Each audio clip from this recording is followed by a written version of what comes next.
what the batch editor looks like. Now I'll just run through it because it's a short lab, but I'll run through it and just kind of show you what the batch editor can do. So if you haven't had the time to go through the batch editor lab, don't try to follow along with me and do it alongside me. Just watch um, how I go through it, and I just want to show you the capabilities of the batch editor. Um, it's a powerful tool, very powerful tool. You can make mass changes to multiple components within your system, but you can also screw things up pretty quickly because there's no safety, if that makes sense. There's no way to undo easily undo what you've done. There's no catch like, hey, are you sure you want to do this? So you have to really be careful the process that you go through. So we'll just we'll run through it together here. Just watch my screen and we'll go through the process. So I can do this on my station that we've got currently fired up now on our Jace. But I'm going to quickly do a save and a backup because there's always working with the batch editor, not to scare you from using it, but there's always a potential to really muck things up.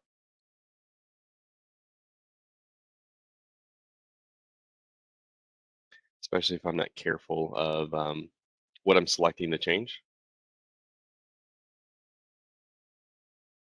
Okay, so what we're going to do here, there's a little bit of prep involved. I'm just going to do it pretty quickly, but what it wants us to do is add a new class to the alarm service. It's called failed sensors. And what we're going to do with that is I'm going to apply this alarm class that I've created to all this failed sensor extensions that we created earlier the other day. So I'm just going to do that real quickly. So failed sensors. I'm not going to worry about setting it up too much. So we're setting the priority for the messaging system. So to off normal, we're setting to 50. Default, so we're 50, 127. This isn't the important part of the bit, really. I could probably just skip this part. It's really not going to do much for us here, setting all this up. Just going to route the alarm so that we can do that.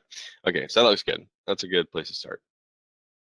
So now I'm going to open the batch editor. So now that I have alarm class to change all my fault extensions that I created yesterday. To get to the batch editor, you need to go to need expand config under your station, and under config you're looking for services, and the services we're looking for is called the program service. So that's located closer towards the bottom of the list of the services. Double clicking this will take us to the batch editor. That's the default view of the program service. We've got other options within the program service, but this is what we're looking for here. Move this out of the way. So the first thing we can do here within the batch editor, just to find the components that we're looking for, we have to hit this find objects button. And when we hit this find objects button, what pops up is called the BQuery query builder. And within the BQuery query builder, I need to refine and tell exactly what I'm looking for or what I want to list here in the batch editor that I want to change. So going through this, I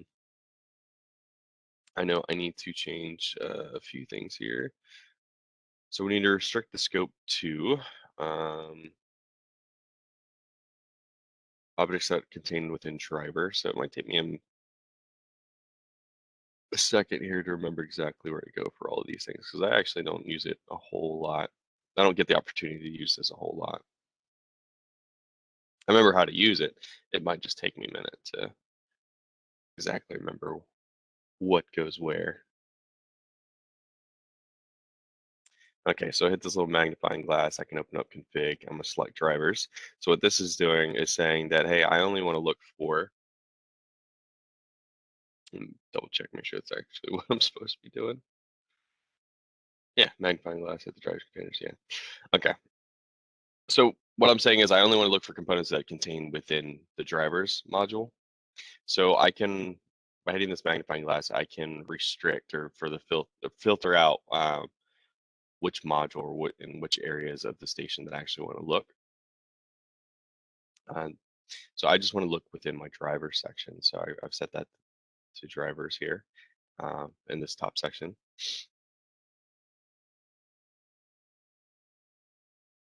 So in the of type over here, on the other side of the screen here, we would hit that drop down menu and make sure that it says components. Actually, we want to select custom type.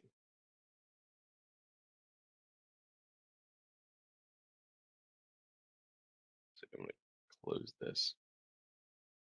All right, so we're saying we're going to look in the drivers module for objects, particular objects, and we want to, this is just kind of like a refining tool here. We've set it from components to of type of from components to custom. So now we can look for specific types here. So in this drop-down menu, it currently says Baja, but what I want to look for is alarm. Okay, so I'm further refining what I want to look for because I'm looking for those alarm extensions that we created for the faulty sensors, for the sensor faulty alarm extensions.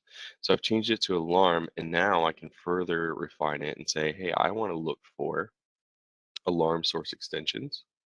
So I have to scroll through here, find alarm source extension.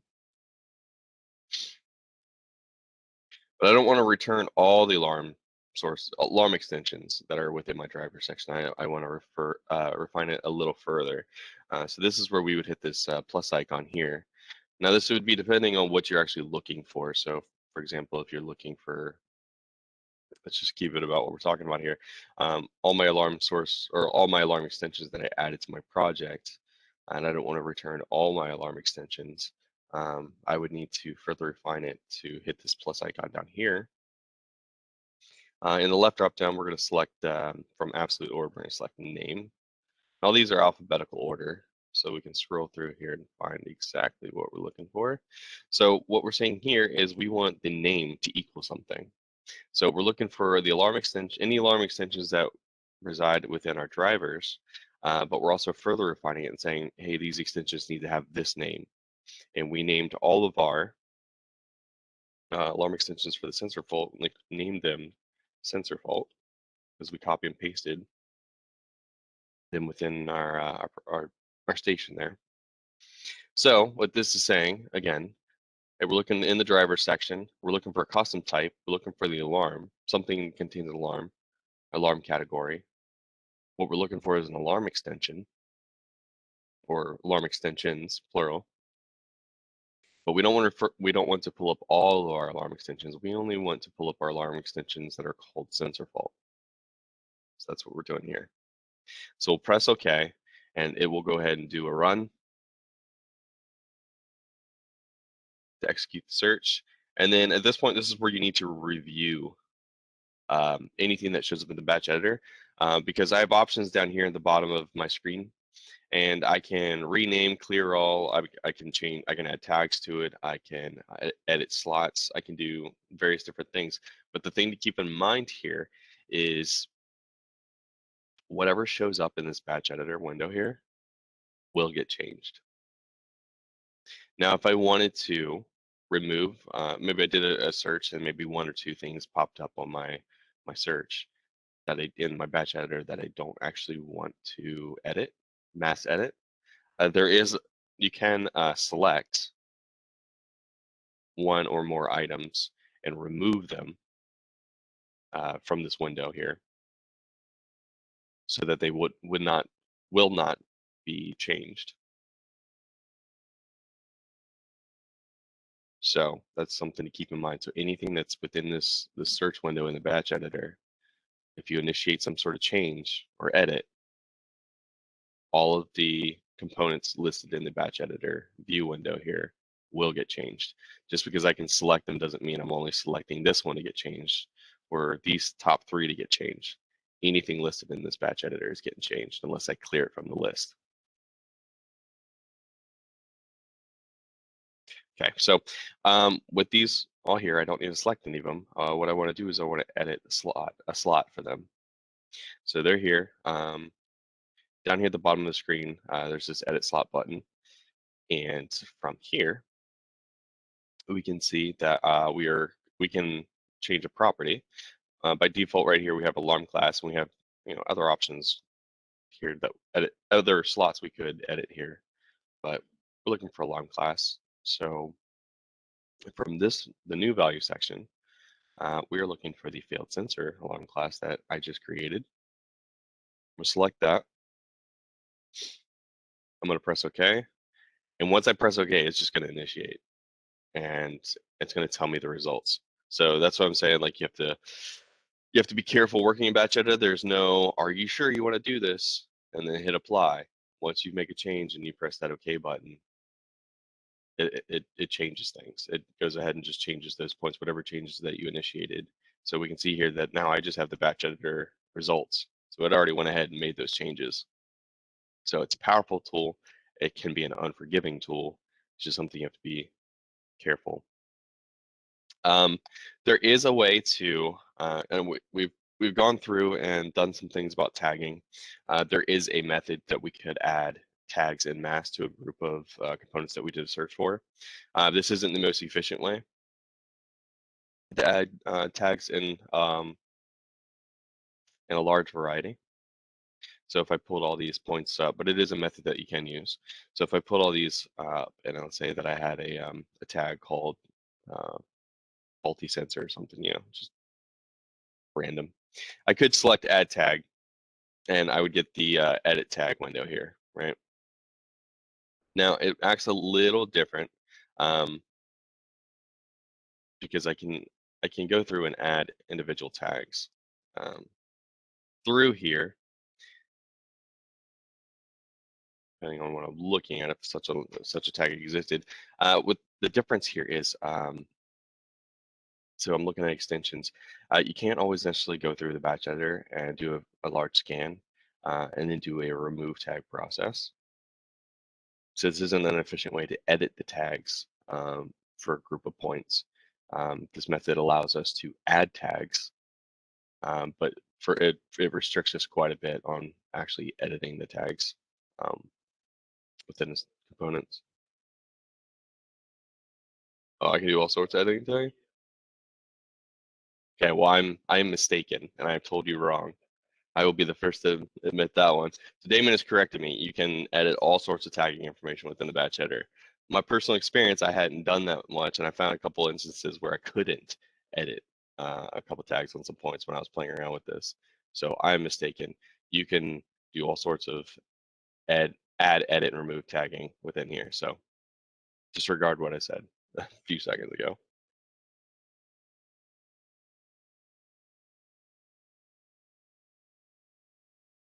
Can't do everything in batch editor, but you can do quite a lot.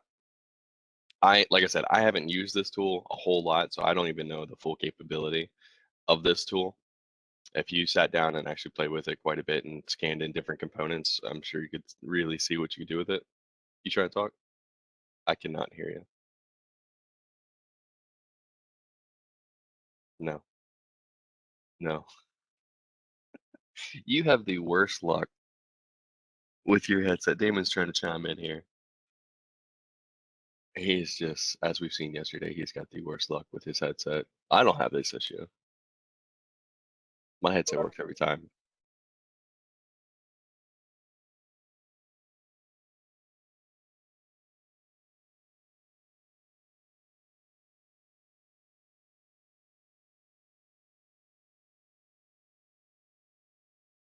Is your headset on?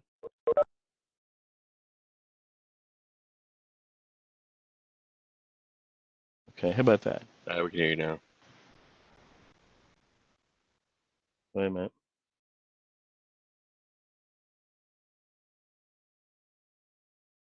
Can you hear me? Can you hear? Okay, so real quickly, the reason it's kind of confusing because when you look at the batch editor, there's an add tag button, and you can add a tag. There's no edit tag button because if I take a deep dive just for a minute, the everything in Niagara under config none everything is a slot. So that's the most basic building block of an object. So when you add a tag or add anything to anything, it's always a slot. So when you add a tag, it's a slot, and to edit the tag, you can edit slot. So you could actually hit edit. Brandon, go ahead and edit slot at the bottom for a second. This is where I kind of wish they wouldn't do it this way. And if you drop it down, um, look for a slot that has the dollar sign 3A in it. I'm not sure if it's got one there. Well, let's say you can edit a if I had a tag for a second. Did we add tags here? We didn't add a tag, did we? These are extensions. Add a tag real quick. Just Yeah, hit add tag. Just we're gonna add a random tag. Add a value tag. Add a string tag. Look for a string tag. Just add one real quick. let me scroll through Because here. it is a little confusing because you just grab the one called cur status. That's fine. And hit add tag. Yeah. Save that. Okay, and then okay, so that tag is added. Now to modify it, hit edit slot because now, as far as the batch edit is concerned, it's a slot. So scroll down and look for that slot. Oh, wait a minute, do a cancel. You gotta do a clear all. You gotta discover them again. It won't refresh. Now do an edit slot. Now drop it down and you'll see a slot. See the dollar sign 3A curse status, hit that. And now see it's where it says unknown. Swipe through that and just type in, uh, uh, balance or something like that. Yeah, whatever. Just Yeah, some word. Then hit OK. And now that modifies it. So what happens is that when you add a tag, when you go to add a tag to batch editor, there's a specific add tag button. But from that point on, the batch editor just considers it to be a slot like any other slot. So you can actually edit the slot, but you're editing a tag, but you got to refer to it as a slot. So there's a lot you can do with it. You can't do everything, but a lot you can do with it there. So anyhow, just now go ahead and let's remove that tag. sure. So hit OK, and now hit remove slot because you're going to remove a slot. You hit rename. Hit Oh, okay. remove slot and locate that slot.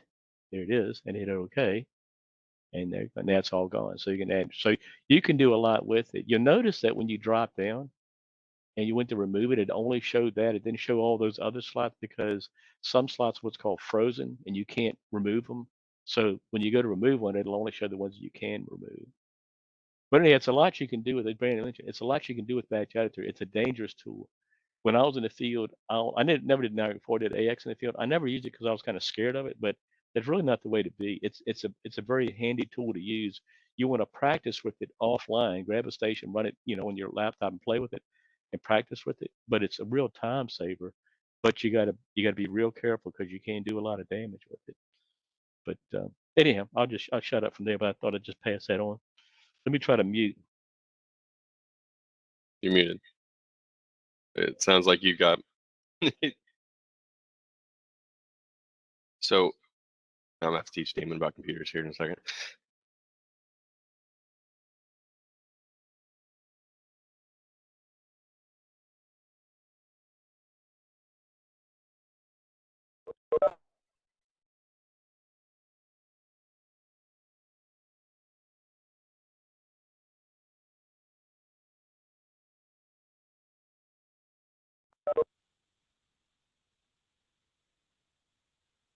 All right. So, all right. So that's the batch editor. That was just kind of like a brief introduction to it. Like I've said, I haven't spent a whole lot of time with it, so but I still learn something new about it every day. That I do have a chance to work with it. So we do encourage you guys to definitely get familiar with it and see what it can do. But I definitely want to show it to you guys because it's not something we're going to use for the test, but it's definitely something that's useful to be used outside of this classroom. Okay. All right, so that was custom palette and that was batch editor. Um, the next thing we're going to jump into is hierarchies. Now, hierarchy is where we are going to further utilize the tagging system. We're not going to be adding tags to anything, but we're going to look at how we can use existing tags to create a um, navigation hierarchy tree within our navigation window here, our nav tree. So this comes in handy when we are considering that if I need to get to my boiler control folder, Now I have to drill into drivers. I have to open up BACnet network. I have to open up the points module. I have to locate the MSTP heatings, what have you, and then I have to open all these things up just to get to here. The nice thing about with building hierarchies, and the same with nav files, we'll look at that as the following lab, is I can create a structure down here. Right now my hierarchy is empty if I look at the bottom of my station, but after I build this hierarchy using tags and conditions, it's a lot like writing tag rules. It will go out and fetch and build this hierarchy for me based off of what I've written within the hierarchy service. And so when I drop this hierarchy, I can have it a folder, and I name that BACnet devices. And when I open up that folder, drop down that folder within hierarchy, it'll list all my BACnet devices. And the good thing about the neat thing about hierarchy is, since we use tags as the method of building this, anytime I add or remove add more BACnet devices, or I remove some BACnet devices to my station or to my job, this hierarchy will update automatically and will add or remove. It'll add those additional devices that I've added to my system automatically, or it will remove the ones that I've gotten rid of, so I don't have to go through and do that myself. So pretty nice tool to have. So let me get to lab 27 and let me double check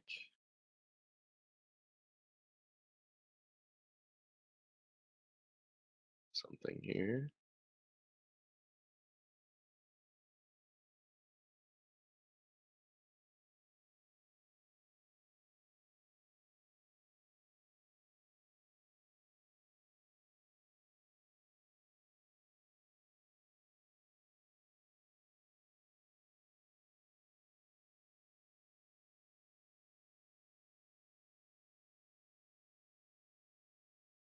All right,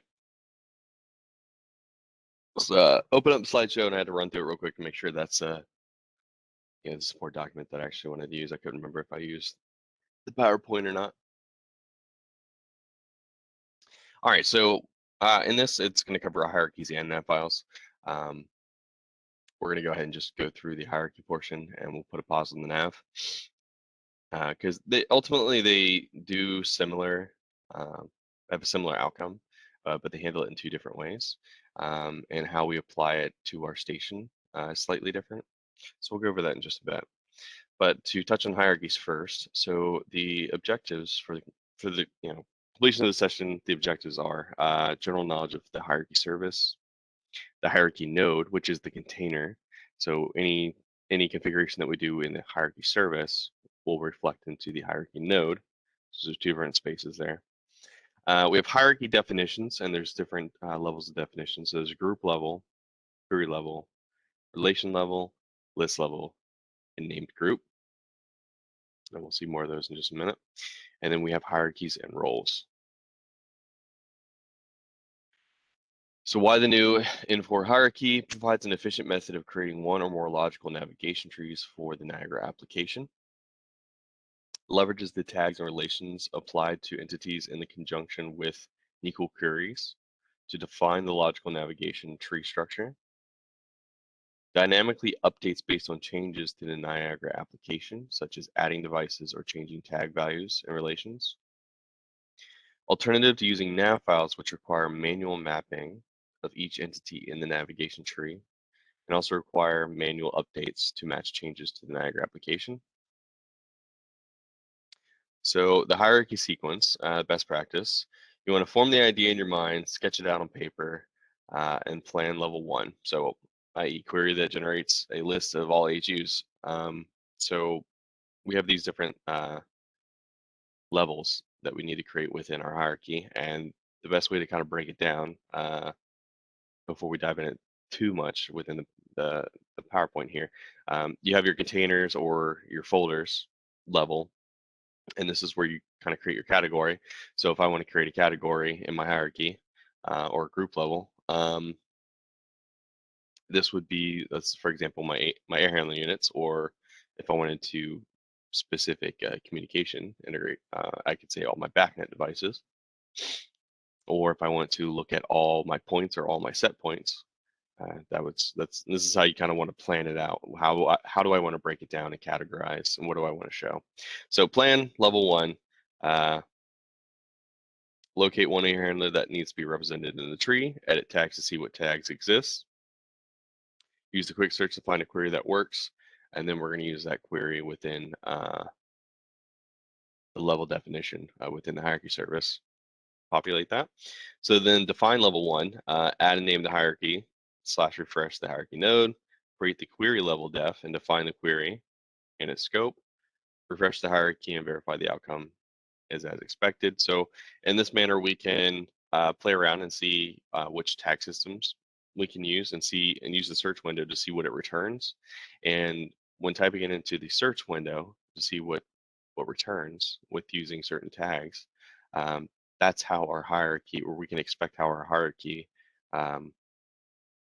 which points or modules that our hierarchy will display using that tagging system, or that tag rather.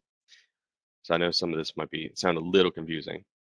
So plan level 2 lists all proxy points for each error handling unit. So we can have a subfolder. To break this down, we can have a subfolder within that category that we want to list all the points for our error handling units. And then define level 2, create the relation level def, and define the relations in or out. Refresh the hierarchy to verify. If any of that sounded really confusing to some of you, it'll clarify itself as we work within the lab. So the hierarchy and tag dictionary modules must be installed on the host. Must have applied a data model by assigning direct tags and relations, or by using a smart tag dictionary with tag rules. The hierarchy service must be in the services container of the station. The hierarchy components must be located under the hierarchy service. So what is the hierarchy node? So we have what's called a hierarchy service, which exists in the services in your station, services module. But then towards the bottom of our station, we have this node called the hierarchy node. So this creates the root level of the navigation tree. And within the snapshot here, you can see how we've created these categories within the hierarchy. And we've created categories for graphics, all points, devices, and points. Gives you an idea of what we can do there. So we can name the name of the components is used as the root node in the tree. The scope board is used to limit the NQL query to only search within a specific location in the station. Now that was referring back to this query level context here. This query context, and this is what it would look like to build it within the hierarchy service. We kind of have different levels here. So then we have the group level definition component, creates one or more nodes in the navigation tree based on querying the station for a value tag.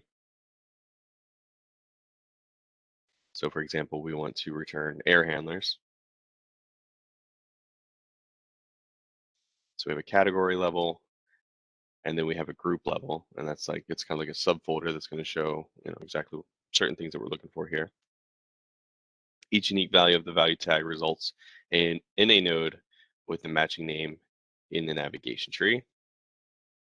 Group nodes are containers because they don't map to the actual entity in the station.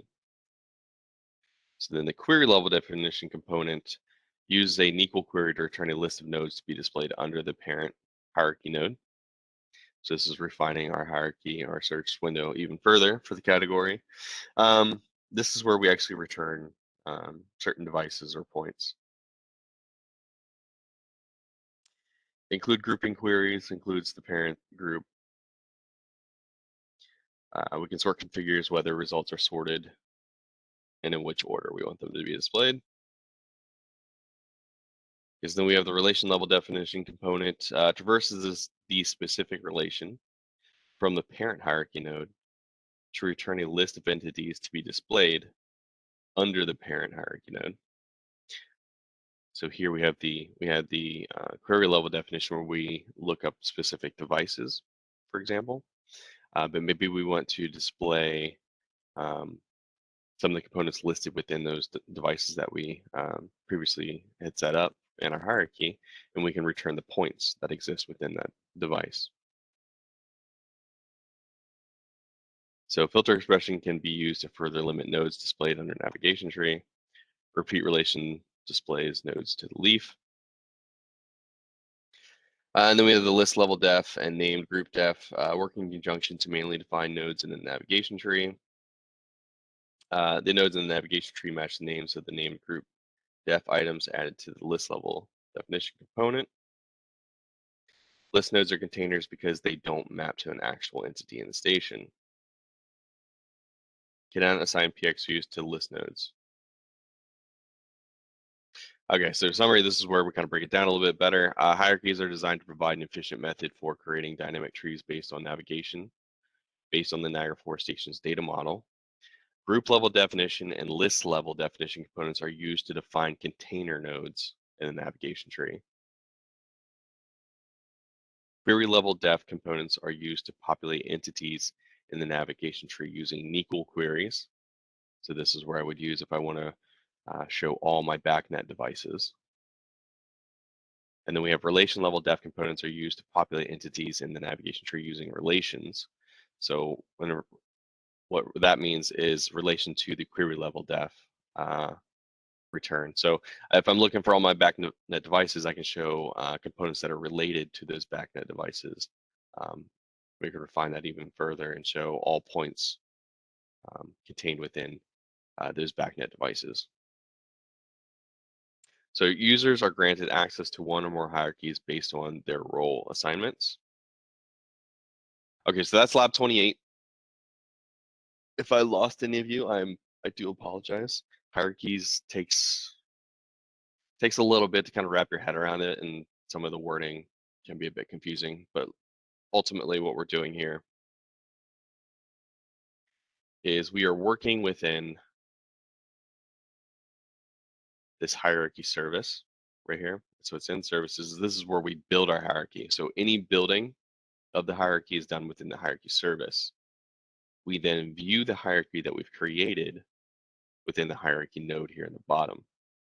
Any changes we make in the hierarchy service will reflect in the hierarchy node, but any recent changes that we've made, even if it's just changing the spelling of something, to reflect those changes, we have to right click our hierarchy node down at the bottom of our station and refresh tree node.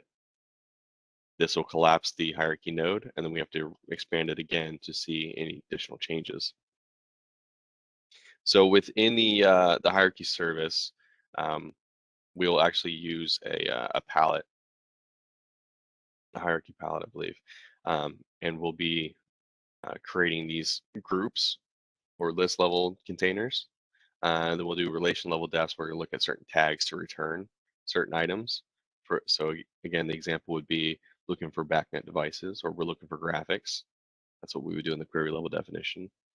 And then the relation level def, we're returning something that's related to the query level definition that we had written. Okay, so it might sound confusing, but I promise you, as you go through the lab, it'll make more sense. So go ahead and start lab 27. When you're done with level 27, just wait. So this should take, I believe, roughly about 20 to 30 minutes, I believe. So we'll start off with a good 30 minutes. So we'll come back here and do a review and go over this about 10:30 Eastern. So if anybody has any questions or have any issues, please reach out. Damon and I are both here if you have any questions.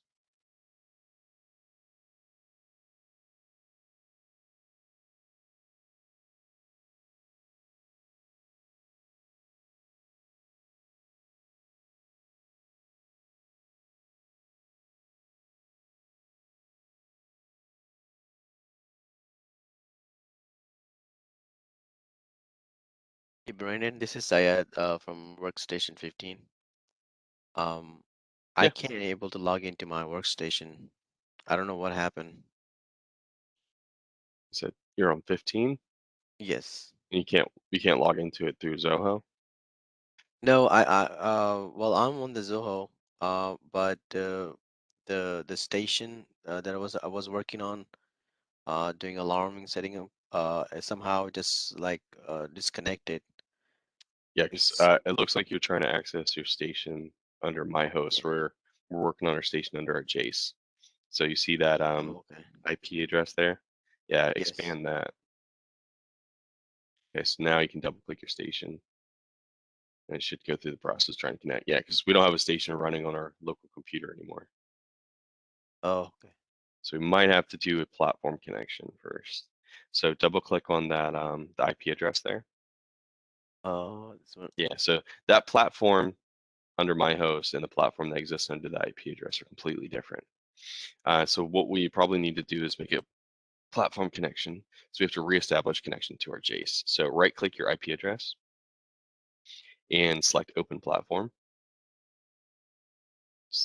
Yep, looks good. Select OK. You'll probably get challenged for credentials. Okay, we'll type in Tritium1. It'll be a capital T.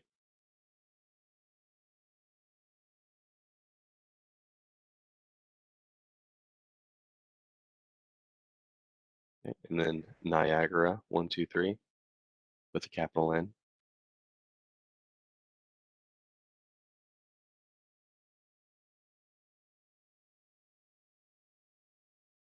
And then hit that remember these credentials checkbox before you hit OK. That way you don't have to worry about typing that in again. Okay. So let's go to application director real quick, just make sure that our station is running. Just give it a second.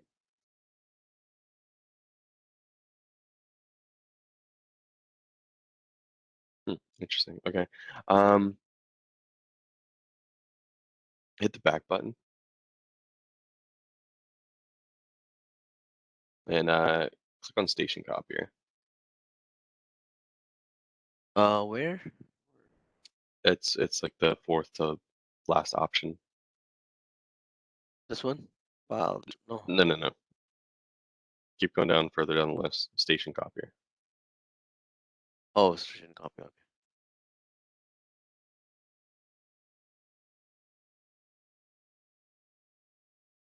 You went through the commissioning process, right?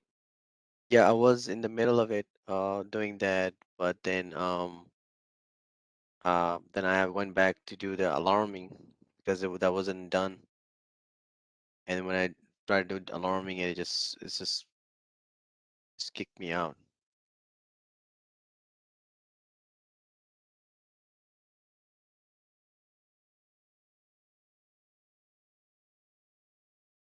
So do I need to move anything from here? Can't hear you if you're talking. So we'll get you back on track. Okay. Sorry. Try that. Can you hear me now? Yeah. Okay, I'm sorry. I had the headset up. Yeah. Let's do this. Do a platform connection to your Jace, and then go to your platform administration. Because I was kind of watching your work yesterday. Just double click platform under your Jace. Just go under that IP address and double click platform. Double Okay. click. There you go. Platform, right. Now double click platform administration and view pane.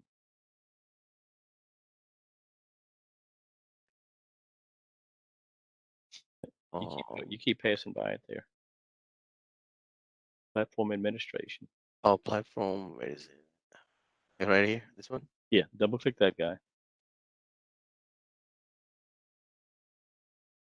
You see your Jace. You haven't commissioned your Jace yet.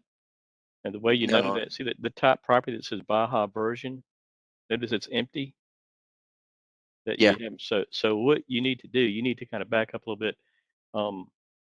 I tell you what, to be able to work on this lab, let's go ahead and do this lab while your station's running on your PC. But as soon as you finish this lab, you really need to get your Jace commission because you're going to be running another station on your PC. So let's do this one. Double click platform under my host for a second. Go to the left, to the left in the nav Okay. tree. Platform. Under my host. Under my host. You're under your Jace right now. You want to Oh, go under my right host. here. My host. Yep. Okay. Yeah. Double click platform. Just come down and see platform. Right. This one. Uh-huh. Okay. Okay. And okay that. Now double click application director. Okay, see now your station's still running on your PC, which that's fine. Uh, Double click station under my host. Station near my house.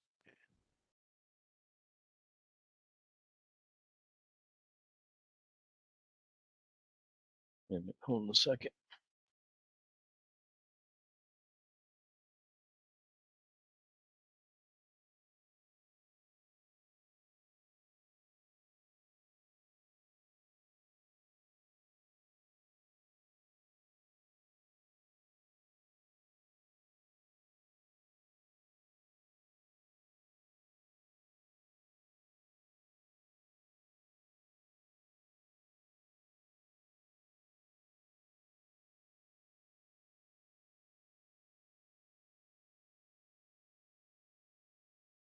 Let me let your station restart. It didn't want to. It didn't want to let you connect.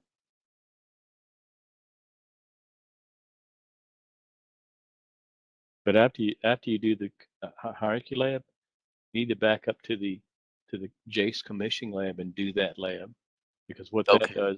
what that does, it stops the station running on your PC and it puts it in the Jace, and then from that point on, you'll be working station your Jace. This afternoon, you're going to create a second station. You're going to run it on your PC. So that's why you got to get this one off your PC. But for now, to keep moving forward.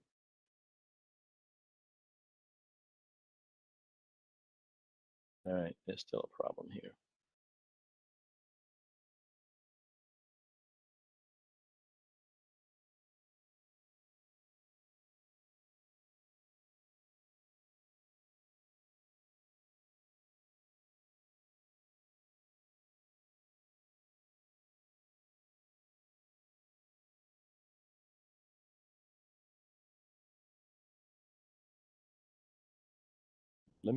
You still got a problem on your station. I'm going to work on your station, but just kind of sit back just for a minute.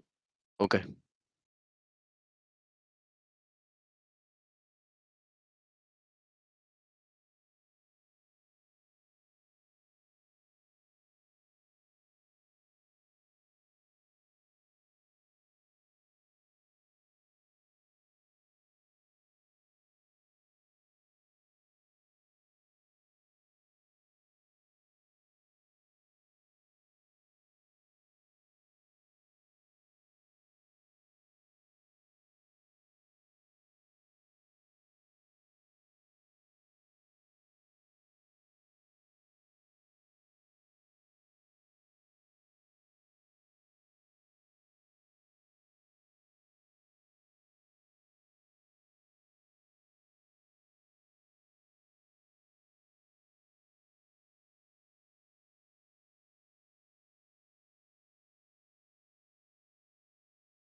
I have a quick question.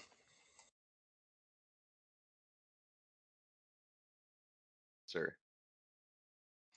I'm on station 1 and Mhm. I'm at the graphics, the B side of, but I don't see all the other items that are being displayed.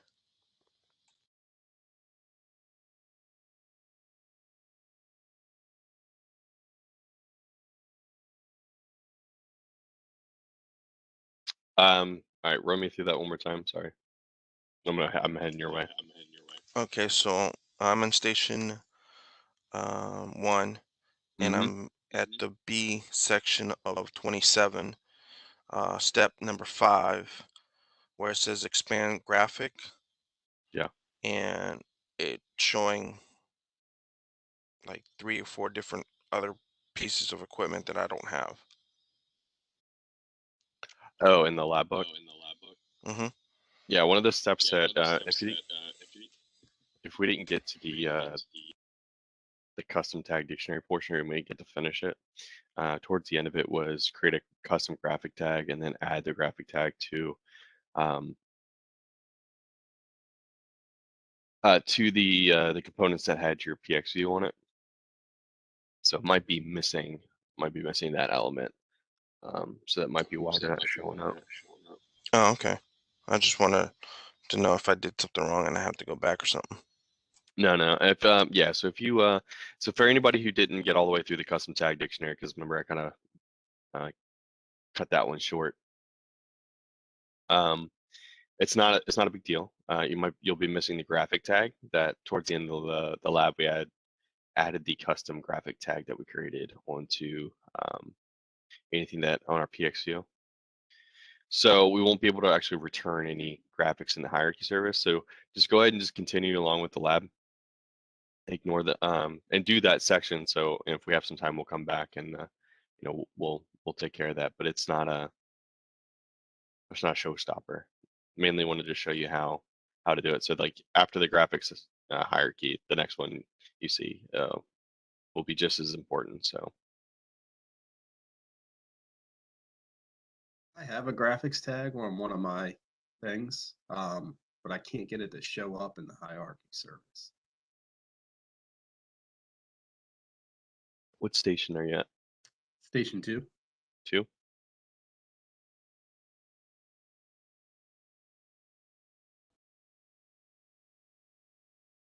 So you need to go to the hierarchy space to look at that. So remember, you got to go to the bottom of your station, look at the hierarchy node. For the hierarchy space, it's just above history space. And so go all the way down to your nav tree.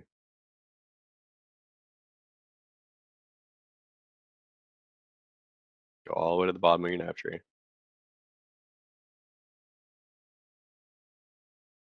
Okay, you see the hierarchy node? Okay, and just a reminder, we need to refresh that any changes we make. Okay. So right click it, refresh it. Yeah, there's no problem. So yeah, just remember guys, we build the hierarchy in the hierarchy service. We view the hierarchy in the hierarchy node at the bottom of our station. If you want to refresher where that is, remember where our history space is, where we looked at all of our histories. It's the bottom of our station, the bottom of the navigation tree. Thank you. Yeah, no problem.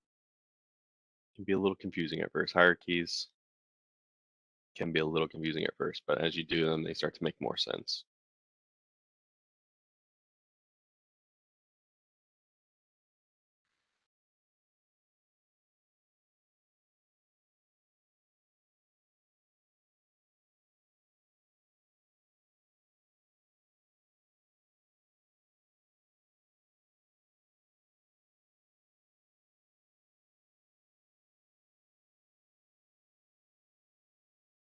Brandon?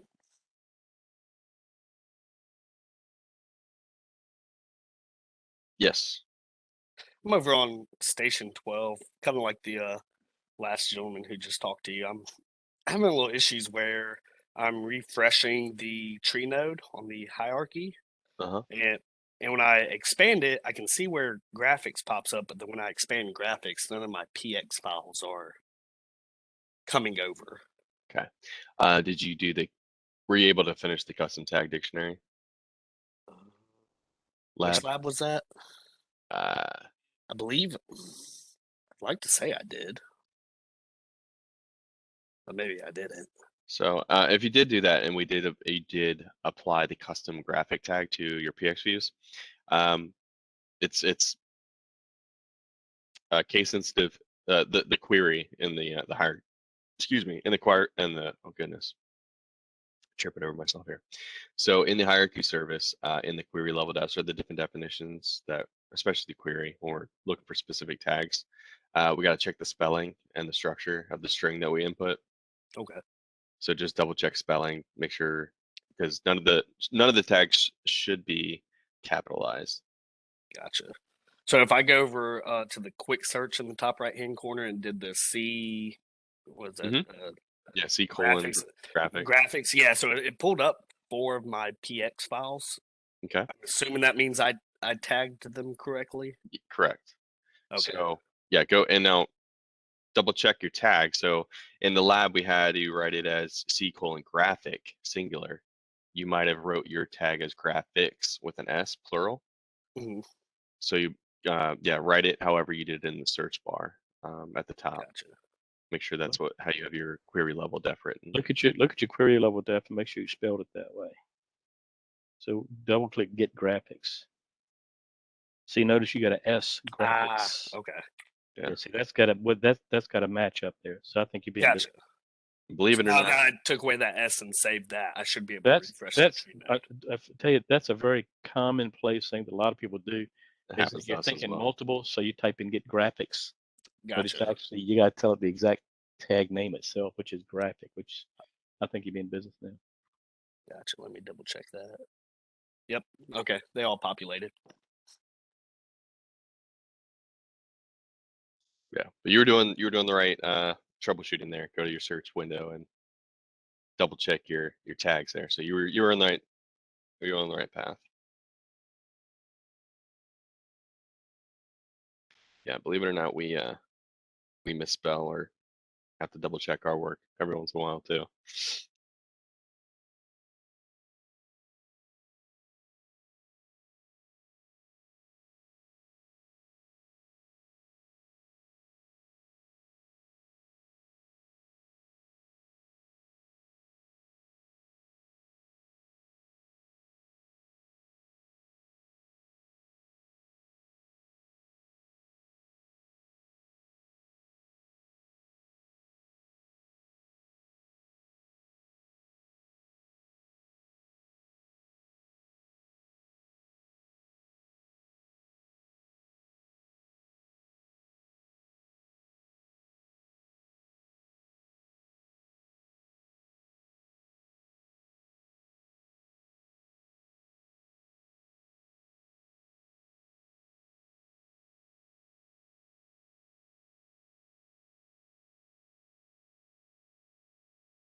Hey, Brandon, just another quick question. Sure, what you got? So I just finished creating the devices and points Okay. and pulling over all of my points into that folder so I see them underneath hierarchy. Uh, one of this is section C number 6. It says from the hierarchy palette, drag out a relation level def from the Mm-hmm. palette onto the devices and points hierarchy and name it points. Am I dragging that out and putting it on the devices and points that's underneath hierarchy, or do I need to go back up to the hierarchy service and Back drag up it to out the onto that one? back up to the hierarchy service. So any building blocks have to be done within the hierarchy service. Hierarchy service. Okay. Yeah. Just wanted to double check. Yeah, no, that's fine. Yeah, Thank the you. hierarchy node or hierarchy space is view only or read only.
Hey, man, you rebuilt my graphics on my pump and everything yesterday, didn't you?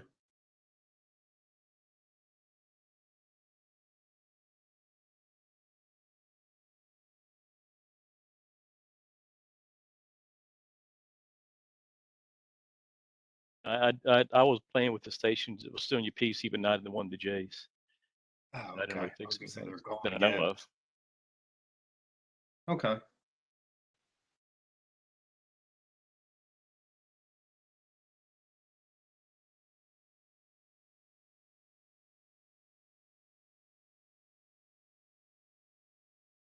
Hey, Brandon. Hello, Brandon. Oh, yes. Um, can you check out number station 14 Yes. Just a moment.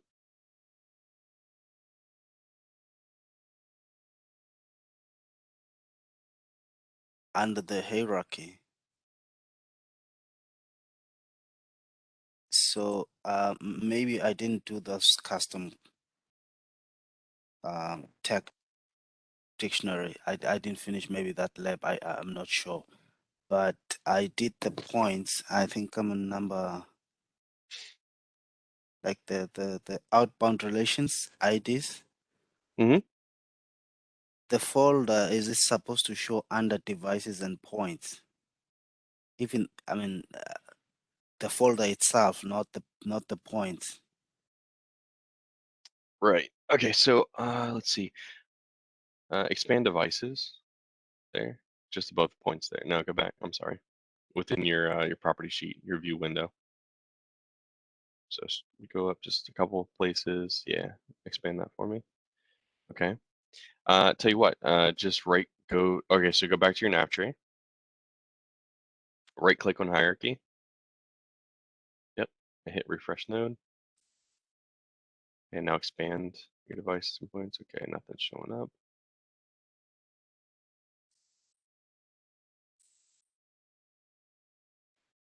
Okay. So I believe it's to the query for your device. So in the view window where it says in colon devices.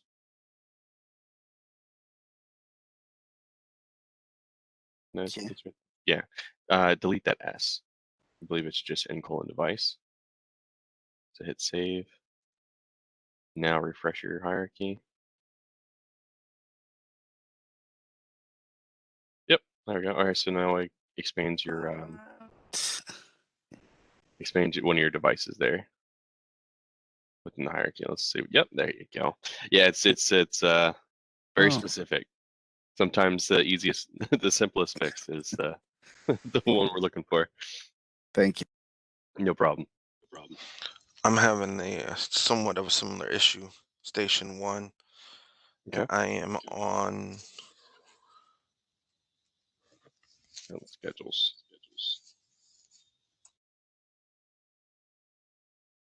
Okay. So here, what we need to do is we actually have to include single quotes around the schedule colon Boolean schedule. So I think that's what you're missing here. So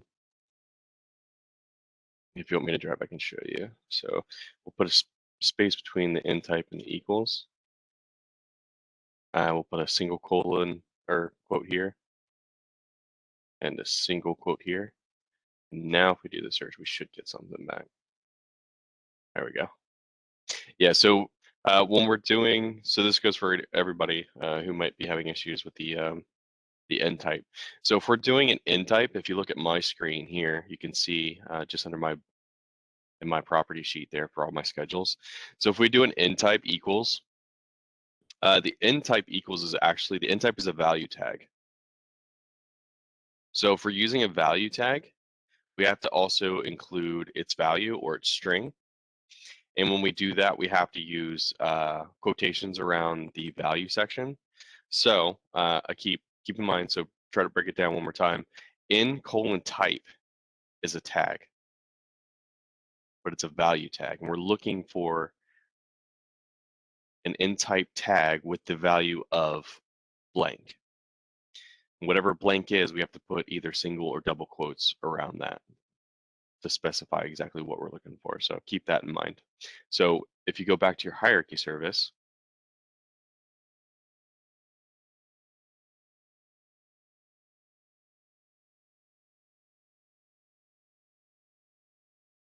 Okay.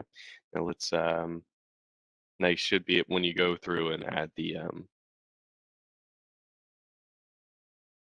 list level definitions for each of those schedules. You'll just have to type out the n type equals and make sure you include the quotes. Now that could be easily confusing because in the lab we tell you, hey, include this type tag or whatever without the quotes. This would be the one scenario where you actually do put single or double quotes within the naming convention or within the string when it's an n type or some sort of value tag.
Hey guys, if you're almost finished, go ahead and continue working. We'll be doing the review here in just a few minutes.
All right, everybody.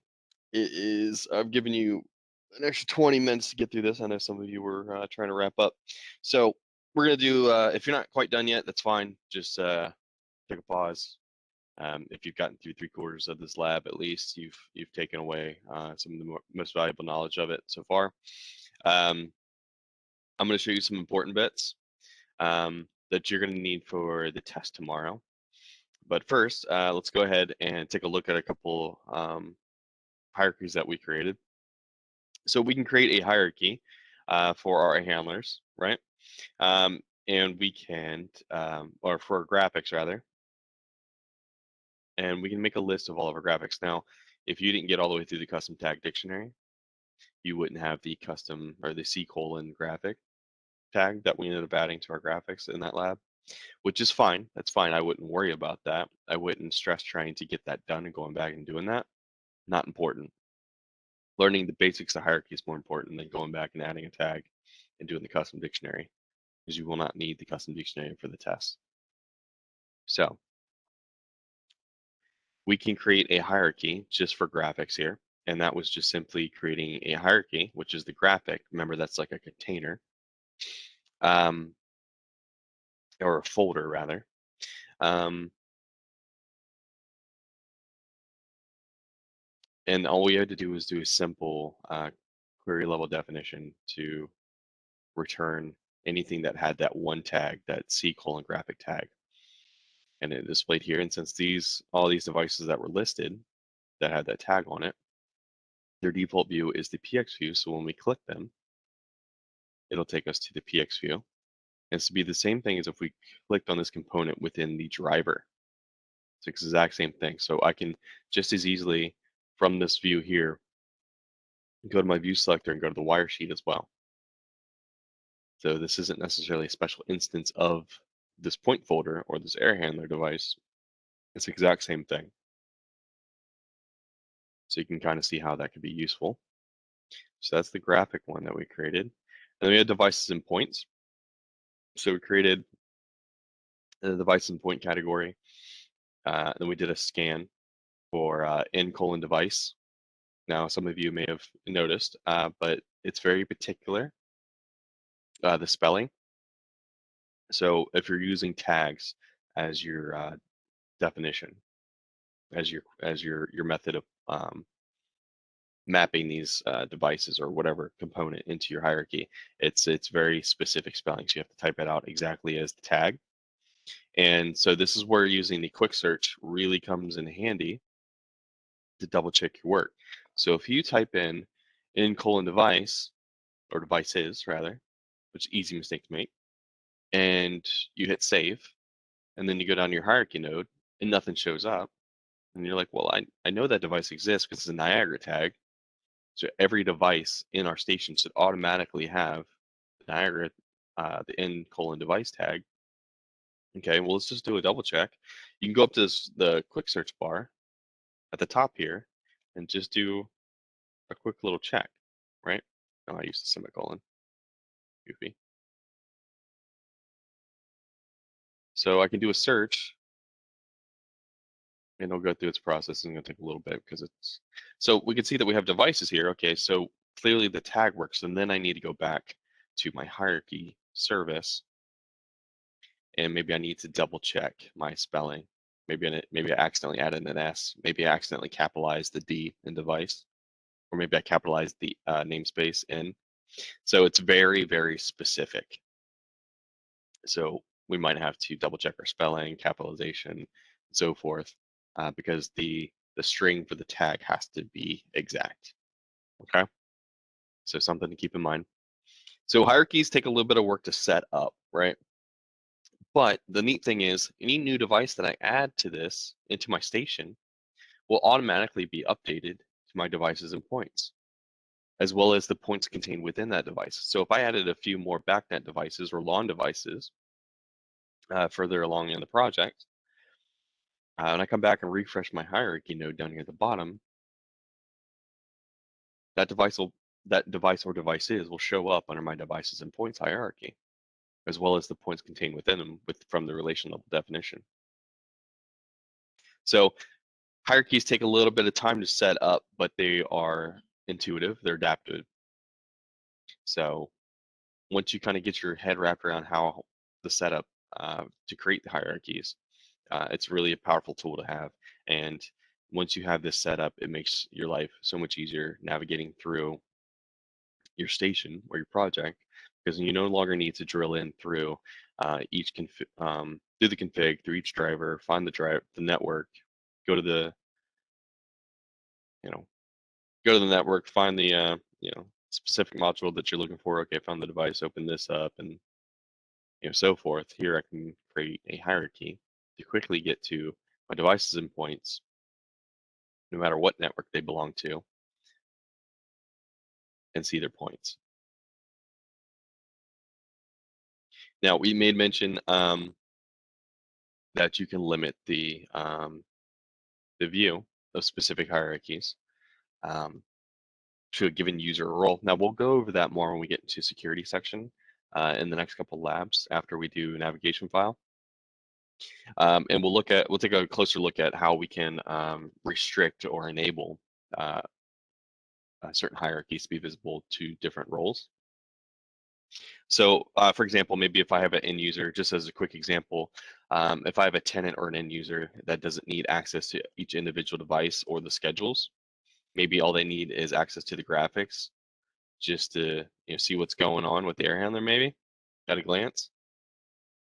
We can limit that user or role to only view the graphics hierarchy. So when they log in, the hierarchy node will be here, but the only hierarchy that they'll see within the node is the graphics. So that's something useful we'll take a look at here in just a bit. There's a few other things that I want to point out that's going to be important for the test, and that's how to find certain tags to do a query level def or a relation level def based on what we're going to ask for you to do on the test. Now, I'm pretty much going to tell you or show you the answer to a question that's going to be on the test, because this trips everybody up. A lot of people up during the test, and this is one of the last steps, one of the last home stretches of the test tomorrow. And some people will be on that step in the evening, and they're going to be trying to rush through, and they might struggle with this a little bit. So I like to take the time to actually show you guys what it looks like and what you're looking for to save you some time. All right, so we saw the end type. So with the schedules, we saw the end type equals single quotes or double quotes, whatever that value tag is. So again, to reiterate on that bit, if I go back to my hierarchy service and I expand my list level definition and look at my query for my Boolean schedule, right? So an end type, end colon type is actually a tag. It's a value tag. So if you remember back to the tagging lab, or the tagging lab, we have marker tags, and then we have value tags. Okay, so marker tag would be something like in colon device. A value tag is something like in type or in colon type. So the tag is type. It's a Niagara tag. It's called type, but it's a value tag. So we have a value field, and we input a string into that value field. So what we're doing here is we're saying we're looking for the Niagara tag in type tag, and the value of that in type tag, because we used in type tag quite extensively within our station. Now these are tags that are implied tags are added automatically based on conditions set within tag roles of the Niagara tag dictionary. So any Boolean schedule that we make gets this tag, gets the in type tag with the value schedule colon Boolean schedule. So we can reference that type tag, that Niagara type tag, as well as whatever that value might be for that in type tag, to look for something specific. So in this instance, we're looking at the Boolean schedule. Now, what if I'm looking for, and this is a huge hint because you'll be doing this in the test, what if I'm looking to only show my BACnet devices or my LAN devices. Now, how do I go through? We've seen how we use in::device to pull up all devices, but what if I'm looking for a specific type of device or a certain integration? Maybe I want to split up my BACnet and my LAN devices into 2 separate hierarchies or what have you. So let me show you what that looks like. We're going to use this in-type tag to our advantage here. So, and you can do this for anything that exists in the station. And this is something that we like to emphasize when you're building hierarchies or even working with tags in general. Go to the edit tag function of almost anything in our station and go look at our direct tags and definitely look at the implied tags. So you can compare similarities between something components that you want to add to a hierarchy, for example, within the same hierarchy. Look at the common tags that they might have. So that's what we're going to do here. So if I collapse my hierarchy service for now, I'm going to open up my BACnet network, okay? And I'm going to look at my MSTP heating system device, as well as my chiller device. Now, if I select my chiller device, because I just want to show my BACnet devices, now what does my MSTP heating system device, what might that have in common with my chiller device? Because they're both BACnet devices. So if I right-click my MSTP heating system device, go up to Edit Tags, and I go to Implied Tags, if we look down here, within the implied tags, remember I put a heavy emphasis on the in-type. So the in-type is a value tag, and the value of the in-type tag for this device is BACnet device. Seeing this, we can assume that our chiller device probably also has this in-type tag because it is also a BACnet device. Okay? So, to check, if I cancel out of this and I go to my chiller device, I right-click, go to Edit Tags, go to my implied tags, and look, I can see here that my chiller also has the in-type tag with the value of BACnet device. So I can assume with a lot of certainty that I can write a query level definition to just search for in-type equals or in::type equals single quote BACnet device single quote, and it will return only BACnet devices. So I will do that quickly right here, and I can show you. So I'm going to add a hierarchy, close this, add a hierarchy, call it BACnet devices, open that up. I'm going to put a query level definition in that BACnet device. I'm going to call that get devices. I'm going to open that up, and in my query, I'm going to type in::type. So I'm looking for that in::type tag, space equals space single quote or double quote, either one works. BACnet BACnet device. Okay. If I hit save on that, should if I'd spelt it right, if I did everything right. Oops, wrong one. Should show up. So I got BACnet device category. Now, does my BACnet devices show up here? They do. Now, let me show you a trick that's going to save you some time and headache on Friday, tomorrow. So this is what I'm looking for my BACnet devices. LAN looks a little bit different, and I'll show you guys that because on Friday, you're going to have a choice between 2 integrations, whether you choose BACnet or LAN. You're only going to do one of them, but you're going to get to pick which integration that you want to do for your test. So the query is going to look a little bit different. We're still going to use the in::type, but the string is going to look different. It's not going to be LAN device. Okay. So, but to show you this little bit real quick. So if I scroll back up to my drivers, okay, and I want to look at my BACnet devices again. So we'll just go to the MSTP heating system device. If I right click this and go to edit tags, I can save myself a little bit of time. So I know I'm looking for this in::type tag and I'm looking for the value backnet colon backnet device. Now, if you see, I can select this, I can actually highlight this and copy it. There's still a little bit that I have to do. I can't just put backnet colon backnet device in that query. Nothing's going to show up because backnet colon backnet device isn't a query that we can use. It's not a tag. It's a value of a tag, of the in-type tag. So I can highlight this, Control C to copy it. I can then go back to my hierarchy service. Okay, so I'm still here. Drilling back down to my backnet device, to my query level def that I named get devices. This is where the query where I typed in colon type equals backnet device. I'm just going to delete this. So I copied the string, the value of the end type tag. So I need to type in colon type first, then equals. Then I can paste my backnet colon backnet device. Now, keep in mind, since it's a value, I have to have quotations around backnet colon backnet device. This is something that people also trip up on.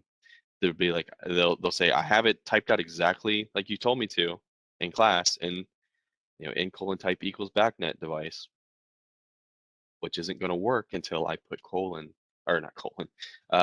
quotations around my string, my value of my in type tag. Because if I don't have my quotes around this little section here, when we do the query, the software is not going to know what we're asking to retrieve. It's saying, okay, I understand in type tag, but I don't understand the value for the in type tag that you're typing in. The value has to be in quotations. So keep that in mind. So that's a quick and easy way for Friday if you choose backnet.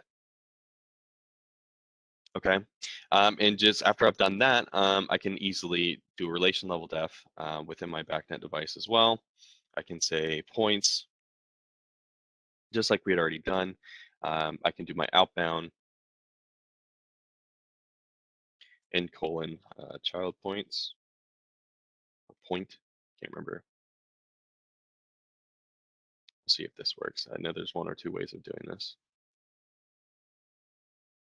Backnet device, MSDPing system, and now we can see our points listed under our backnet device, our MSDPing system.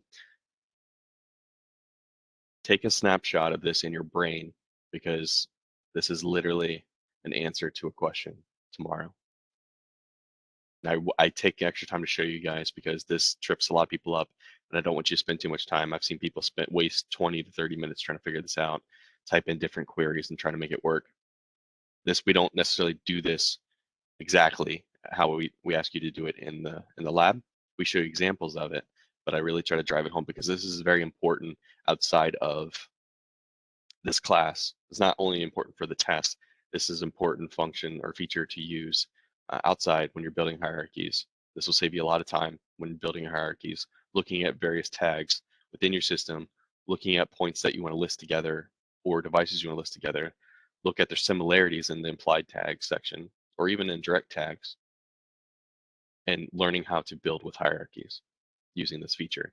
So now, anytime I add a new backnet device to my system, it will not only be listed in devices and points, but it will, if it's a backnet device, it will also be listed in my backnet devices hierarchy, and the points will be listed under it as well. Okay, so it's a little bit of setup, a little bit of investigation that we need to do, but it's adaptive. The hierarchies will update itself. We might have to refresh the tree node, but it'll update itself as we make changes to our station. So it's very powerful. Oh, I say powerful. It's very useful. It's very helpful. Now I said I would show you the other part for the lawn, so I'm going to go ahead and do that real quick. If you forget any of the thing that I told you in the last like 10 minutes or so, the important bit is looking at the n-type tag and then looking to where you can get the answer. So break it down in your mind. What am I looking for? I'm looking for my backnet device, or I'm looking for my lawn devices. What do they have in common?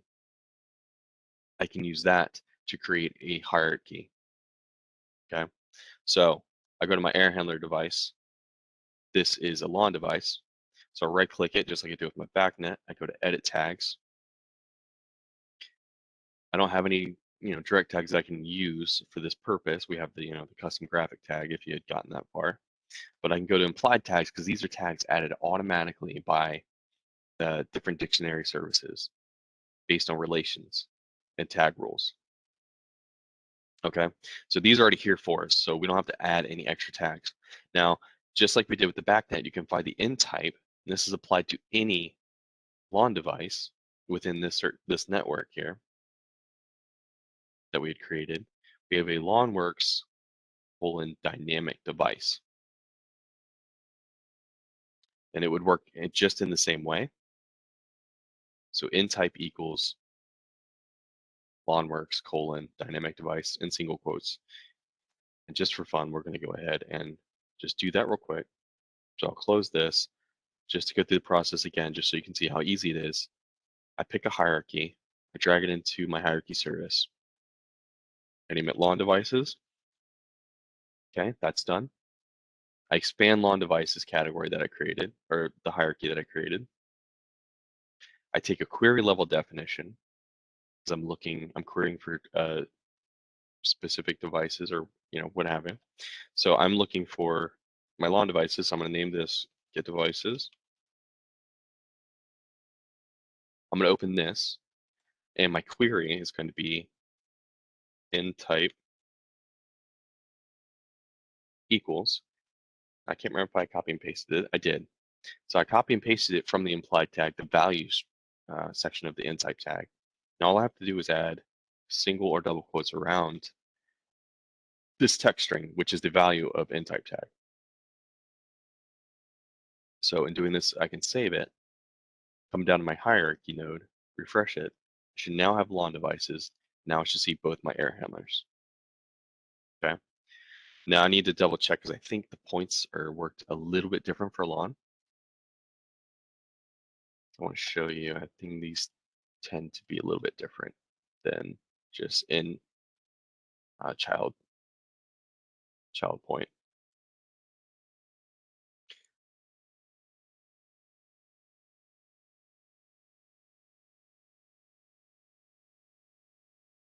Okay, so for this one, so for in backnet we had to use in child point. I think either of them works. We can test that out here, whether we need to use in point or in child point while we're taking the time to do this. Name this points. Oh, I didn't like that. Oh, I dragged in the wrong. You gotta drag it onto the hierarchy, Brandon. Name this points. We'll go to the outbound query, and we will do an in just for fun, child points. See if this actually returns anything. Let's open that up. All right, we do get the child points for the air handler in this manner. Let's see if in point works in the same manner, because we saw that that Niagara tag was applied to the points within the point that it opened up. Okay, so we'll do that. We refresh it, open up. Look, it didn't work that time. Okay, so we need to use in child point.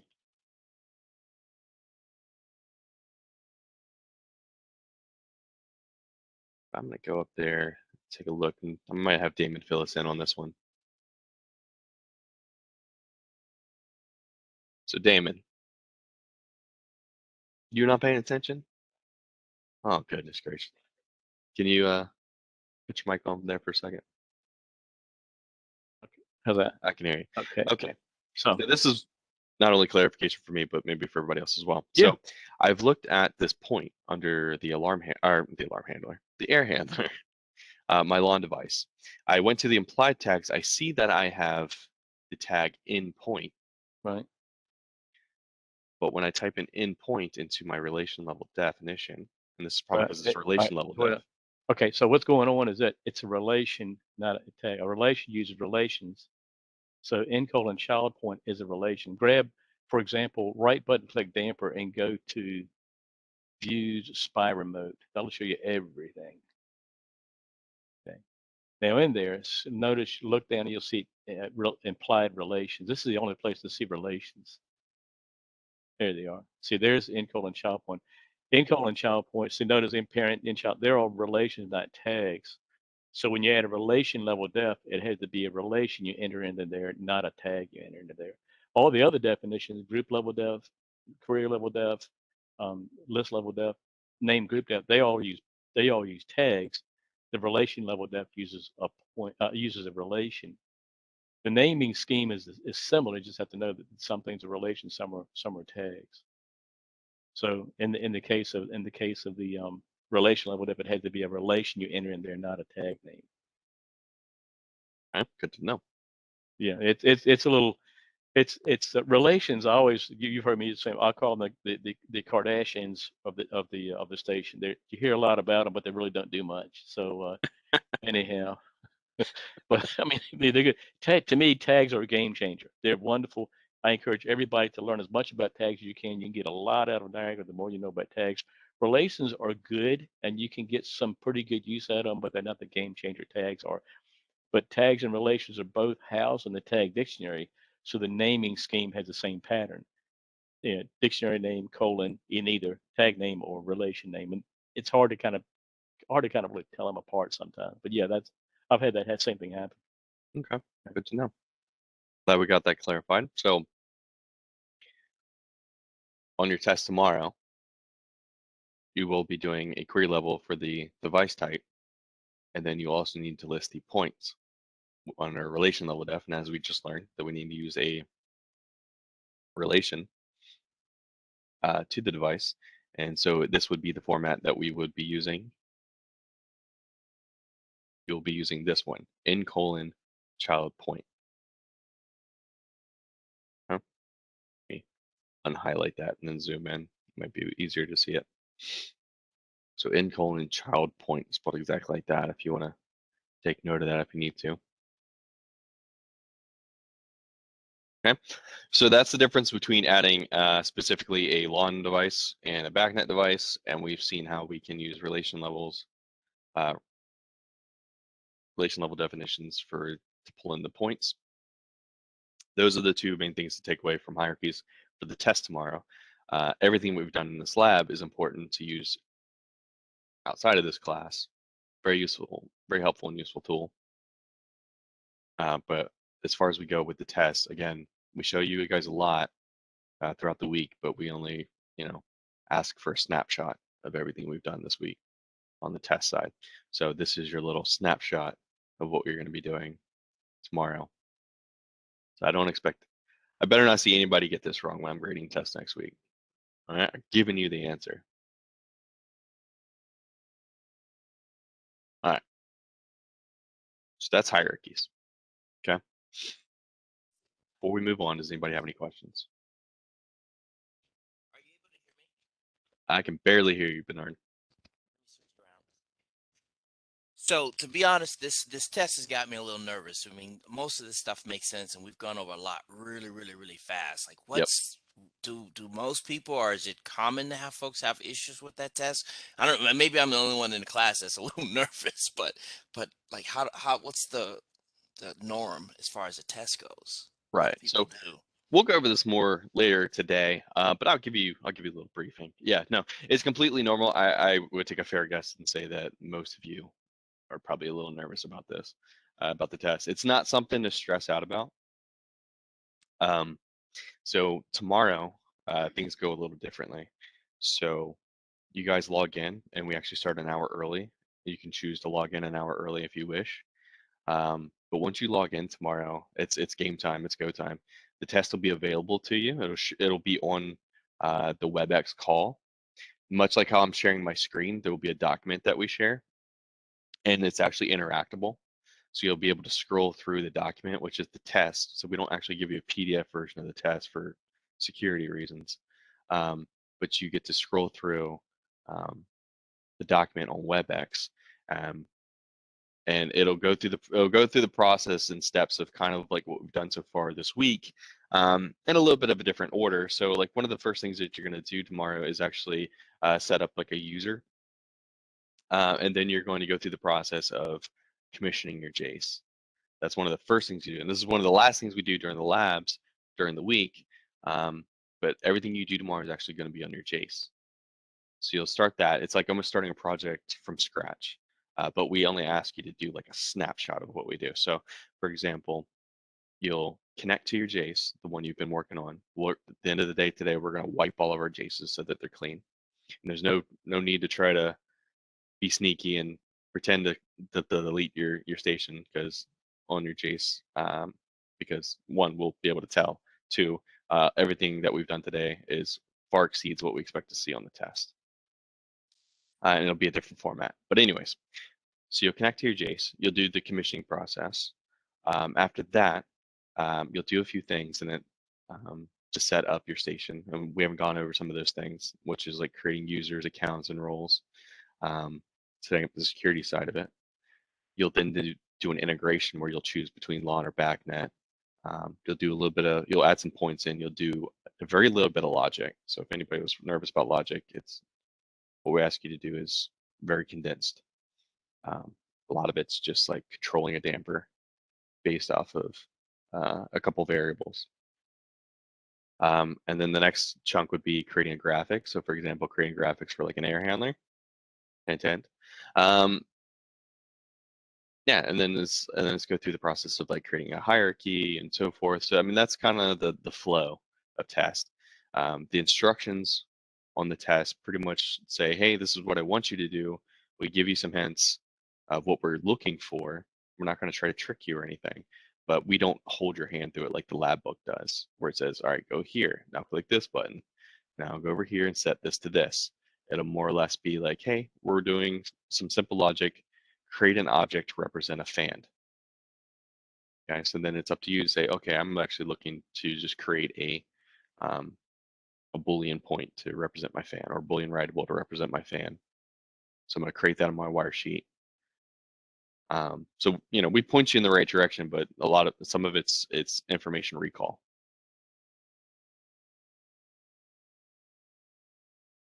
Okay, that answers it. I'm still nervous, but thank you. I got it. Okay.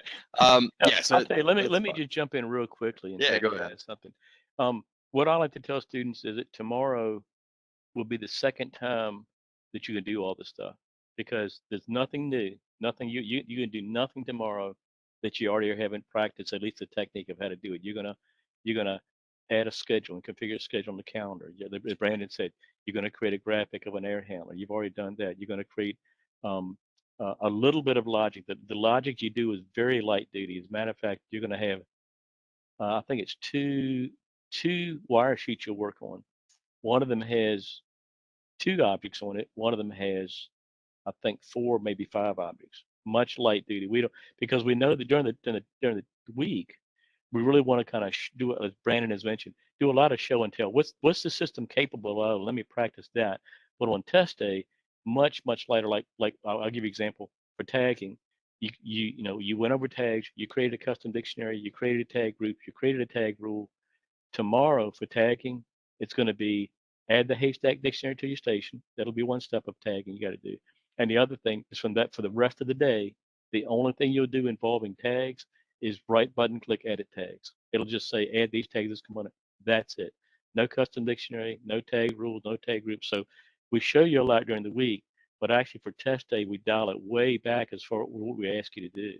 So you'll be seeing a lot this week, but tomorrow just give me a basic idea that you know how to create a basic graphic, how to add a few tags, how to do some simple little logic, and then today, as Brandon mentioned, you're going to create some users, configure them. It's identical to what you did in the lab. You're going to create a few users, give them certain permissions and all that. So it'll be nothing new tomorrow, nothing new at all. And you'll have everything available to help you out, including Brandon and myself. And he'll show you later how we can do some one-on-one help. But but don't think that it's going to, as I tell people, we don't teach you how to build a doghouse and then the test is a nuclear power plant.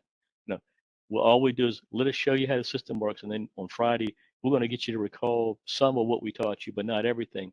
And it won't be anywhere as challenging as the class is. Just create me a basic graphic. Show me how to modulate a damper. How do you get a point to go into alarm? How do you collect history data on a point? All this stuff that we've done is just be light duty. compared to what you did during the week. So it is, and I've been there. I mean, I've had to, and Brandon's also, he's had to go through certification too. It is, you sit through a 4-day class, you get, we call it getting a drink of water from a fire hose.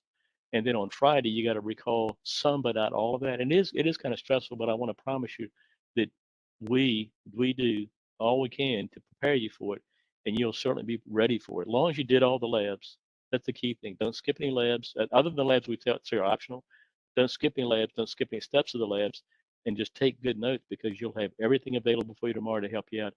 The only thing we limit you on is you cannot. Let's say you have a coworker in your office that does a lot of that. Maybe say you work in an office, you got 5 or 6 people to do Niagara, and they're really good at it.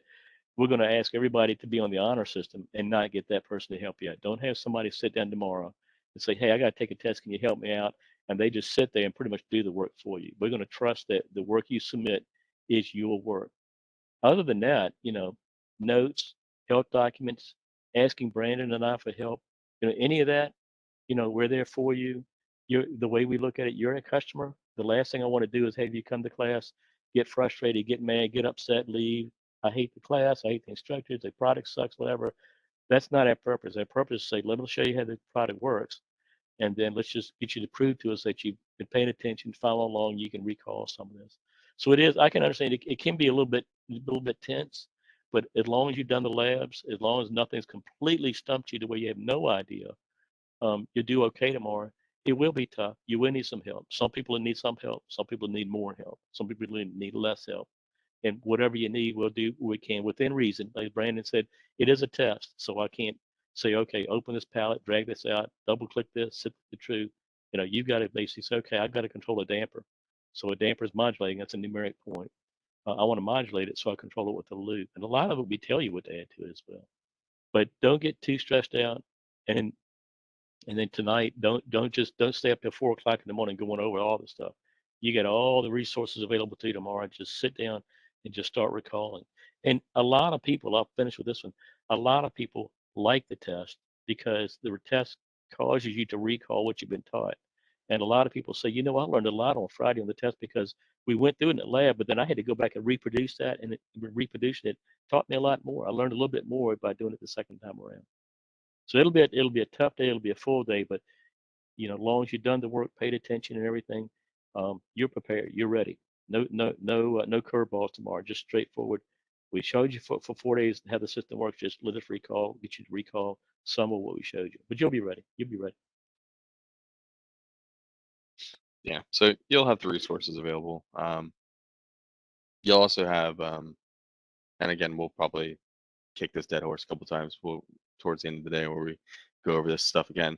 But I go through an extensive review towards the end of the day of all the important bits again that you need to know for tomorrow. You're gonna have the lab book actually as a reference for you. You can use the lab book tomorrow. And actually on the test, we even on the test is written on the test. It tells you which section of the lab that we did this. So that's going to be your first step to if you're confused about something or you don't quite remember how to do something. We actually tell you what section of the lab to go back to. Now Damon says we're here to help you, and the test, you're prepared for the test, which is true. Don't take the test lightly, but also don't use us as a crutch for tomorrow either. We're here to assist, not here to help you take the test. So something to keep in mind there. But anyways, we'll get through that again when we go through the review, and I'll make sure that everybody is a little bit better is a little bit more comfortable about tomorrow before we leave for the evening. So I don't waste too much time going over this because we are going to go over this stuff again towards the end of the day. The last good chunk of the day is just review. Okay, so that's hierarchies. Good tool to have. It's adaptable. Now we're going to look at the other side, or the other navigation tool that we have. It's called a nav file. Nav files are a little bit different. They're used in the same manner for the most part.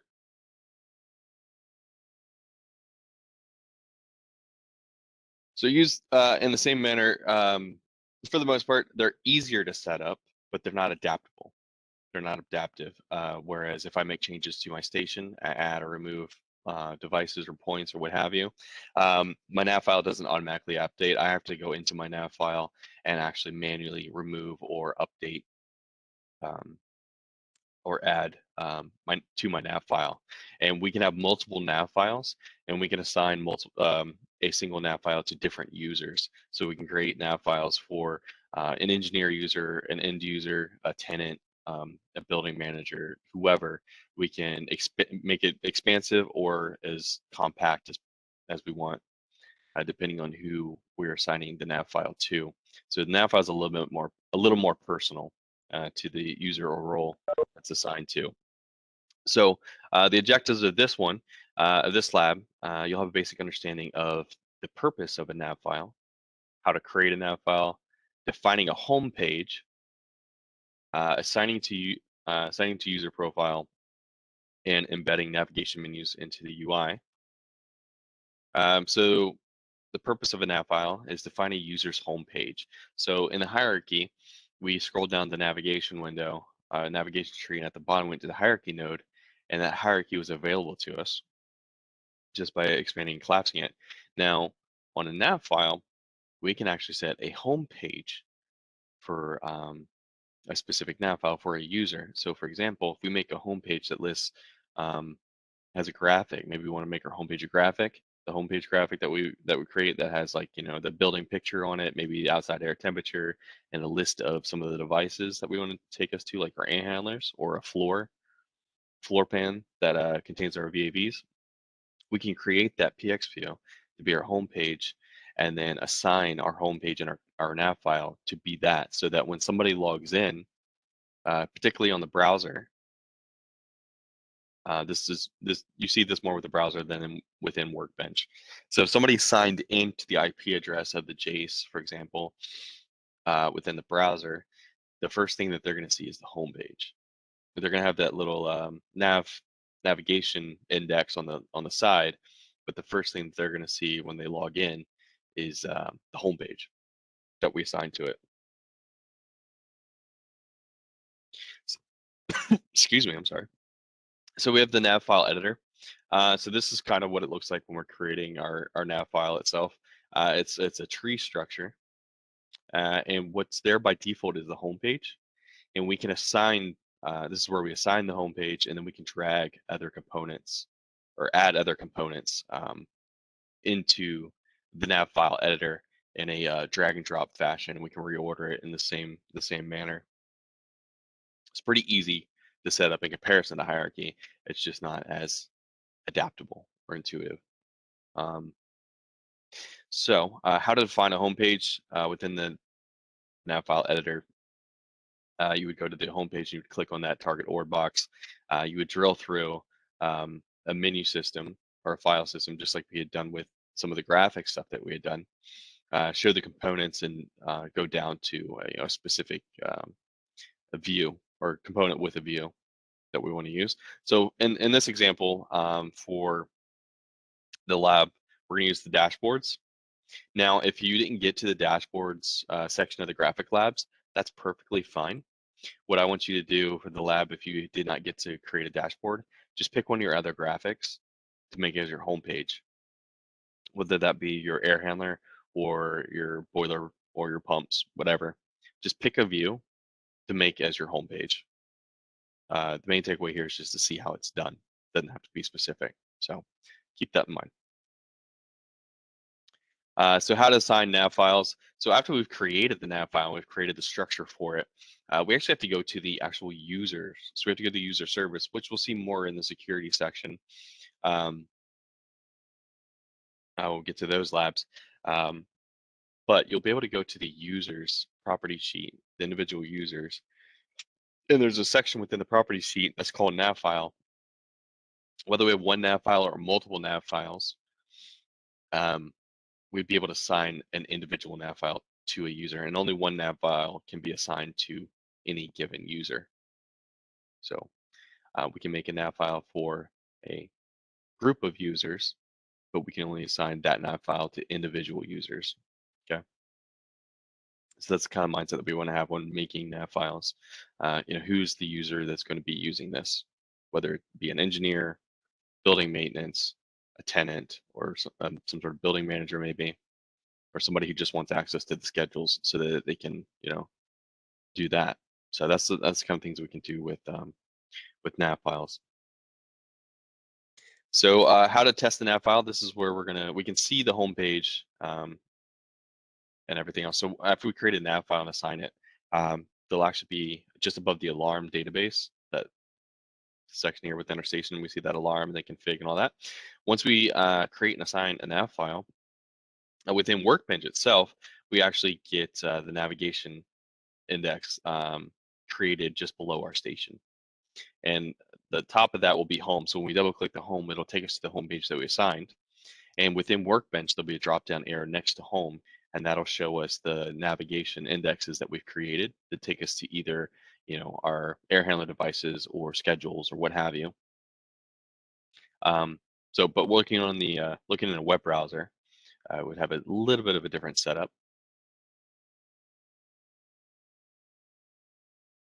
But the navigation menus, as we can see, when we expand the home page under station, you can see our other navigation indexes that we've created, whether it be looking at the dashboards, heating system, air handling units, equipment, so forth.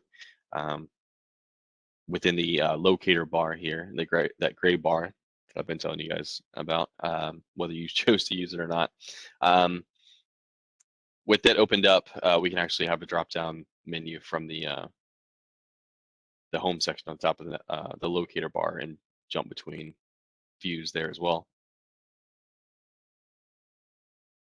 So in the browser UI, this is what it would look like. So if we typed in the IP address for either our local host or the Jace, and it brings us this page, and we sign in with a user, this is what the web browser view looks like. So it automatically takes us to the home page.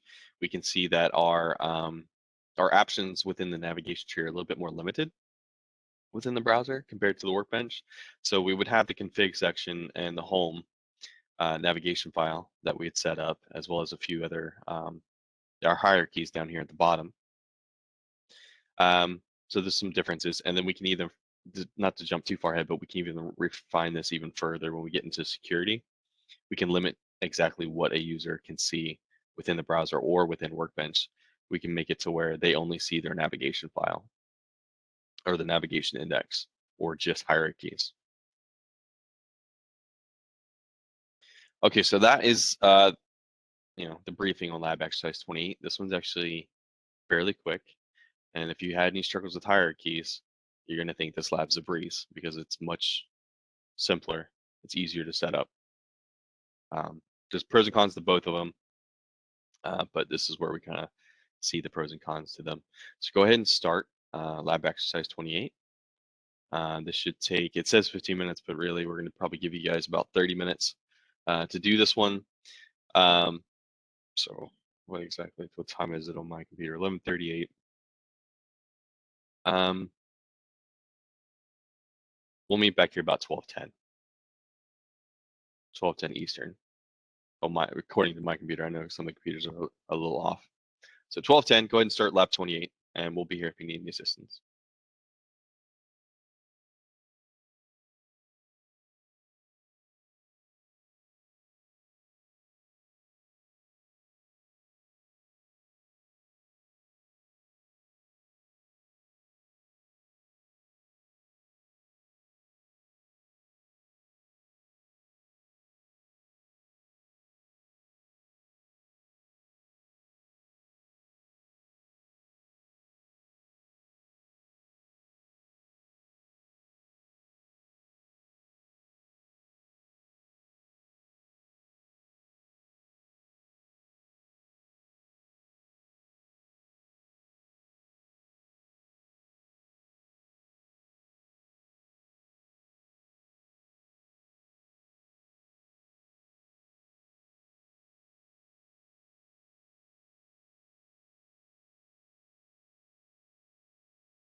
I got a quick question.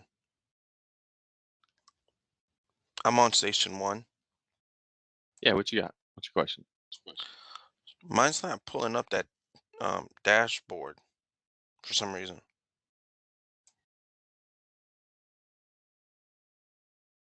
Well, first question I have for you is, were you able to complete the dashboard, lab?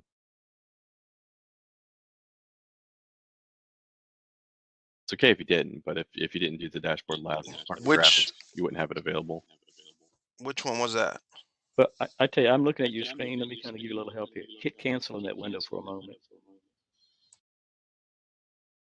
Right, yeah, hit cancel. Now, you want to hit the folder to the left of where it says default view. No, not that one. Hit the folder to the left. The folder to the left of default view. There you go. Hit the folder. There you go. There you go. Now go find your dashboard. If you didn't do dashboard, just pick a graphic to be your home page. You can pick your. It don't really matter. We in the lab we say pick your dashboard. But if you didn't have time to do your dashboard lab, which is okay, just go navigate down and find maybe like your hot water system graphic. Just pick a graphic to be your home graphic. That's all we're doing here.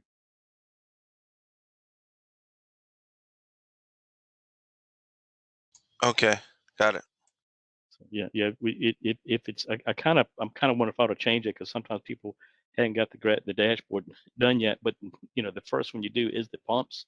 So I'm wondering if maybe I should go to do the make the pump graphic your home graphic because most area will get at least that one done. But just pick a graphic and say this will be my home graphic.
Damon, I got a quick question for you.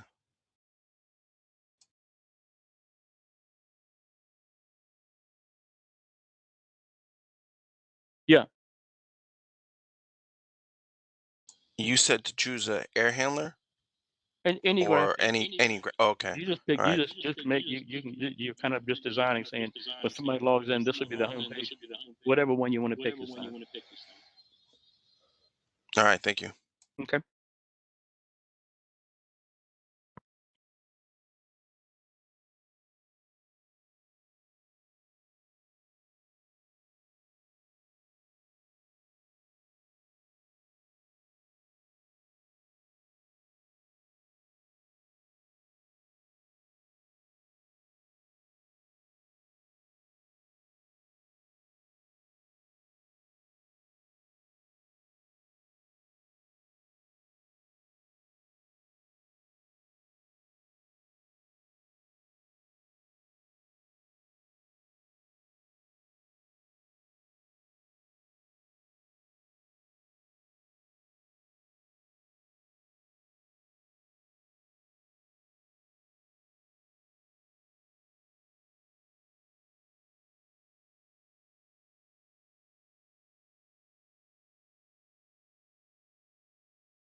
All right.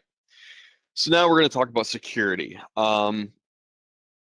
Security is broken up into several different categories. They all interact with each other and have a part to play. So we have categories, roles, users, and authentication. Each is a different setup and it has its own different service within our station. And this is something we have to do for every new station that we create. We have to go through and set up users, credentials, roles that those users belong to, and the categories that those roles have access to. So we work in it in a bit of a, we introduce it in a bit of a backward process because there's a certain order that we have to go through and create these services or create these security. So let me. Okay, so first we're going to cover categories. So we're going to go in a specific order here. So categories. So upon completion of this session, you'll have a general knowledge of security best practices, security service, or the category service rather, category browser, category manager, and inheritance of categories. So best practices for security. We want to change the default platform credentials. Now we've used default, for the most part, default credentials for a lot of the stuff we've done in this class today or this week. And now that's to keep things simple in the class, but out in the real world, outside of this class, you obviously want to take some extra steps for better security. You want to change any default credentials, not only just default credentials. You don't want to have something like admin 12345 existing within your station, or the platform credentials trading 1 Niagara123, whatever it is set up on the initial installation. But you want to have strong credentials. So strong password, set up account lockout, password expirations, and password history. Individual account for each user. It's important. Not all of us do it, and I can vouch and say that I have in the past not done this when I used to work in the field. A lot of times we had one user account and one password that all of us technicians used in the field, especially when creating a job. And we'd get a little, we'd veer away from it for a little bit. We had like actually a rotation of different passwords. The username was always the same, but I think we had 3 passwords that we would rotate through. So if I'd go to a service call or something like that, or take over a job from another technician, I could take a wild guess of 1 of 3 passwords to see which user account that they set up to work on the project. This isn't something that we necessarily want to. We want to strive to do better and not do that, because there's no sense of accountability when we have it one account for every individual, or you know what I mean. So account that every individual uses. There's no accountability, and we have services built into our station within the software that we can actually see who changed what, who overrode points, or who logged in at any given time, and so forth. But if everybody's using the user account admin, or everybody's using the user account technician or whatever, there's no accountability. You can't see who actually went back through and maybe changed something, override a point, or remove something. So accountability. Also, it's more secure if every individual has their own user account and separate passwords. It's very easy for somebody to get a hold of those credentials if somebody's using the same stuff over and over again, especially when you give it to other trades. So me, for example, I didn't always go take the extra step and make an additional user account for our the test and balancers. So when they'd come in, I'd be like, I text them and just be like, I'll just use this account. It's a little bit of a breach of security there. So if they tell their apprentice, hey, just type it in, just at the computer, and I'm going to go through and test, CFMs of a box. Now we've spread the username and password, the one username and password we've used for our site by word of mouth and by text, and now it's compromised, or has a potential of being compromised. So something to keep in mind. So admin users should be deleted or rarely used. Now we've been using the admin user quite extensively in this class. Admin user has the super privilege within the station. They can change, edit, remove, manipulate without without any restrictions really. So we want to either delete the admin user, recreate some sort of admin user, and rarely use it. Guest users remains disabled. We can set up SSL. We can set up secure communications. When this is more or less depending on the network of where the station resides or where this project resides, whether they use a VPN or RSAID. Again, help is available. Refer back to the help document. It has a it has a few documents referring to security. There's some good documentation in there. So platform credentials. Platform credentials are forced to change default platform credentials when first logging into a Jace. We've seen this. This was a step that we took when we connected to our Jace yesterday evening. We were forced to change the default platform credentials when we first logged into the Jace. We need to be very careful when changing them. A lot to go through if they're forgotten could result in losing work. So if for any reason the passphrase is forgotten, for platform credentials, especially when tied into a Jace, you will actually have to make a serial connection into the Jace itself. Have the permissions and credentials to get into the Jace itself and reset it, and reset the passphrase. Now, if we have an actively running station in there and we have to do that, we have to hard reset the Jace, the platform. We're going to lose. This is where the encryption comes into play. We're going to lose any sensitive information, any credentials. This is the type of information that is encrypted within the Jace or within a station.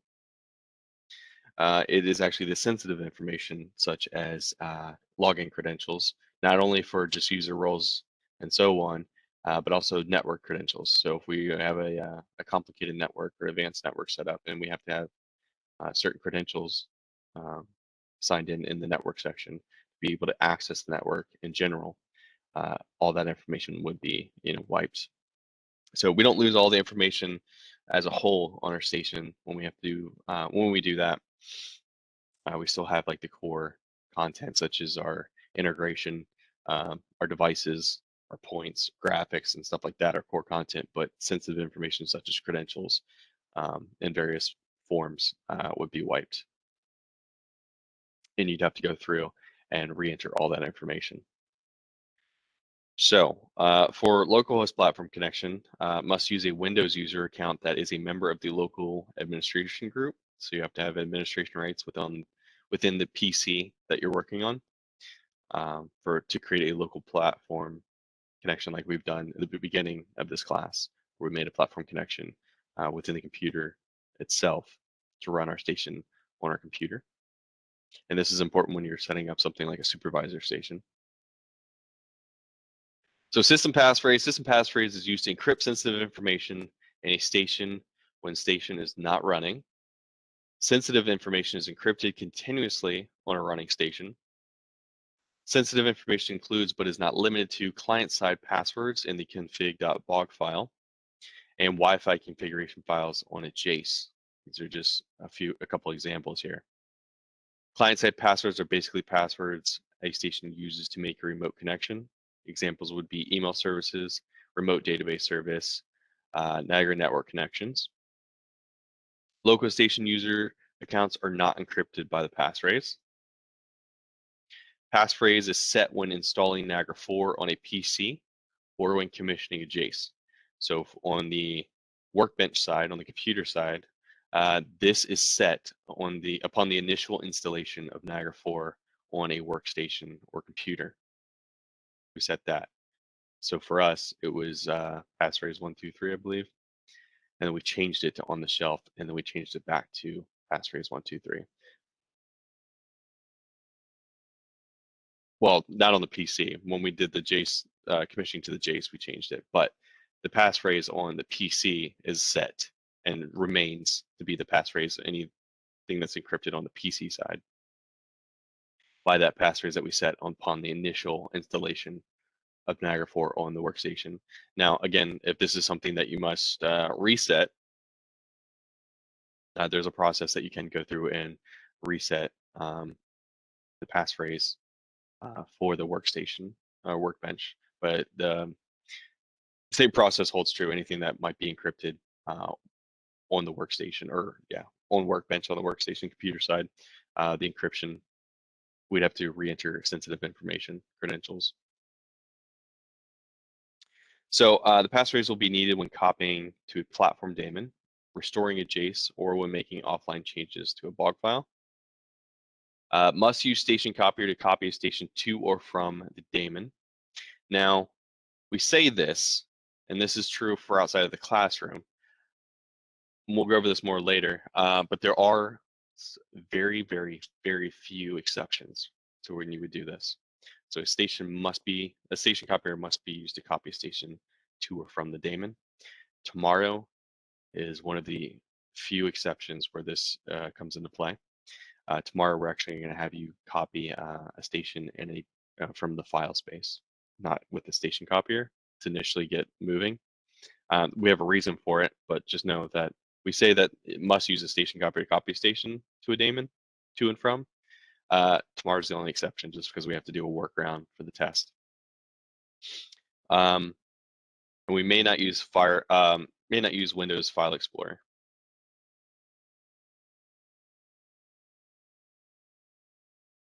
So BOG file protection tool, access from the toolbar icon or workbench file menu when config.bog file is selected. It's used to assign, change, or reset the BOG file's current system passphrase. And if current system passphrase is unknown, user can force a reset of the passphrase, which also clears any of the sensitive information from the BOG file. Okay, kind of reiterates what I kind of explained a little bit earlier. Again, we can reset it, but this sensitive information that we're referring to is typically login credentials or user credentials, not only just for users or user accounts within Workbench, but also sensitive information or credentials for networking, setting up a Niagara network. So anything that's using the Niagara network to communicate back and forth, whether it's multiple JACEs talking to each other and with Workbench workstation, you'd have to go back through and re-enter all that sensitive information after resetting the passphrase. So the Niagara AX security model, users rely on permissions. We set those permissions in categories, and the categories is where we set up the objects that the user has permissions to see or have access to. And that includes components, files, and histories. So again, this is another Niagara4 security model. It makes more sense when we actually dive into each of these sections of the security. So if looking at configuring categories, so when we want to configure the categories for a role, what a role has access to is what we're doing here. We have to use what's called the category browser. And in the category browser, there's this table. And on the left side, it's all of our components and modules on the left side going down. And on the top bar going from left to right, we have our different roles or categories rather. And we can assign which of these components on the left side belong to which categories. And something to note here is every component within a station has to belong to a category. It can belong to multiple categories, but it has to belong to one category by default. This is where we start getting to inherited categories and so forth, but just keep that in mind. So but we use this category browser like table view here to assign components to various categories. So configuring categories in the roles, once we've set up various categories for these components to belong to, we can then set up our roles. And what we do here is we're setting up which categories the roles have access to. So there's this system we have to do. There's an order that we have to do it. So we have to set up our categories first, go through our station, select which components we want to belong to which categories. Now, these components are assigned to a category by default, and all of them are assigned to a default category, and it's our job to go one step further and assign them to one or more categories to have access to. And then after we've done that, we're setting up our roles, and we have to set up which permission of the categories our roles have access to. So we can see here, if we'd gone through that table and assigned various components to a category called operating rooms, and then we'd go to our role assignment, and we would actually go to each individual role, and this window would pop up to assign permissions to which categories. So in this example, we're saying whatever role this is, which would be manager, according to the picture, the manager role is going to have read, write, and invoke access to the operating room category that we created. Now, what is contained within the operating room category? That's whatever we assigned it to in the category browser section, and that could be certain devices that have that are tied to the operating room, or VAVs maybe, and an air handler that supply those operating rooms. It might be sensitive. Who has access to that? This is kind of how we start doing that process here. Now there is, we'll go over this a little bit more, but there's what permissions they have, and what access they have. There's something called a read, a write, and invoke. The read privilege or permission allows them to read or see the data or see that component.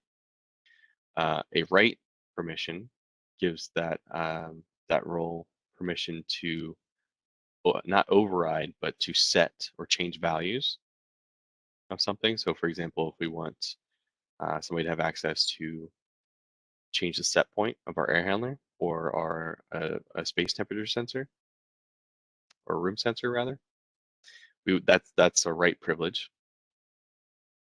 And an invoke privilege is actually ties back to a couple of different things, but the one thing to note here is an override. So it's a special permission to override a given point or component within our station. Okay, and then there's two different levels. There's operator and admin level. Admin level being the top level. And this goes back to the priority array. If you remember, we talked back to the priority array. And I believe I'm getting ahead of myself a little bit here, but we'll go ahead and jump down this rabbit hole. So the priority array, if you remember, it's from 1 to 16 on a point. And remember, if you remember, I said that there were a few priorities that were reserved for emergency override, admin override, and operator override. Now, a good thing, a good way to understand between operator and admin has a higher priority level over operator.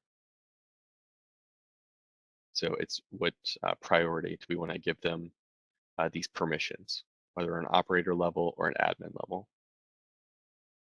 And that dictates which priority that these roles can read, write, or invoke to.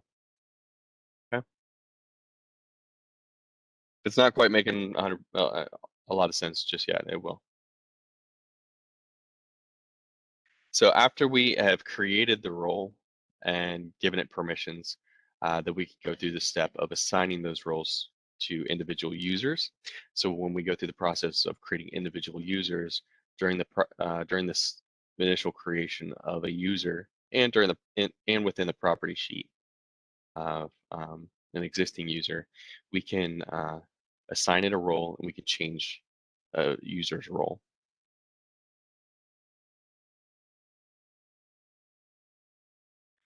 So that's the category service. Categories are logically group parts of your station together. So again, we have a category called operating rooms, and we can see that we have a device called mechanical room in this picture. And we've assigned that device to the operating rooms category. An object must be assigned to at least one category. An object can be assigned to multiple categories. Categories, we have a default category, which is user. And we can change the name of that user, and I believe we do that in the lab. You can change the names of the default categories. And we can add additional categories. So the category manager. So we create new security categories, infinite of possible categories, number of categories. Each category can be assigned a meaningful name and renamed. So in this example here, this is where we create our categories. So we can have something like general access, advanced access, set points. We can group them up with heating equipment and cooling equipment. This makes it easier for us to assign these categories to various roles, depending on how much access and permission that we want to give those roles, whether that be maintenance staff, engineering, a tenant, building manager, service technician, a contractor that's coming in, what have you. We can do all that with different categories, or with the roles and assign them specific categories. Okay, so then we have the category browser. This is the default view of the category service. It's a simple matrix layout used to assign an object to a category. Assign station objects from the config space, files from the file space, and histories from the history space. Horizontal rows represent levels of the architecture. Vertical columns represent the categories. The intersection of a row and column assigns the category. Category settings can be inherited, which means an object, file, or history picks up its category settings from its parent. So this is where, if you're not really familiar with parent and child, what we mean by that is if you look within this category browser picture here, notice how we have our device, and when we expand our device, our heating system device, just like we've done in our navigation tree, we have this relationship called a parent and child. And it really refers to what you're actually looking at. So let's say that our MSTP heating system is its parent, and anything under it, including the alarm source information, the points, and the heat pump IO points folder that we created, these are all children of the MSTP heating system. So if I assign something to my MSTP heating system, everything contained within the MSTP heating system will inherit that categorization. But we can take it one step further, and the same applies. If I open up my MSTP heating system and I go to my heat pump IO points folder, I can see by the checkboxes what's inherited from my MSTP heating system. And then I can take a step further and categorize the various components, even the children within this, and assign it specific categories. So for example, we have our heat pump IO points folder, and we've assigned it the advanced access, the various points within inside of it, the advanced access, the heating equipment category. And then just below that, with these kind of faded gray dots here, we can see that the points within the points folder have inherited those categories. Okay, and then we can kind of see that these are inherited traits or categories from its parent by these checkboxes within the inherit category. Inherit isn't necessarily a category, it's more of a property. It's saying, hey, we want these components to inherit the parent's properties or categories, rather. Yeah, this will make more sense when we actually go through the process of creating categories and going through the category browser. It's pretty simple. Might sound complicated, but it's pretty simple. So that's lab 29, creating security categories. We're not going to start that just yet. We have a couple more sections we're going to get through. Just want to go through all of them at once so that you can, since they all rely on each other and they all build upon each other, we're going to do all 3 or 4 of these labs in one go. So just to reiterate, so upon completion of lab 29, you're going to create a system of security categories, and you're going to assign these categories to various levels of the station's architecture. That's level 29. And then in prep for lab 30, we're going to look at roles. So the objectives is roles, is we're going to look at the role service, role manager view, operator and administrator permissions, and the viewable hierarchies. This is where we can set which hierarchies that we've created are viewable to which role. Okay, so we have the role service.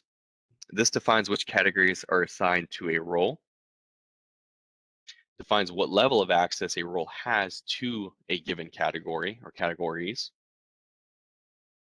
defines which hierarchies a role has access to. A user account is assigned to a role or multiple roles. Editing role settings affects all users with that role assigned. So that we have the role manager. Here's where we can add, edit, and delete roles. We can define the permissions of these roles and define which hierarchies we want these roles to have access to, which are viewable, right? So we can do a lot in here. So we can set up our various different roles, right? We can add, edit, and delete them. And this is where we get to the defining the permissions. This permissions window here, this is where we would go through and give the either operator or administrative read, write, and invoke permissions for various categories. Anything that's not checked in the checkbox for a given category, that role does not have any access to whatsoever. They actually will not see anything that belongs to that category at all. So for in this example, our manager has access, read, write access to the cooling equipment and has read access to the set points. They will have zero access to anything that belongs to the heating equipment category. And if I remember correctly, they will not see any component that belongs to the heating equipment category within the workbench or the web browser. So again, we have permissions, read, write, and invoke. So again, read is to be able to see the data, be able to see the information, be able to see the component. Write is being able to write to that component, whether that be something simple as changing the set point, going to the text box and changing the set point. And then we have something, and then we have the invoke permission, which is this is typically referred to as overriding.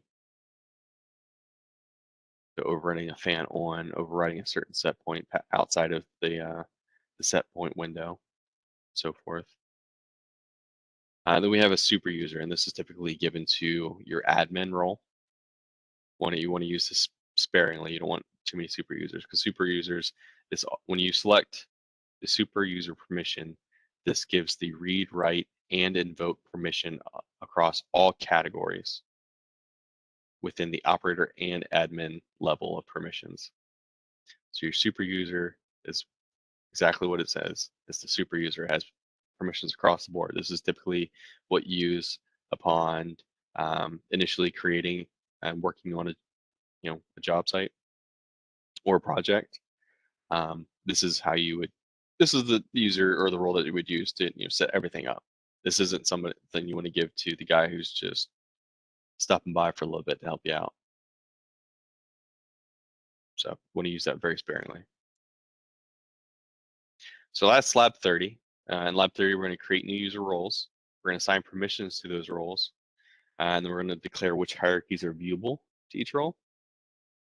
So that's lab 30. Then we're going to take a look at user accounts.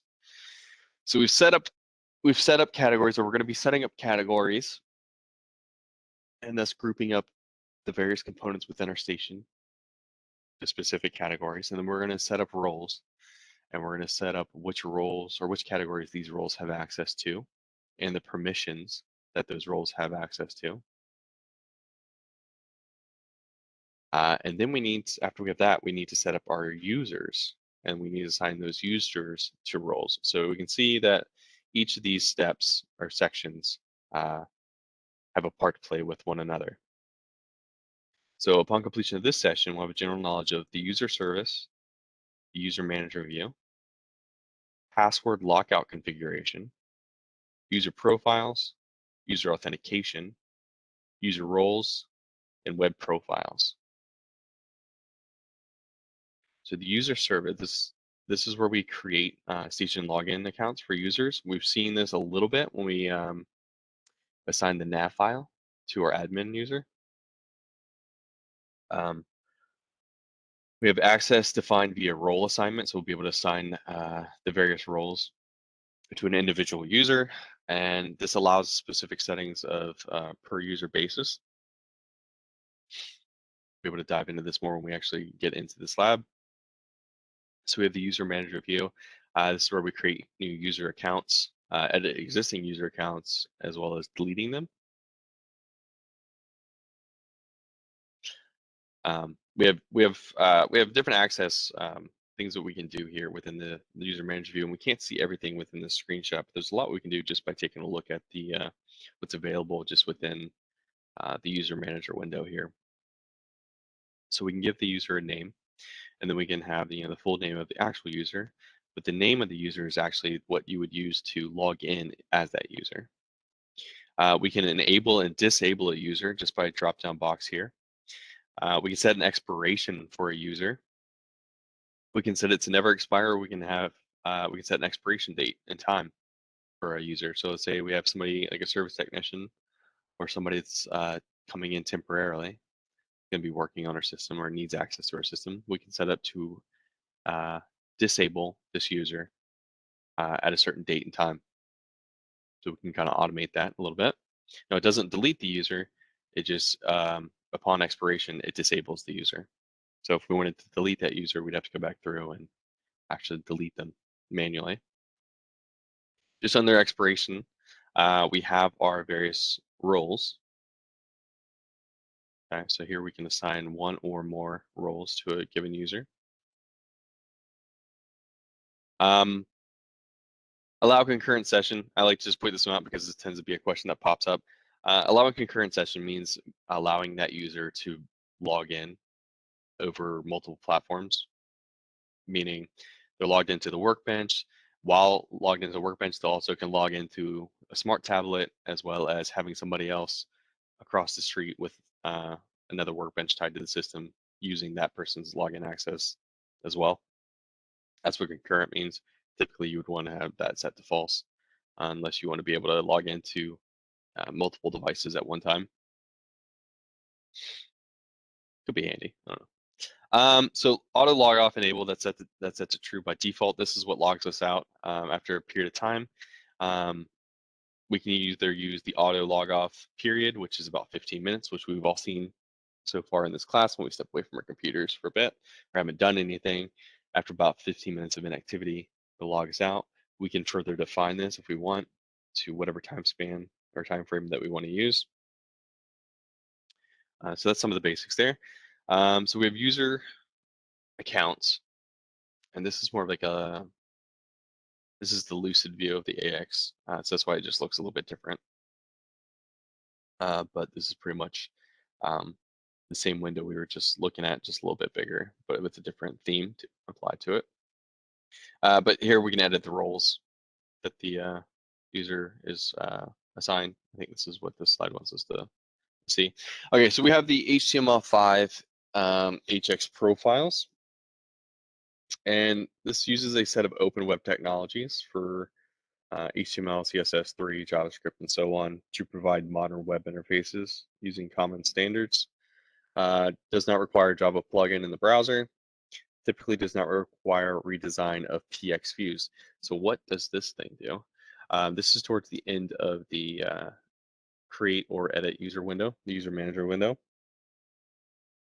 Here we can predefine a few things or limit and gain access to various things within Workbench or within the browser view. So these are divided up into two categories, whether we're looking at the Workbench view or the web browser view. What this is saying is we can go ahead and choose the type of theme. Now I said there's two different types of themes. There's Zebra and then there's Lucid. This is Lucid theme, and this is well, it's HTML. But the one that we've seen so far with the AX view would be your Zebra theme. So you can go and once you set up the user, you can set up their HX theme of preference, whether that be Lucid or Zebra. We can enable the HX workbench views, nav tree sidebar, search sidebar, palette sidebar, all the things we've been using throughout this class so far. We can enable or disable the nav tree, the configure tree, file tree, history tree, and so on. We can, from each of these checkboxes, we can select whether these are viewable to that user or not when they log in to use the system, whether that would be, depending on which section you're looking at, whether that be within Workbench or within the web browser view of it. We can have, we can limit what that user has access to. So for example, if we disable the search sidebar and the palette sidebar, even the nav file tree, that user will not see that whatsoever when they log into Workbench. So we can really limit what an individual user has access to upfront when in the software within Workbench or even within the web browser view. So HTML5 HX profile, the WV views, so we can even a little bit further, restrict access to the HX Workbench views which have not been ported to HTML5 based UX views. That's things like the AX property sheet, slot sheet, alarm console, backup manager, and so on. And this just goes a little bit further to what that enable and disable what actually we're hiding here. So for example, this is the HTML view, the web browser view of the nav tree, search window, and palette, whether or not we choose to give access to this. So if these are set to true, if we were to uncheck these boxes, or if it's a drop-down box to set it to false, the user will not have access to or be able to see these sidebars. Nav file tree, this is going through each individual section of that that window that we were looking at previously and showing what exactly would be hidden or viewable or not viewable based on if we enabled it or disabled it.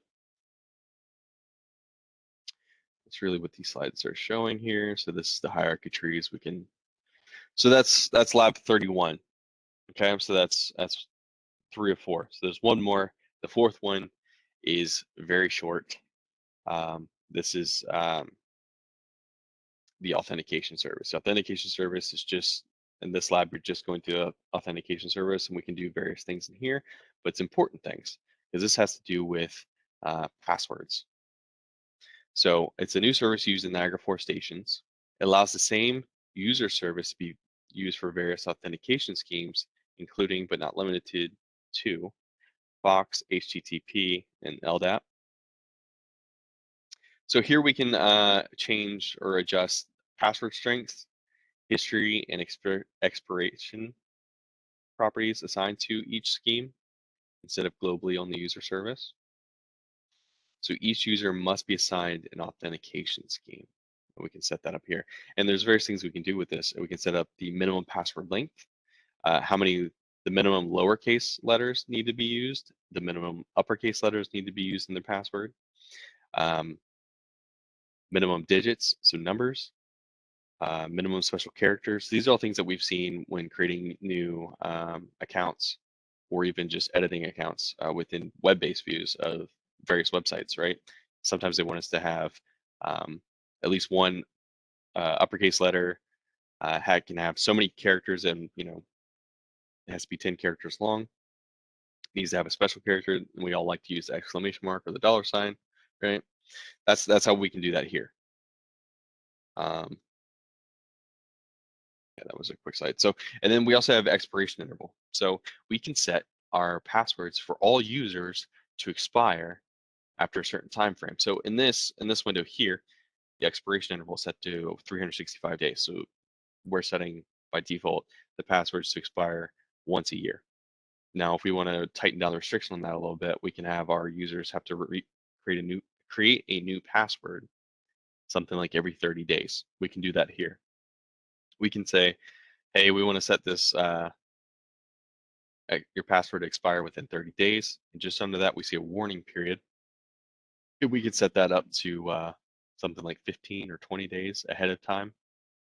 before the expiration is going to hit that, hey, you're going to need to change your password here soon. And then password history length, meaning how far back of existing passwords can you reuse an existing password that you used before, right? So maybe we used our initial password and several months go by or several password changes have gone by and we want to recycle some old passwords. That's what password history length is. We can go up to 10 history lengths. So it's saying how often can you reuse an old password. Okay, so pretty simple. That's all that Lab 32 is going over that. So there's 4 labs to do. They all work in conjunction with each other. It's a little past 1 now. We're going to give you guys about 2 hours to take a lunch and work on going through these 4 labs. So Damon and I will be here if you need any assistance. But go ahead and start with the first lab for categories and find some sort of time block within that 2-hour period to take a lunch.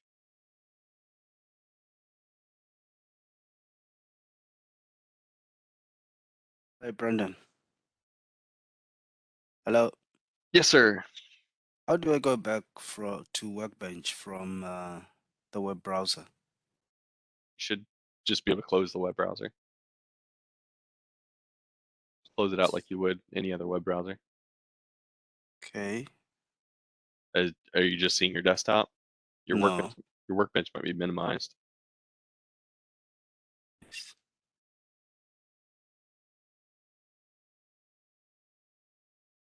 Which station are we working on here? 14. 14? Oh, I got it. Oh, you're there. Yeah. Yeah, got it. Thanks. Hmm?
there?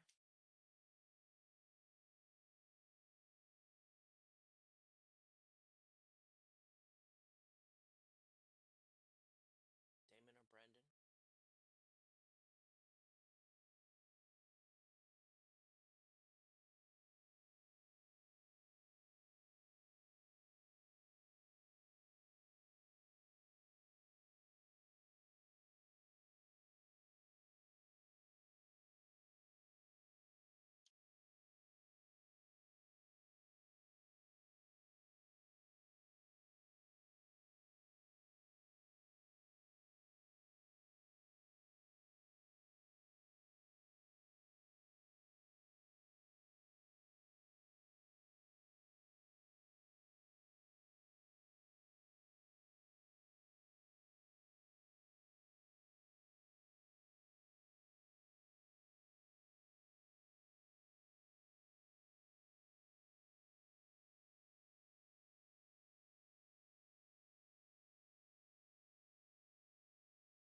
A couple key points here. So category service, you will do this tomorrow.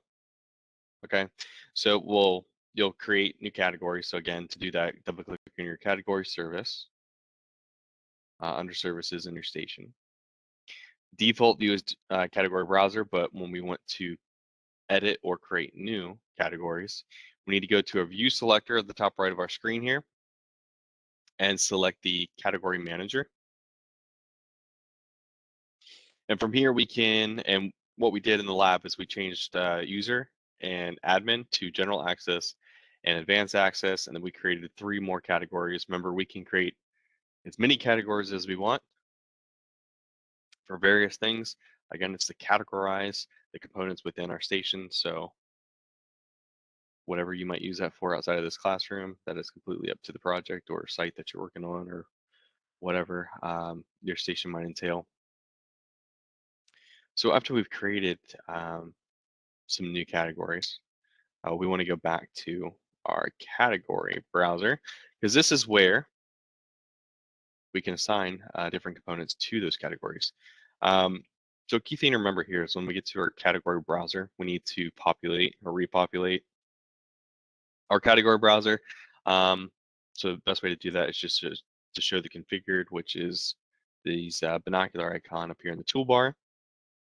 I click that, it will expand all of our components that we can categorize. So, from the top we can see our configuration space, see our different services, our drivers, and we can even go all the way down into our file space as well as our histories.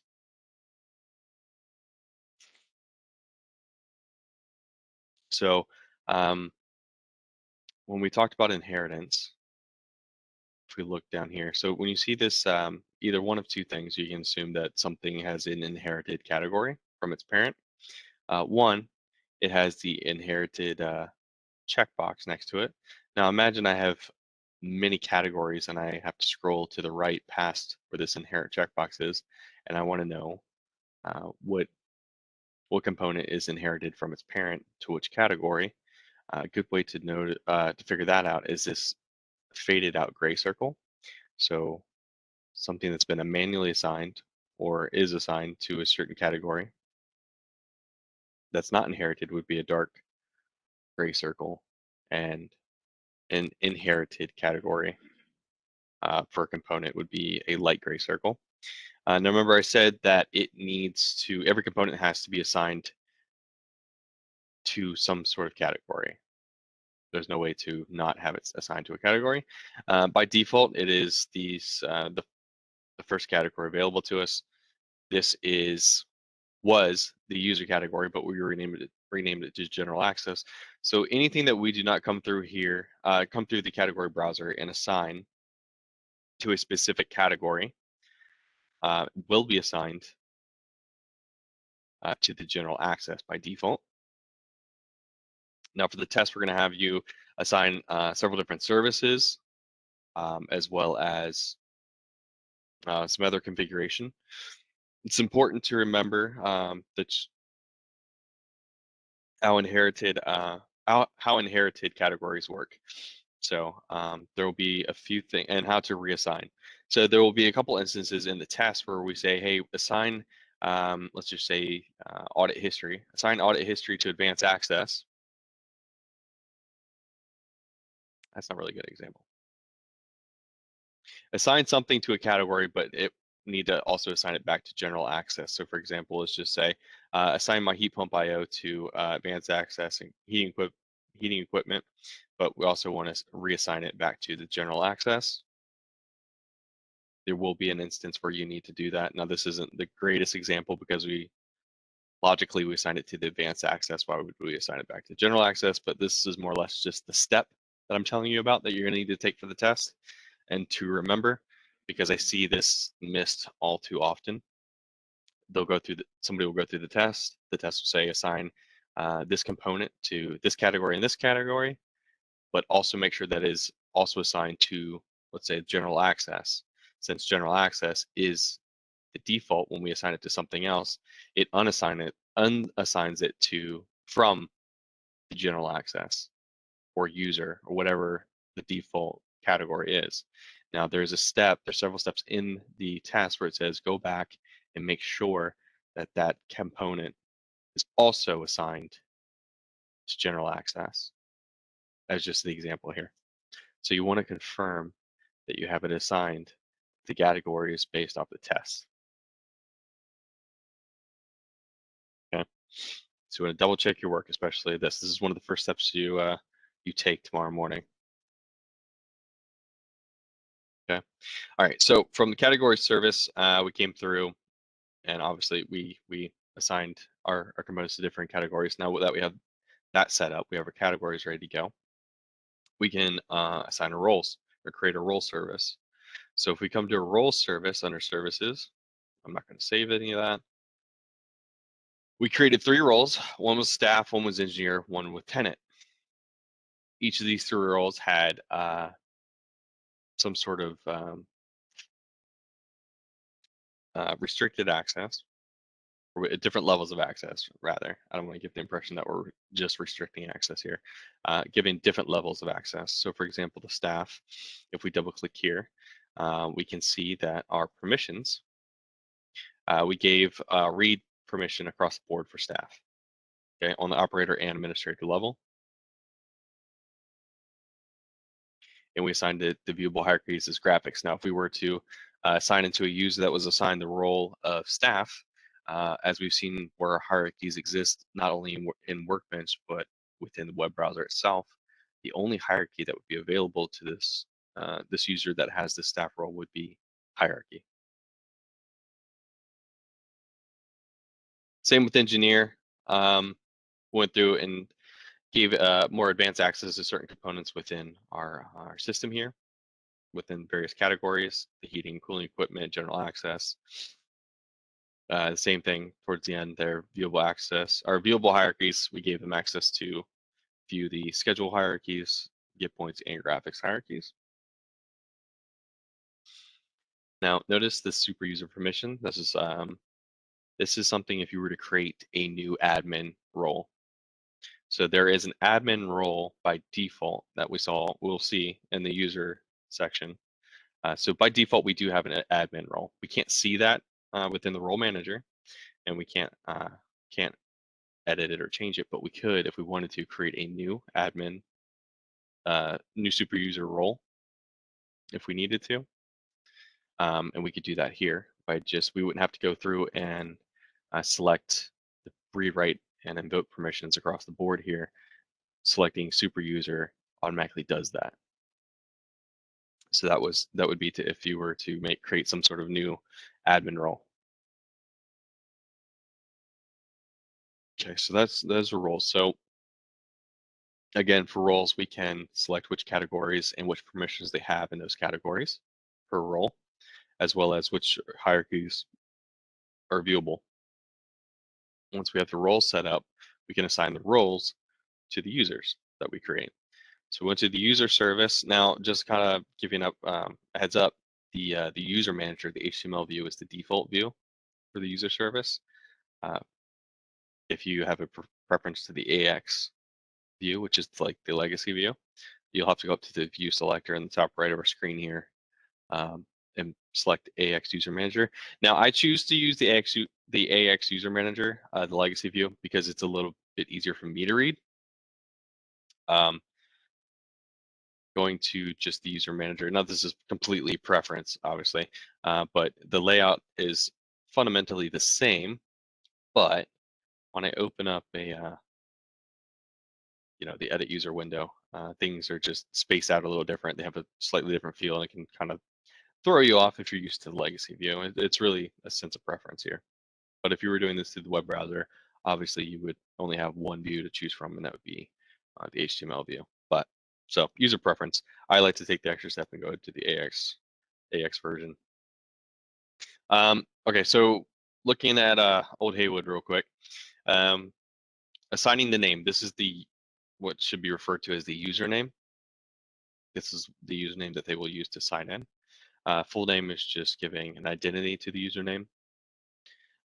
We assigned Haywood to the engineering role.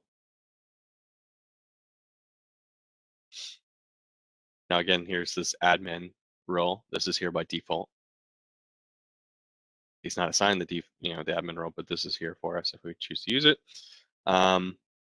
We gave him a role. We changed a few other variables within his profile, like changing unit conversion to metric and so on. And then we won't necessarily need this for the test. I don't think we have you do it for the test of creating the new users, but the force reset at next login. This is more or less a tool for you to keep in mind for outside of the class. It's good to set up a new user, especially within a facility. So not necessarily meant for technicians, though you could do that if you were setting up a user account for a technician that's going to be working alongside you or on the project. You'd have him set his own password up. But typically you would see this more or less on a in finished product, and you're signing other users, end users, to the account. So you give them a default login password with, it could even be password 123, and then force their login. And then when they log in for the first time, obviously they'll get a prompt to change the password. And as we saw during the lab exercise, or at least you may have heard during the lab exercise, if you forget to set this force reset at next login, you can set this to true at any point. It doesn't change the original password that you gave to the account. So for example, is admin12345. We already set that when we created the user, and that just sits here. We don't have to establish that password, but setting the force reset at next login to true will prompt the user on his next login to reset their password. Brandon, are you able to go to this same one in the HTML view? Because I'm sure something else. Sure. I think that came up really weird, and this I just fumbled on this, and I kind of wish I would have known. Sure. So if you go there and you want to hit that, you can't. You have to hit that password config to open it up. If you go down two more, that one, and then it's available. See the force to reset. Yeah. It took me a while to figure that out because it was closed. So I kind of like that AX view better as well. Yeah, so It's that's what I was just saying. It's a bit of preference. The HTML view is just it's all the same information. It's just lay it out a little different. So I'm glad you brought that up because I've spent so little time in the HTML view of this, the user manager, that I didn't even know that there was a drop down. yeah. I was banging my head against the wall. So there you go. Mhm. It's got its uses. It looks clean, and really it's user preference. But the only difference is if you're actually working um, on the browser, like you don't really have much of a choice. You would be working in the HTML view. But yeah, so it's user preference there. So you might have to look around a little bit more in the HTML view if it has some differences there. Okay, so that's users. One of the things that you will be setting up tomorrow. So you'll go through the same process, the same order when you're setting up categories, roles, and users. They kind of have to be set up in this way, or else you're kind of just working backwards. It's kind of a good idea to go ahead and set up your categories first, then go through category browser, setting up your different components, and then going and setting up roles and the permissions to those categories, or else you're going to do a little bit of backtracking back and forth. So if I went through and did my roles or did my users, well, then I need to go make roles. So then I go select my roles, and then I need to go back to my users, assign that user to a role. Now that I've got my roles, I need to go assign a category. Then I need to go back and set up my roles to have access to those categories. So you can see that's a lot of back and forth. So it's kind of a good idea to go ahead and work in this order when starting this stuff up from scratch. Set up your categories first, then set up your roles, then you set up your users. It flows a lot easier that way. And also helps prevent you from missing a step, not only for the test, but also, outside of this class, if you're setting some of this stuff up for the first time and you forgot to assign a couple users some roles because you didn't go back to the users that you created to assign those roles. So kind of helps you along there. Okay, and then we had the one last thing to kind of just keep you in check here, nav file. Okay, so I purposely didn't assign a nav file to Hey so I can show you guys. So again, we can make multiple different types of nav files with different layouts. And the way you assign a nav file to individuals users, that's the only way to assign nav files, is you have to go into the edit user, go to the nav file section, click this folder icon, and it's going to show you the nav files that you've created within this window. So if I had multiple nav files available to me, they would be listed here. I would pick one. Maybe this one is for engineers or something like that. I can select it, press open. You know that it's assigned based off this file path here, this text within the box now. That's something you'll do tomorrow. You'll create a user, you'll assign a nav file to it. Make sure you don't miss that step. It's an easy step. It's an easy step and it's an easy point to lose if you forget to do it. Okay, and then we had these different HTML5HX profiles. We have the default web profile and the mobile web profile. You can kind of ignore the mobile web profile for now because this is related to smart devices. It's not something we're doing for this class. But during the test, we may say for a particular user that you've created to enable or disable certain features for that user. And I know for this lab, we ask you to enable sidebar, search sidebar, palette sidebar, nav bar, but they're already enabled by default. I can tell you right now for the test, it's going to ask you to disable a few of them. So this is what you're looking for, the default web profile, this section here. And if the instructions tell you to make sure that to deny access or disable access to a palette sidebar or the nav tree for a user, this is how you do that.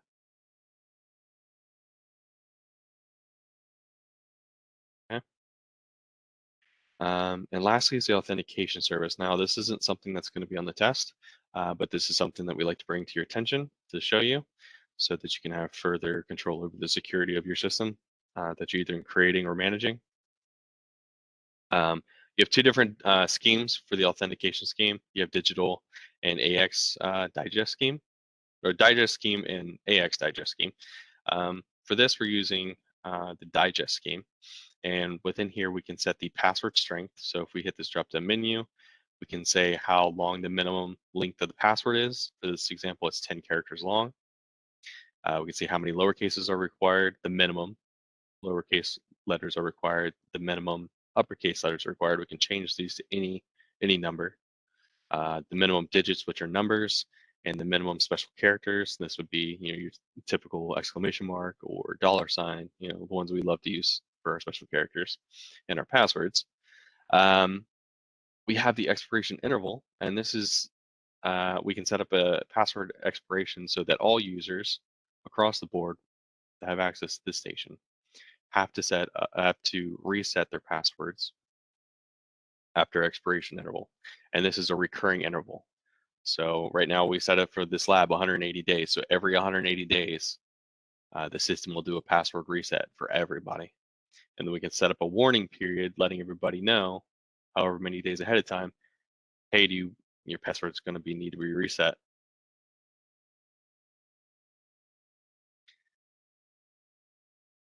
We also have the password history link. We touched on this just a bit, and there was a question about it during the lab. So the password history length, again, this is refers to an old password that we have used, and you can set the history length, which means how far back, how many old passwords back till I can use it again. So let's say I use password 123 and I used it, 3 passwords ago. If I have the history link set to 2, since it was 3 passwords ago, I can use password 123 again for my next reset. Kind of gives you an idea of what that's used for. Yeah, so that's kind of some of the basics there. Brandon, let me add one thing to that. Absolutely. One, you notice that there's within here, it talks about having to reset your password, and every user is assigned to a different authentication scheme. So in this case here, it's set for everybody's got to change a password, once every 160 months. 180 days. You can actually do like an exception for a given user. So go to a given user's account just for a second. And go to Brandon, I guess. And if you go into the expiration, let me see, go to that one for a second. If you go to right where your pointer is, right where authenticator is, if it's set for this has to do, the authenticator is your password. This is, if it's set this way, then what's going to happen is that this account will ignore the 180 day got to change your password. If you check the other one, the expires on, then what's going to happen is it'll follow what the authentication scheme does, because The reason for that is that you're going to be getting into the next lab where stations talk to stations. And to do that, stations have to log into other stations. So if I had a network of 100 stations, maybe a supervisor, 99 JACEs, for those 100 stations to share data, they'll be logging into each other, and they'll be doing it using a user account. And if you've got to go through and change their password once every 6 months, that means you got to do it in 180 stations. You got to do it in 100 stations, and it'd be just a nightmare. So in the case of something like that, the account that you would use for station-to-station connection, you might leave the never expires checked. But for your users, your people who log in, you might want to have the expires at one check so that your users have to change their password, but maybe the station connections don't. But that always kind of confused me. I had to talk to somebody in security about that, about how do you, an authentication scheme, I've set it to change the password once every 180 days. But when I come here, it says you don't have to. So what's going on? So this one basically supersedes the the authentication scheme. The authentication scheme will be used as long as the expires on checkbox, radio button is checked. But if you hit never expires, then this account will ignore the fact that it's got to change a password, and it never had to change a password. So that could be important. A big job. You have a lot of you have like a college campus, and you want to make sure that all of your people have to change the password, but you don't want it to sit there and get into the station connections. This will be an important setting for you. So, anyway, just a thought there. All right. Just to just to find out, to be clear on this, the system gives you a password. It tells you that your password is going to change in 14 days, and then it gives you the password, or it allows you to change the password.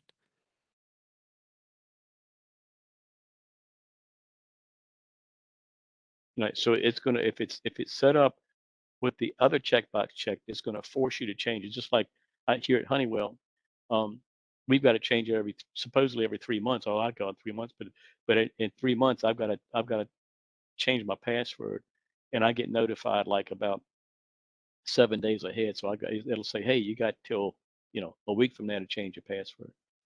So that's how this would work. Is that your question again? Yeah, it's that's my question, because it was the same thing. I was at Honeywell as well, so it used to tell me when when it expires in 3 months. But I heard that in 180 days that the system, maybe I heard wrong, I don't know, but in 180 days the system is going to change the password, not you.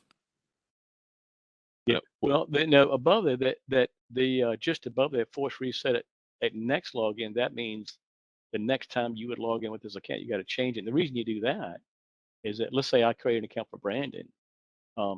I create it and I've got to enter some password. I can't leave the password field blank, so I got to enter some password.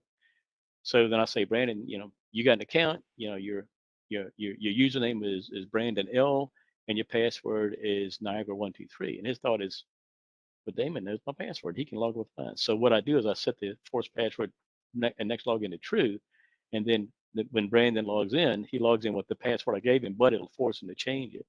And then once that happens, this flag goes back to set to false again, because it's not every time you log in, it's just the next time.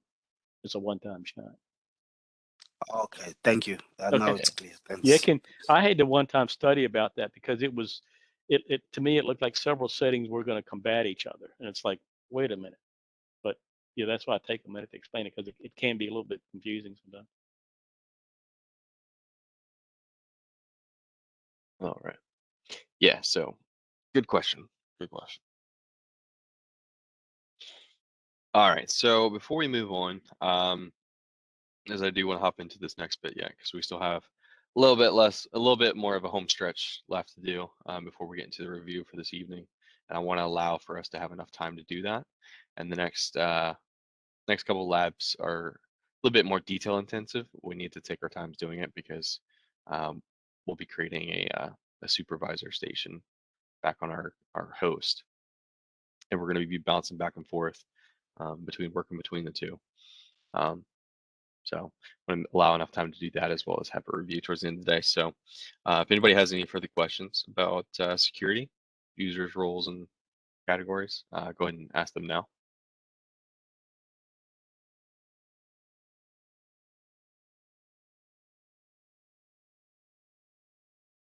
All right, well, if something comes up and we're in there, you know, from this point on until at least the review, we'll have plenty of time to, hopefully we'll have plenty of time this evening before we leave for the evening to allow for questions and stuff like that. So okay, so the next little bit, I'm going to go through the Niagara network. So we've seen it so far within under our drivers. We saw it from day one. We opened our station up, but what can we actually do with that? Okay, so that's the next section. We're going to look into the Niagara network and what we can do with it. And the overall goal of this is to set up a communication link between a supervisor station running on a PC connecting to a Jace. Now you say, well, we're already kind of doing that. Yes, but we're setting up an automated communication line between our PC and our Jace, so they can pass information back and forth without us having to manually gather that information ourselves. So we're going to do that here. So I'm going to do a quick little slideshow, just cover a couple of the slides before we hop into it.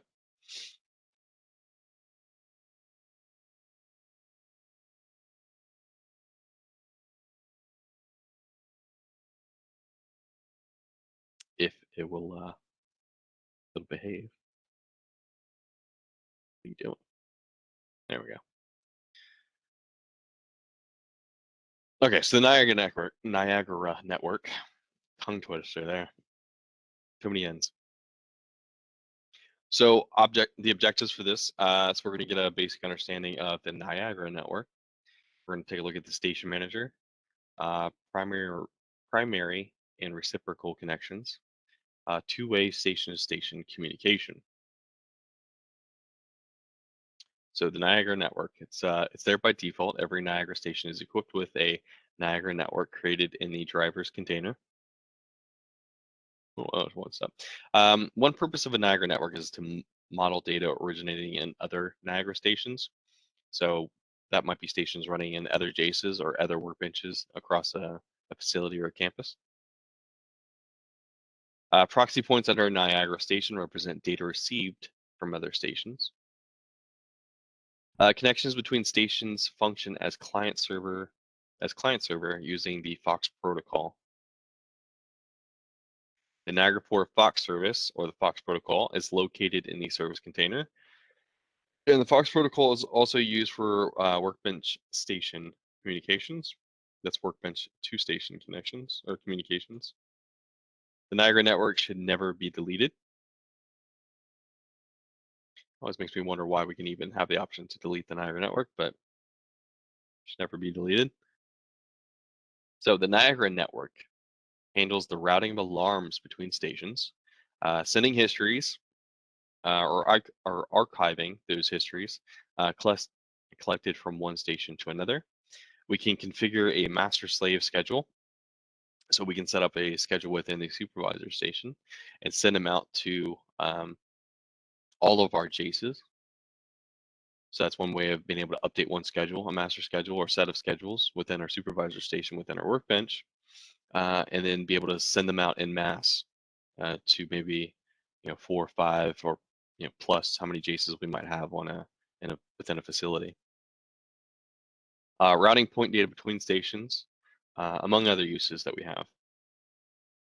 So connections between stations or workbench to station can be either secure or non-secure, but it's highly recommended all connections be secure.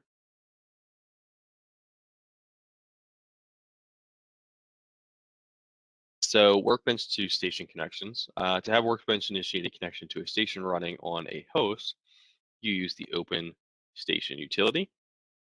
Now this is very similar to the steps that we took in the very beginning of the week when we opened a platform under my host and then opened a station under my host.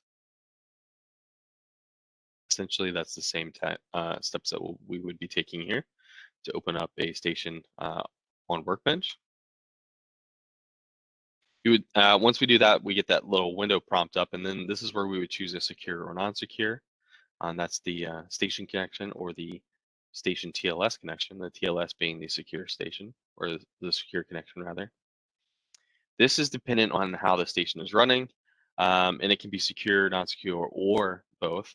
But typically, one thing to keep in mind, if you open a platform connection that is non-secure, you will not be able to make a secure connection to a station, and vice versa. So both the platform connection and the station connection must be the same, secure or non-secure.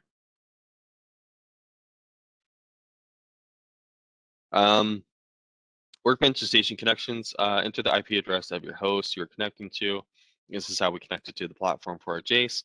If the station is running on the PC workbench you're running on, we can type in localhost, but as we've seen, if we right click on my host within Workbench and open platform, it automatically inputs localhost into the IP section there.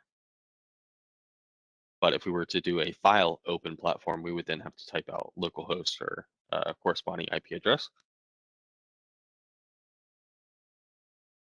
Okay, so Workbench to station connections. When connecting secure, the station you're connecting to will send a certificate to prove that it is the station you intend to connect to. We've all seen this identity verification window pop up a few times so far this week. We are attempting to make a connection to a station from our workbench, and we get this identity verification pop up. You could read the brief description and press accept. The only time that you might want to be wary about doing this is if you're working on something completely different, haven't initiated any sort of connection or change with the workbench, and an identity verification window might pop up, and then you might want to read what exactly is going on, because it might be something going on in the background, somebody making a remote connection via a web browser, trying to change some things around. So if Workbench does not trust the certificate, you will be presented with a window that requires you to accept the certificate. There's much more discussion, but in short, do not hit accept as an automatic response. Goes back to what I just said here. If you're trying to initiate something, give it a brief read through, make sure that's actually what you're trying to achieve. It is possible for somebody to backdoor into the Workbench via web browser or what have you. If they know the IP address, they might make an attempt to make a connection to it, and so forth. That's one of the few things to be considered. Station to station connection. So we talked about workbench to station. Now we're going to talk about station to station connections. So one station needs to communicate to another station. It must log into the station in a similar manner as when workbench logs into that station. So stations do not automatically have this permission to communicate with other stations. This communication setup is configured in the Niagara network, and each station must be set up to connect to the other. So this will be kind of one of the steps. This will be one of the steps that we do in the lab. We'll get a supervisor station running. That'll be running, and we'll have our J station running, and we'll initiate. More or less, we'll be initiating some sort of like handshake between the two. And on either end, we have to go through and accept that handshake. And in order to complete the communication on either side, we have to create a user login for both of these stations to use to meet the credential requirements to talk back and forth across the Niagara network. That's part of the configuration process. So in the station manager view, you can discover available stations or manually add a station. The discover utility is a broadcast function, so it will not make it through the routers. So in that case, you would hit the new to manually add the station. So this would be the case if you have an IP network and your station might be behind a router. In that case, you would have to manually add in the manually add in the IP address for that station.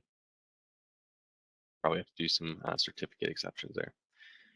So station to station connections, again, when the station configuration window open, every property must be configured properly. Let me reread that. So when the station configuration window opens, comma, every property must be configured properly. So anything that we set up on one side of the network, we also have to set it up the exact same way on the other side of the network. What that means is the configuration of the properties on the supervisor station side has to be the same configuration that I do on the Jace side or other station. So one station has to be similar to the other station. Okay, so if connecting secure, the initial connection may fail. This is because the certificate sent by the station attempting to be connected to is trusted by the station initiating the connection. This is similar to the window that opens when Workbench doesn't trust the certificate supplied by the station attempting to be connected to, with the exception. There is no tool to display an option to accept the certificate. You must navigate into the initiating station's platform service and accept the certificate. This is one of the steps that we're going to do here in this lab. This is done via station connection, then navigating into services to the platform service. Once this is done, you'll be able to ping the station to have it test the connection. So what we'll be doing here is we'll go to the platform service after we initiate an attempt to initiate this handshake. It'll reject it. We'll have to go to the corresponding platform, go to the platform service, locate the certificate and manually approve it. And this is what a failed connection looks like for the first attempt of connecting to a station. The certificate needing approval, we need to go to the Cert Manager service under the Platform Services. We'd go over to the Allowed Host tab in the Certificate Manager view, select the declined certification. We know this declined by this X little mark here. We'd select it and approve it, and then it's going to give us a prompt saying, are you sure you want to approve this? And we'll say, yeah, we know what it is. So once that's successful, we go back to our station manager, and we can ping the mech room device or station there by right-clicking it, going to actions and ping, and everything's clear and everything's good to go. The status will change to OK. So that's lab 33. So upon completion of this exercise, you will be able to create a new station based on a new supervisor template, place the station manager into learn mode, initiate a discovery process, establish and configure the primary connection, edit and enable the reciprocal connection, verify two-way connectivity between the stations. Okay, so this lab will take about 30 minutes. Be very mindful as you get moving along, and it does say in the lab book which station you're looking at. The lab will give a hint saying working in your JASIS station or working in your MyHost station or your supervisor station, it'll tell you which station you're supposed to be working in. It's very easy to get mixed up when bouncing back and forth as to which station you're supposed to be working in. Refer to the lab, try to keep track of where you are in the lab book. It's easy to accidentally skip a step and end up in the wrong place. It's not an issue. We can always backtrack and figure out what happened and fix that issue, but just be aware that you need to keep track of where you were working within Workbench, as well as working in the lab book for this section. So go ahead and take the next 30 minutes or so. We'll reconvene here about 4:10 or so. And again, Damon are here if you need any assistance.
And then I've got a silly question. I might have a silly answer. So I'm going in, I'm trying to start the platform, and remind me, is it Tritium 1, Niagara 123, or is it a different password than that? No, you're correct. For your platform, it's Tritium 1, Niagara On 123. and that's on the my host, right? Correct. It's not As it turns out, the way we got you to do the labs for both your Jace and your local host, we've actually made it so that the platform credentials are the same for both. You probably wouldn't do that often, but to make it convenient, whichever platform connection you're making now, it can be Tritium 1, Niagara 123, Jace, or local host. So my platform, or on my Jace, I'm using my name, that one, and then so when I go on the my host, Now then what? your platform connection to your Jace, if you did the lab the way it was written, your platform connection is Tritium 1, Niagara 123. Right, but the first step of this says to go on the my host, Correct. and it's Okay. not. So your platform connection to my host is also Tritium 1, Niagara 123. Okay, it's Now remember the station credentials and platform credentials are two completely different things. Correct. so, Correct. and I'm on the plat. Oh yeah, the platform, local platform. So I thought it was Tritium 1, Niagara 123, and It Yes, is. for the platform. it's not working. Oh, now it is. Ah, yeah. What station are you? I'm at station 9. I'm glad you guys can't see my face.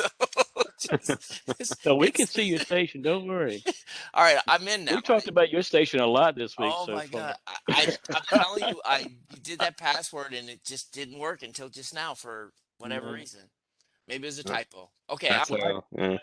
I jokingly tell the students a lot of times if that happens, it just happens to be that sometimes you take 2 or 3 tries, and sometimes when I walk over and stand by it, that they type it in and correctly that time, and I'll just tell them I have a certain It's aura about me. If you want called me on the test day, if you want to, for $10, I'll walk over and stand beside your computer, and just my presence will cause things to start working better. So, it's called the done. instructor effect.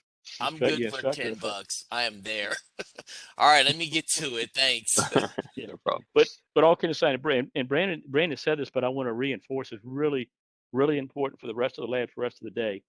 Um, you're going to have 2 stations you have the option to log into, and the lab is written to specifically tell you log into the Jace, log into the local host.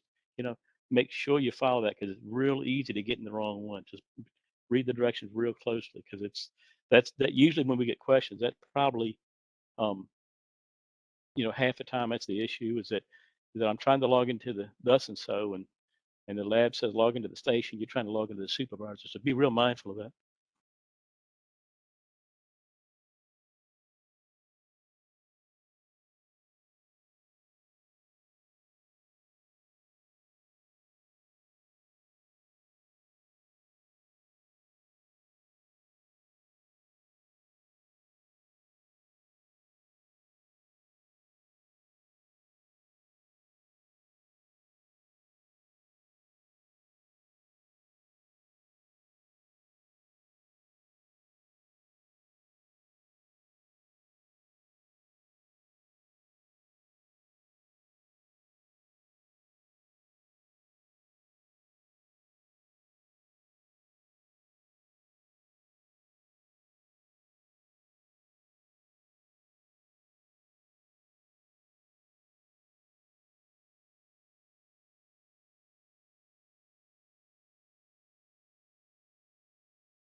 I do have a question.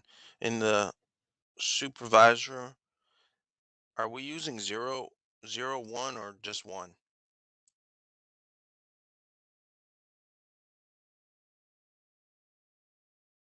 Are you talking about the address, like the IP address? Or are you talking about the name of the supervisor station? The name. You can use 0, 1 for the name. Okay. Mm-hmm.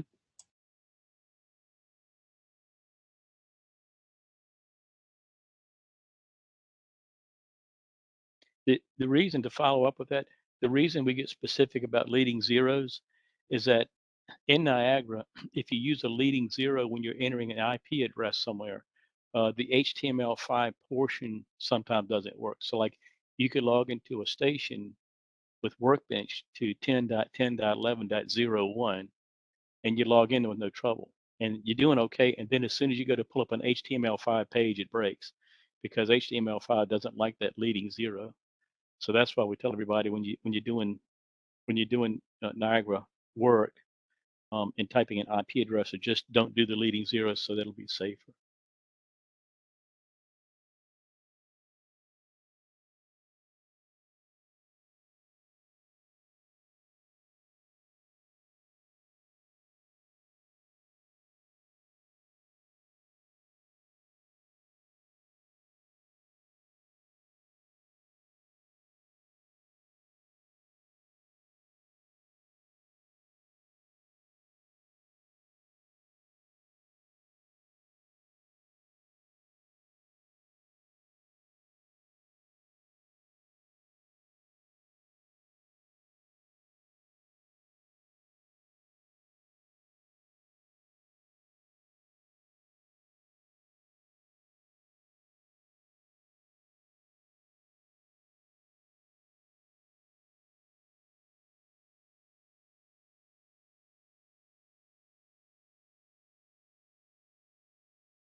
Hey, Brandon.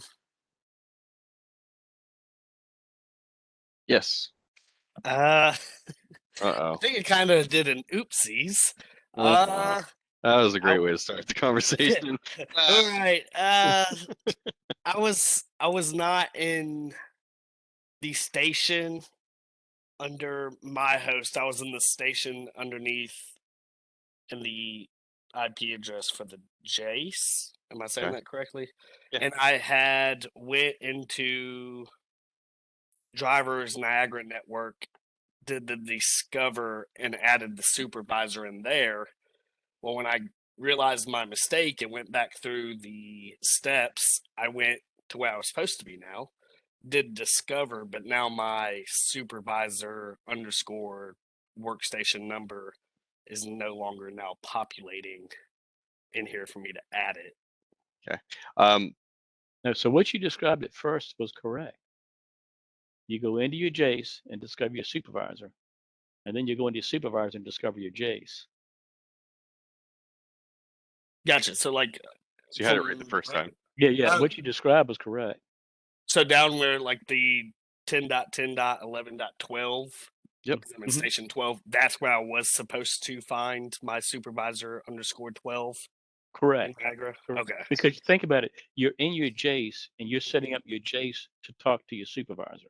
So once you drill under your Jace's IP address, you're looking for your Jace is looking for the supervisor. And then when you go into Okay. your supervisor station, you're going to drill down because you want your supervisor to talk to your Jace. So you drill into your supervisor and go find the Jace. Okay. Okay. So I wasn't backwards. I was about to be You were backwards. correct until you thought you were incorrect, and then you were incorrect.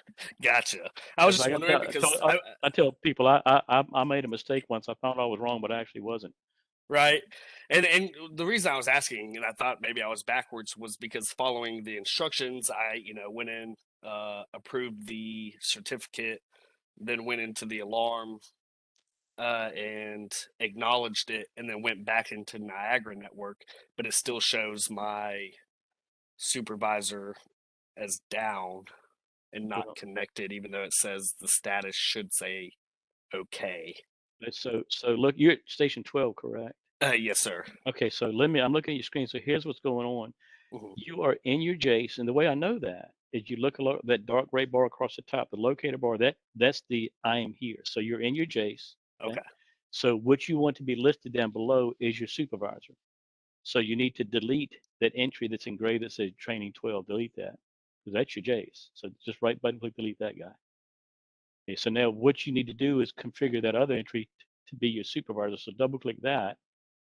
And what you got to fix is the IP address because your supervisor is 10.10.11.112. Okay, so I had noticed it populated the extra one. Yeah. I guess I got backwards and was thinking it was supposed to copy. Yeah, this this IP yeah address this right part you got to sit down and think about. It can get kind of confusing. What address do I enter there? here. Mhm. So what you just got to keep in mind, I'm in the Jace, so I need to be entering information so the Jace can find the supervisor. Now from Gotcha. there, you're gonna do a ping. You're gonna kind of go through the certificate. Okay, now yours might be a little bit funky. Yeah, so yours is a little bit special here. So go down in your services and find that certificate. Now, Oh, okay, so try this that. was that's I right, think because that's going that's to be 12. it. Can I delete this one, sir? Wait a minute. Yeah, delete that one, correct, and then approve And the other this one. one I approve. Okay, That should be okay. and then I can go back into Niagara. I think I'm gonna ping it. It should Mhm. have the failed Should is the operator alarm. word there. Okay, so that says connected. Oh, okay, Yeah. now it says connected. I guess It because I already it went in takes it and a did the second. alarm. Yeah, it's sometimes if it kind of doesn't get configured right the first time, it kind of gets caught, and you got to delete it and start it all over again. But your case, you're good. Gotcha. So Okay, you're so fine. Now mine was just it, getting the IP address mixed it up. really you got to keep in you really got to focus on that dark locator bar. Where am I, and then what am I trying to connect to? So if I'm in my supervisor, I'm trying to connect to my Jace, and Gotcha. vice versa. That's what you got to keep running through your mind to make sure what do I drag down and what IP address do I enter and all that kind of fun stuff. Gotcha. Thanks, sir. All right, I'm having a little issue on the B step of that exercise where it's says right click on my station and open station, but am I supposed to change the name of it? I'm on No, station one. that's actually a good question. And in your case, no, just go ahead and hit OK where you are. Just Oh, right. You're okay. on station 1, is that correct? Yes. Hit OK. Yeah, this is something that can be a little misleading. And then you're logging into your supervisor station. So I think at this point your supervisor station only has the admin account, if I remember right. Is that Yes, correct? that's correct. Okay. Now what'll happen, and this is probably good for everybody for tomorrow, because this is a good question, is that no, your account can be admin. But when you go to log in right now under my host, yours says training 01. When you successfully connect, it'll refresh that name and say supervisor one. So hit OK and watch the name over in the ad tree. It'll update itself. Oh, okay, I see that. See, that can be a little confusing because it looks like you're trying to log into a station called training one, but actually when you successfully connect, it'll refresh the name to what currently is running. That'll be something that'll happen tomorrow. Because a lot of people, what's going to happen is that you're going to want to log into your Jace, and it might be listed saying training 01, but actually the station that's going to be running your Jace is Cert Lab 01. When you successfully connect, it'll refresh that name and say, actually, the name of the station running your Jace now is called Cert Lab 01. Okay. All right. All right. Thank you very much.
All right, guys, I'm gonna chime in here. I know we're gonna wrap this one up about 4:10 or so. We're getting to that portion of the night where we're starting to kind of cut it a little close. Some of you go-getters have been done for a little bit or have just finished all the labs that are available to you, or just about done. And some of you guys are working more along my pace right now. So what we're going to do here after this one, I'm going to do a very quick review about the Niagara network just to kind of reiterate on some of the stuff because you will do this again tomorrow. But I really want to make sure that it's known that we're going to be doing a review this afternoon or this evening and for those of you who have been done for a bit or already completed, I want you guys to be around for the review before you guys completely either mentally or physically check out. So I'm going to say we're going to go into the next 2 labs, which are fairly short here in just a bit. But those of you who are already done, if you want to come back, check in at 5 o'clock. 5 o'clock, if I do a hard cutoff, if you haven't finished the next 2 labs, which will, I'll give a brief introduction to that in just a second. We're doing a hard cutoff at 5 because I want to make sure that everybody has proper time to clean their Jace, as well as hear about the review, and we talk about how tomorrow's going to go. The tempo for tomorrow and what to expect. So I want to make sure we have enough time for that, because the next 2 labs have to do with the test, and if you don't get completely through them, I'll be able to show you the important part of them, the key takeaways there. So in just a minute here, we're going to go ahead and do a quick review.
Brendan, hello. Hey, what can I do for you? Yeah, so I am in D, part D, number 7. The credentials, M2M, and then the password.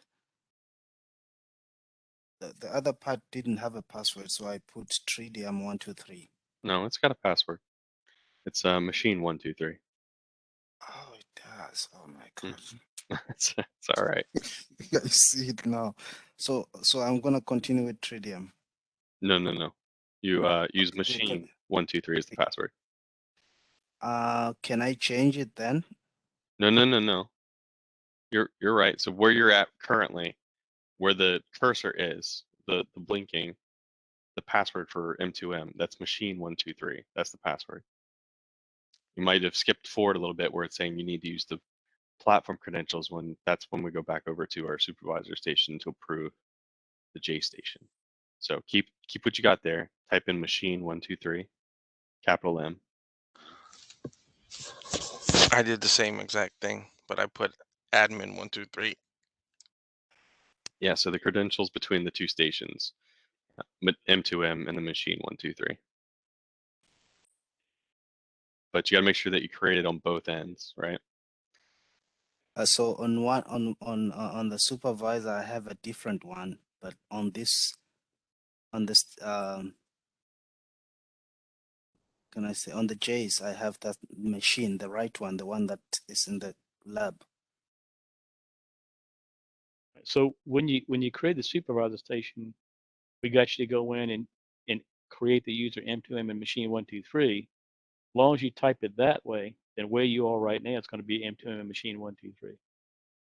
Then before you do the Jace connection back, we get you to also create that same account in the Jace. So as long as you enter the, when you create it, as long as you give the passwords where they were, then it'll be like Brandon said, it'll be M2M and machine 123. So something's not working. It had to do with how you created the account in the supervisor.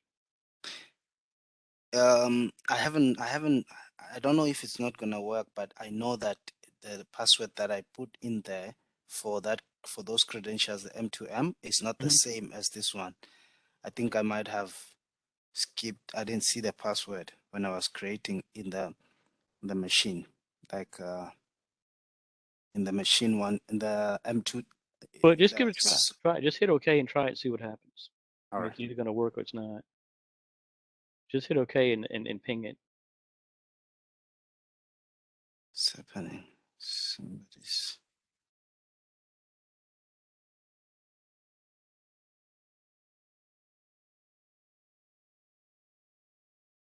So I have the same problem. I actually wasn't paying attention, and I put in machine as the name.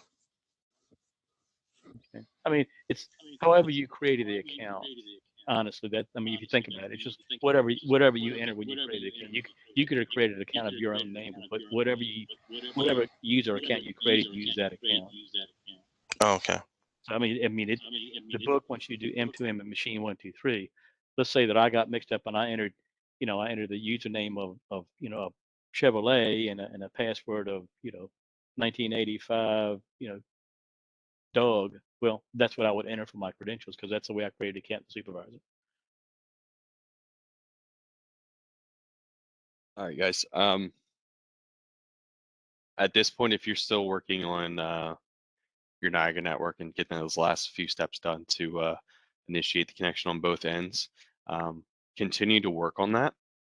I'm going to do a quick little review on that little lab that we just did. If you've already went ahead and moved forward, or if you're waiting, I see some of you have started on the next lab, which involves master slave calendar. You have enough time to continue working on that and getting that lab done. If you haven't started the lab for the calendars, I want you to skip that one and go to the next lab that has to do with routing alarms to the supervisor, because that will be on the test. Our master slave schedule lab, it's important, but it's not going to be on the test. So I don't want to spend too much time on that. That's something we can come back and take a look at if we have time. But I want to make sure we cover all the important content for the test tomorrow, since that's going to be on the forefront of all your minds right now. Okay, so if you haven't already started the next lab, which is the alarm one, which I think that's lab 38, you're more than welcome to start that one. 35. So we're skipping 34 and going to 35. If you've already started 34, you're more than welcome to go ahead and finish it. You should have enough time to do that and then jump into the next two. So we're going to do 35 and 36. Those are the last two supervisor labs. And then we're going to do, if you haven't already, 37. We're going to do that together. Just make sure that we've all wiped our JACEs for tomorrow. But the main takeaway, if you're watching my screen, if you've moved on, you've had no issues, I'm assuming, and you've successfully connected back and forth on the Niagara network. So the important takeaway here is you have to create a user on both ends within the supervisor station and within the J station, whether they match or not. But to make things simple, obviously you'd want to make just the same user so you don't get mixed up which one is which. The difference being when you connect it to your J station from your supervisor side, it also requires you to enter the platform credentials as well. But a key takeaway there also is you needed to make sure that you enabled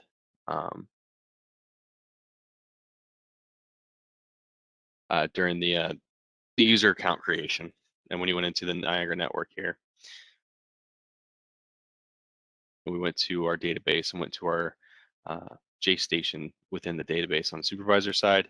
On either side of it, whether you're looking at it on the J side or the supervisor side, one thing you want to make sure that we do here is not only enter the correct credentials. So for this instance and for the test, we'll be using the same credentials, M2M and machine 123. We want to make sure the IP address is correct for either connecting to our JACE or our workstation or our supervisor station. So in either direction, we need to make sure we input the right one. And if you didn't know, there's this little history button next to the address section. You can select that and quickly check use an IP address that you used within the station. Want to make sure that we enable. Select the enable to true. Okay, so that's some of the key takeaways here. I want to make sure that we set that up. So that is something you will be doing tomorrow. And remember, after we make the connections to it, you might have to go through to the platform administrator or go to your services, go to platform services, go to your cert manager, and allowed host. You might have to approve a certificate when doing this handshake tomorrow. I'm not sure. Does that pop up when we do non-secure, Damon? The certificate? No. So they won't see the certificate tomorrow.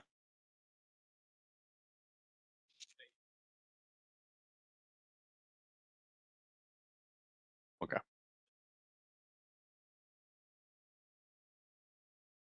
All right, so that was the key takeaways for that lab. If you haven't already, like I said, go ahead and hop into 35 and 36. If you're currently working on 34 and you're almost done with it, go ahead and keep on going with that. You should have enough time. And here, about close to the 5 o'clock mark, we're going to do a quick review of those two things. I'm going to show you some important bits, and that's going to lead us into the review. And during that process, we'll clean our juices and get ready for tomorrow. So again, if you're still working on connecting your Niagara network, continue to do that because you have to finish that step and make sure that's all successful before you can move on. We're here if you need us. So I'm down in the Jace, and I do the ping, and it's saying failed. It won't connect. I went to the health, and then it sent me back to one of the services, change some stuff, and go back to the ping a second time, and it's not. It says it's failing to do that, so I'm not sure why. Which station are you at? 9? 9. Okay. So then You have an authentication fail, so you might have to go approve the certificate. Okay, so I thought and then that's in services, correct? Oh, authentication. You might need to check the username and password, actually. So you'll have to open up Niagara Network, go to the station that's within the Niagara Network, double click it in the database. So. And check your M2M credentials that you typed in.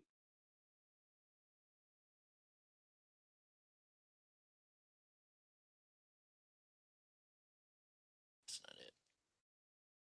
You're not looking at my screen, are you? Am I even? Damon is. So What's Now wrong? go back to where you were. Go back to the Niagara Network screen, This one? and what you see under health it says authentication failed. That means you typed in your username and password incorrectly here. So double click that guy, and somehow what you typed in is not happy. Okay, so That's what's going on. That authentication is username and password. So the connection failed to authenticate. It's like when you go to log in, you type your username password wrong. So that's what authentication failed means. so it's machine 1, 2, 3. And that's got to match up with however you created the account when you created it. So if I type that in there, how do I see that user account's here? Shouldn't it be in here?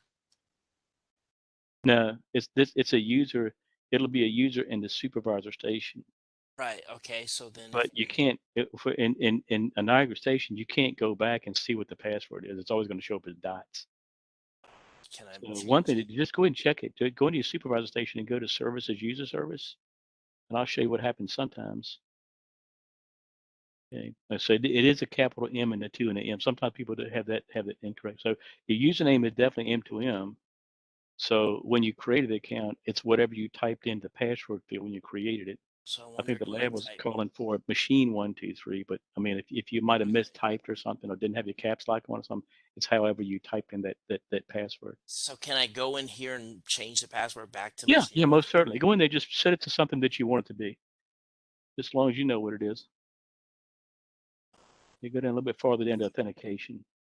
I think I might have the same issue with the Yeah. password. Yeah, So It's just that if you keep getting authentication failure for the lab, just go to that account in the supervisor and just type in some password that you know you've got typed away and then use that password. see, so this is where that silly can't reuse the password thing is messing up. So if I Well, want to, type in some other password. Just make up a okay, password. Doesn't really matter. As long as you know what the password is, that's all that really matters. So, you can type in, your name or something like that. Whatever you want it to be. As long as you know what it is, then you can use it to get into the station with.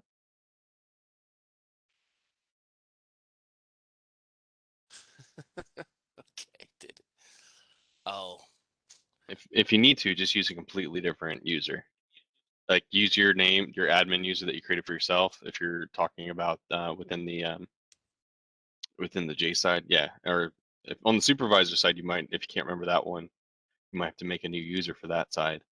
But if you're talking about the J side, like you can just use any of the users that you created. okay. Yeah, so you could use the one that you've been using for your own name.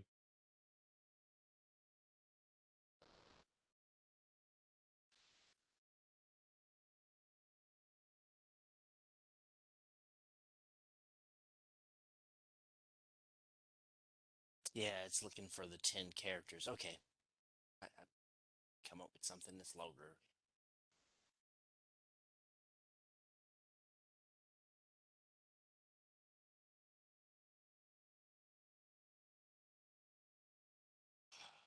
So yeah, if you have any trouble with that, the best shortcut that I would say, just create a new user on either end, Okay. and just name it something new. It could be machine, and just make up a password for it. Simple. If you need to use Niagara123 or admin12345 as your password, you can do that. Just has to be a user Okay. to log in between either one of them. So.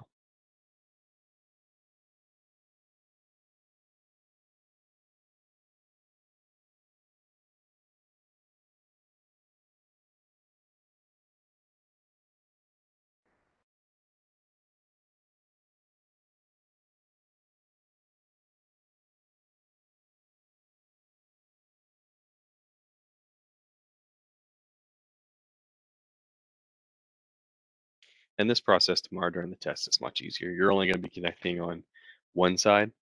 So from your Jace over to a single supervisor station. So I'm going to have the supervisor station run on my instructor station, and everybody's going to be connecting to that. So you only have to do it from like one side, one end. So it'll My be station is not much less.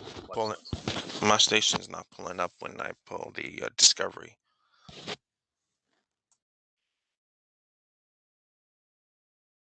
Okay. I'm on station 1. Okay,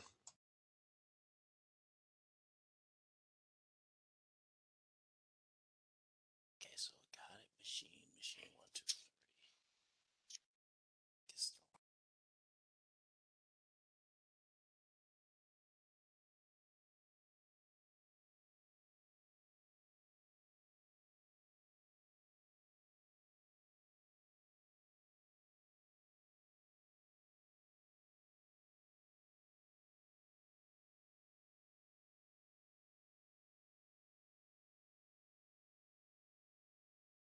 It's because you're looking at it within the supervisor station. Looks like you might have disconnected from your Jace, and that's probably why you don't see it. So you're looking for the station within the station that you're looking for currently. That's why it's not popping up. So what you need to do, I don't see your Jace, so you're probably gonna have to go File, Open. You must have accidentally closed out of it. I'm not sure what happened there. File, Open, go to Open Platform.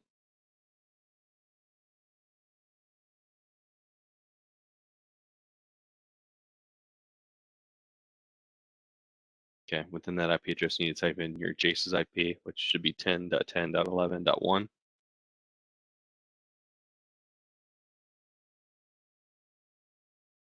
Okay, hit OK.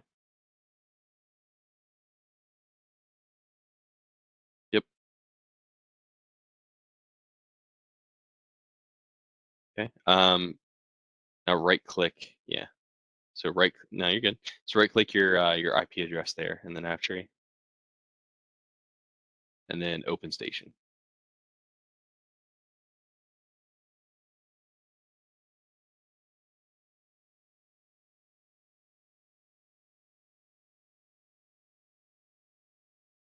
Yep, click that. And then you have to use the admin12345 password.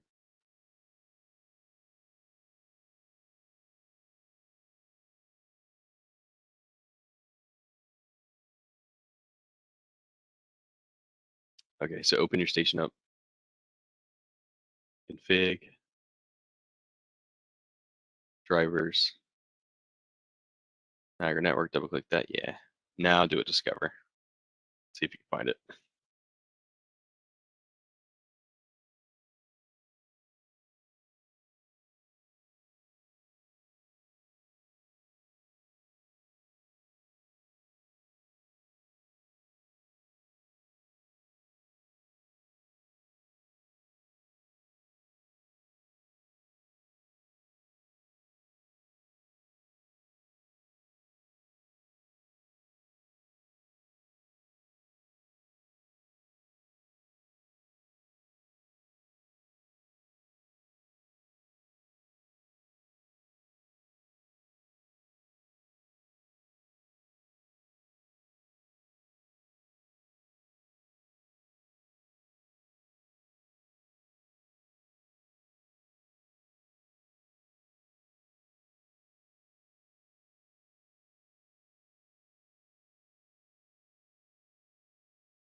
On the IP for this, it has a 01. Is that, do I change that or just leave it be? Yeah, I'm on station I one. would change that. I would get rid of the 0.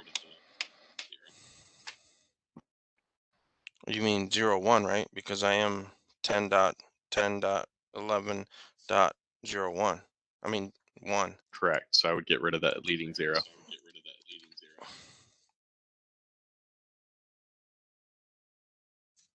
Okay. It's not a big deal. Not that. Because we're not really using the HTML version for any of this, but yeah.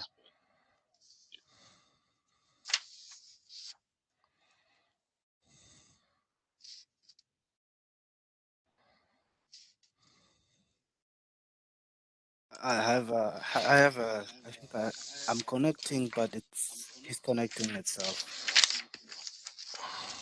On the client, the server doesn't connect. It's the client that connects and disconnects.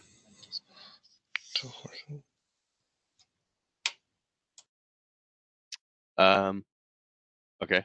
What station are you at? 14. 14.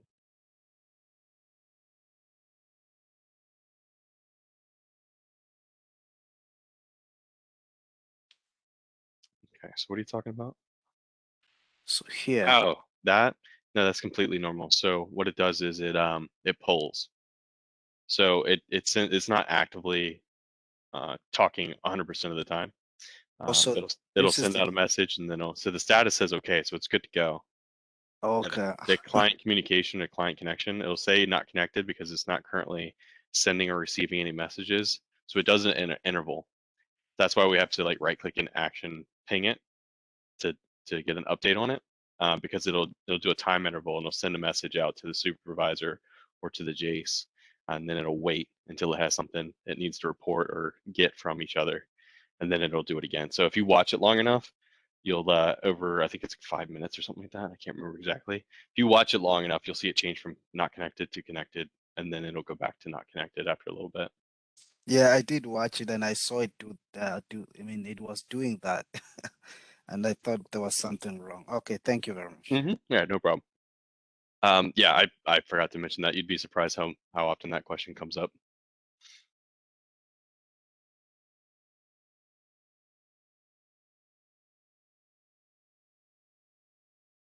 Not sure what I did wrong, but I can't seem to get my alarms to port over. Okay, what station are we at? Station 2. Station 2.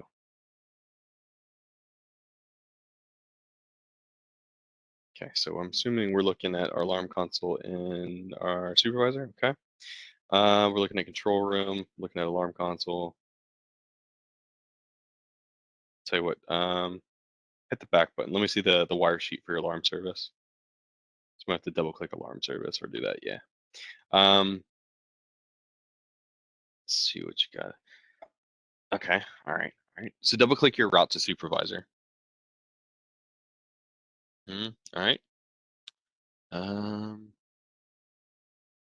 Okay. So your the view selector, change that to the top right of your screen there. Yeah. Click that. Interesting.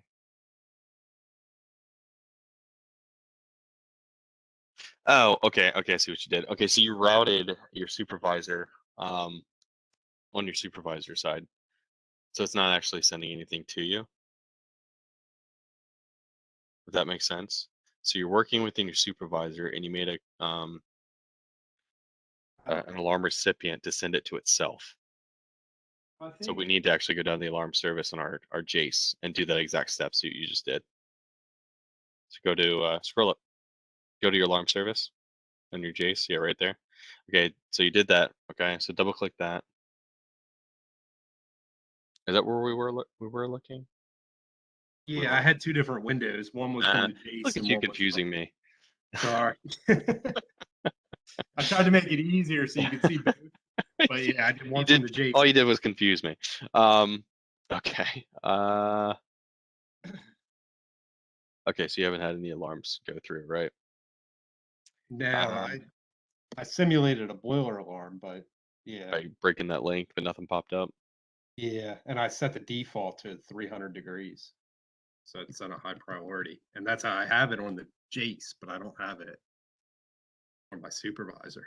Interesting. Go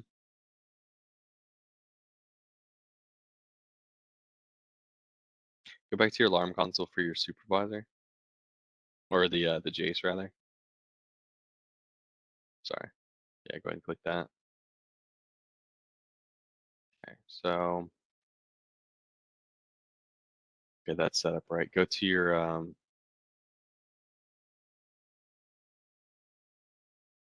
go to your alarm service on your supervisor side, please.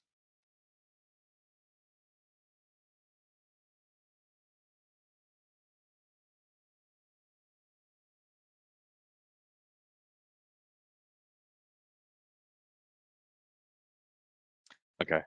Have that default alarm class report to that alarm console.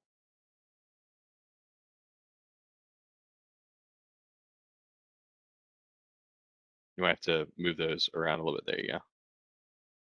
Okay, now check your alarm console. You might have to give it a minute.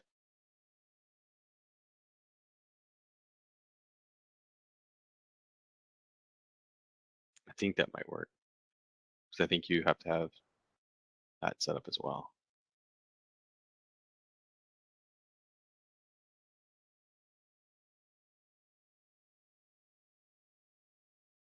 I don't have to change anything with the time range, right?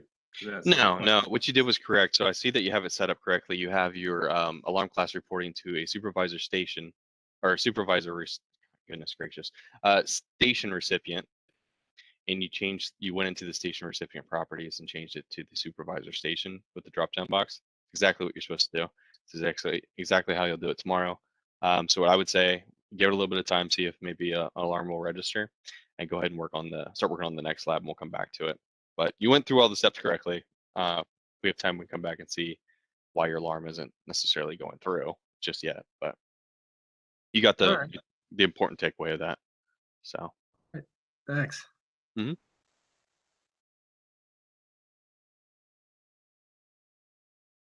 All right, guys, keep on working for the next 20 minutes. If you're still trying to get your Niagara network set up, continue focusing on that. And if you miss the last two labs to do with the supervisor, we'll cover it in the review. I will show you how.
I don't know what I'm doing wrong, but I cannot finish this connection, and I'm on the second portion of it. Station 1. All right, I'll be right there.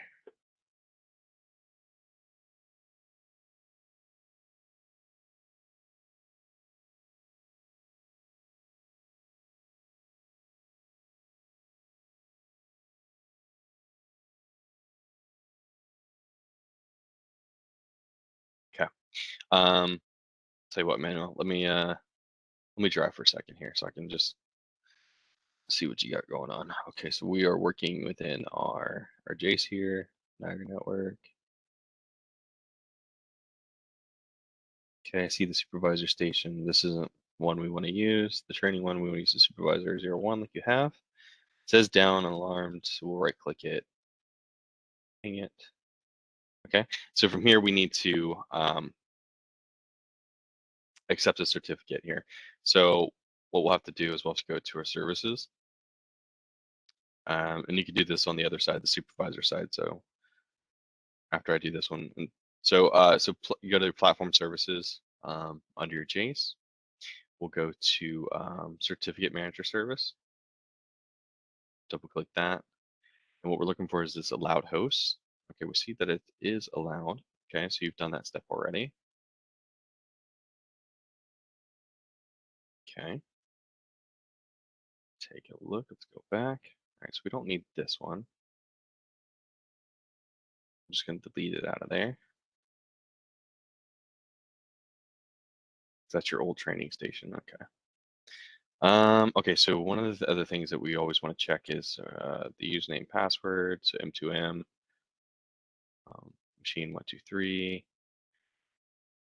Oh, on this side, we want to make sure that we have virtuals enabled, set to true. We'll double check your password. 23. IP address looks good. Looks good. The password is 123 admin. Admin 123. Yeah. Well, I actually, um, the old password, I didn't change the machine. I didn't change it to the machine. So it's admin 12345. Okay. That's all right. All right, let's do this. Let's press OK. Now let's action ping it. It's funny that this one's going on. I'm wondering if training one's also running at the same time, and that could cause an issue. So I'll go to cert manager real quick. Loud. Okay. I'm gonna go up here. Platform administrator. You might have two stations running at the same time. No? Okay, just have that one. It's running. Station copier, and I'm just gonna, this is the station. I'm just gonna go ahead and copy it back here. Make sure. Just gonna say old because I don't know if this is something that you may have worked on your side here. I saw you were working on your host for a little bit. Do that before I delete that one. So now we just have one, so the other one shouldn't scan in. Okay,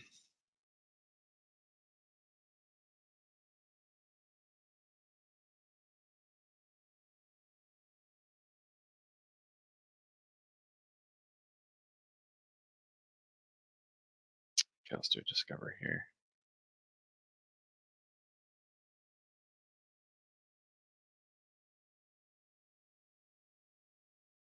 So this one we're looking for training one. There it is.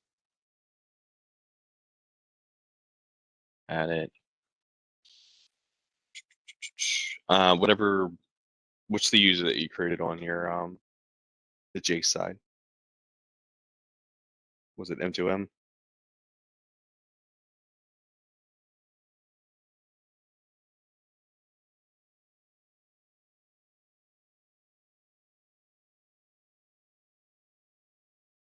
Manuel?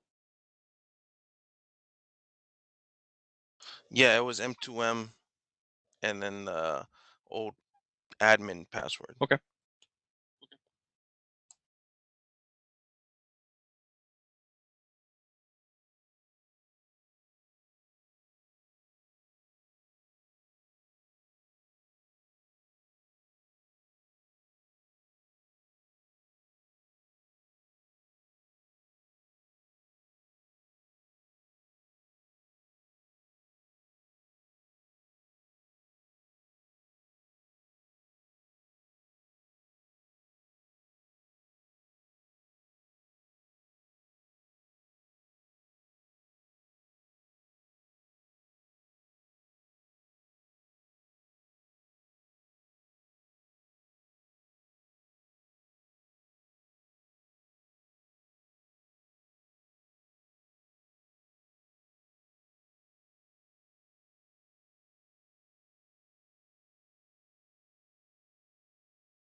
Okay, there we go.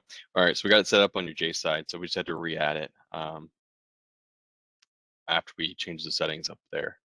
on the supervisor side. All right, so now at this point, what you want to do is go back up to your supervisor side, come into this Niagara network, and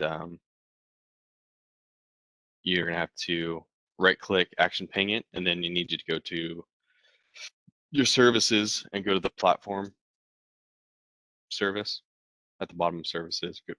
Go to your cert manager and approve the ticket, and then you should be good to go, I think.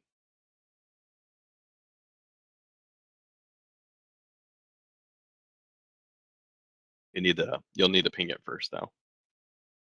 So you have to go back to your Niagara network. Right click that one, yeah. Right click that, go to actions at the top, go over to ping. So what we're doing is we're trying to request information from it.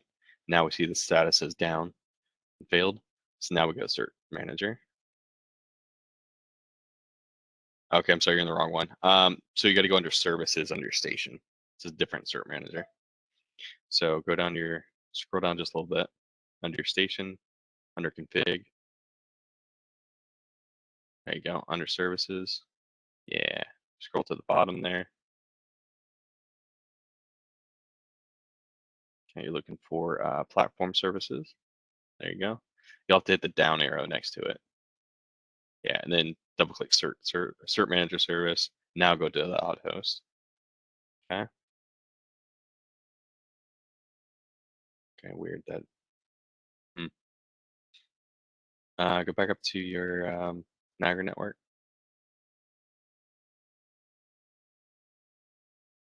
Not the other one. That's your Jace. We got to look up in our supervisor.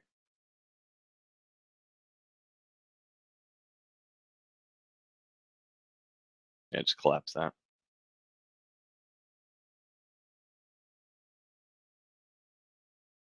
Okay, double click that. Try pinging it again.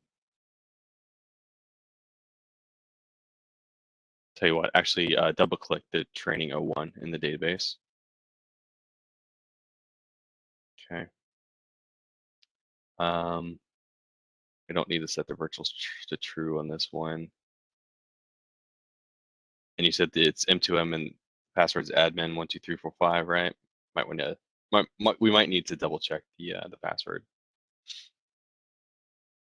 And then I'm assuming your platform user and password's Tritium1 Niagara 123, right?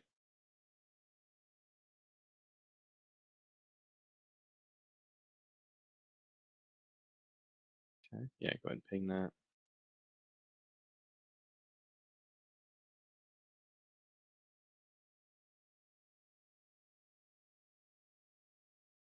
Okay, go to your cert manager one more time under services. Nope, wrong one.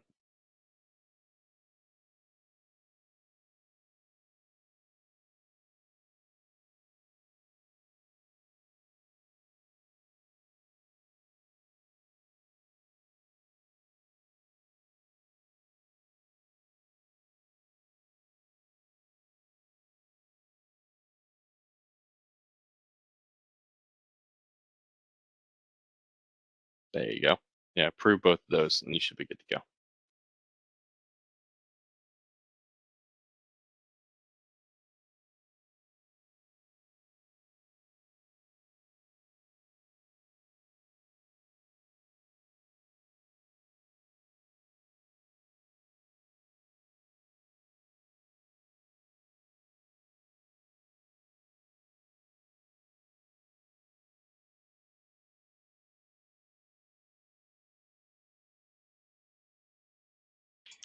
So what step does that leave me at, or am I done with this task?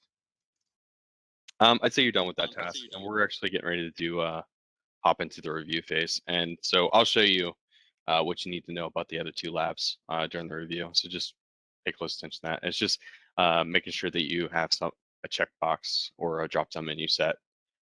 So it's going to look a little different tomorrow, guys. So we go through this process of creating a supervisor station and connecting our J station to the supervisor station.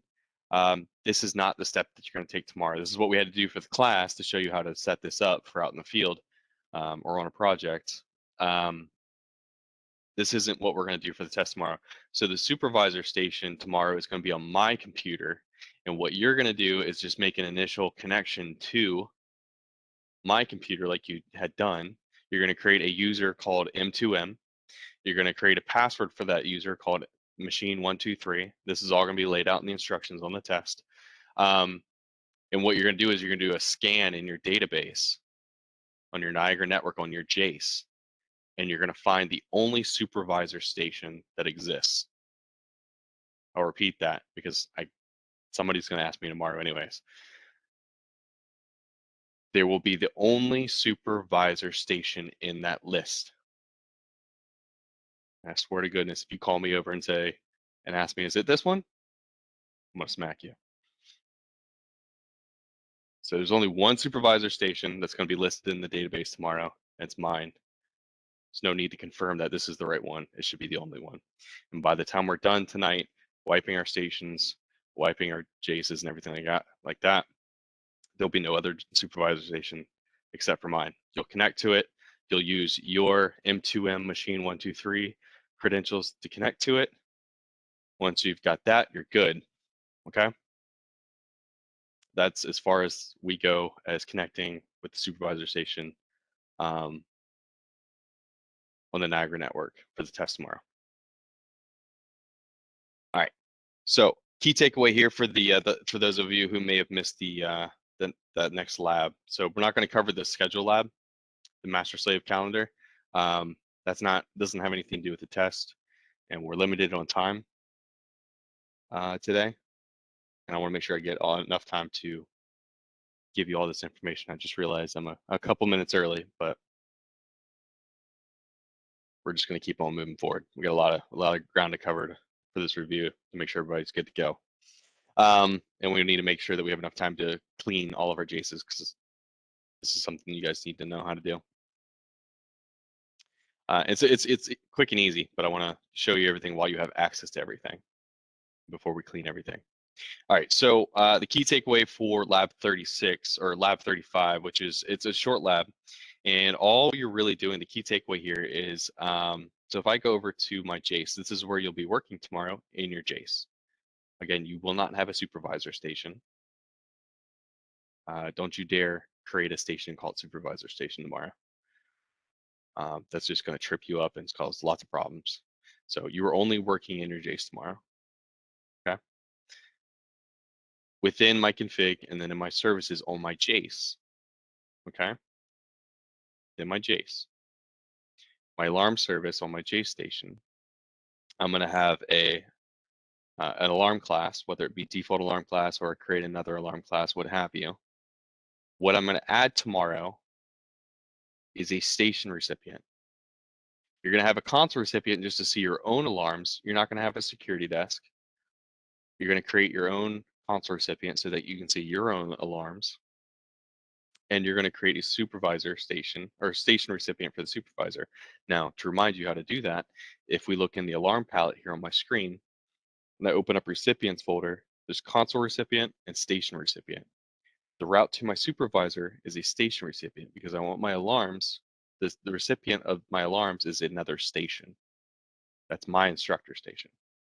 So you're going to drag out station recipient onto your wire sheet, name it whatever you want. It can be just called station recipient. And once you do that, you're going to link from your alarm class to your supervisor station as well to your console recipient. The key thing here, and if you don't do this, I will not get your alarms tomorrow. You need to go to your station recipient, the one that you named, or that one that you create, station recipient, double click it. There's this remote station here saying which station do I want my alarms to route to. When you click this drop down box tomorrow, there should only be one option for you.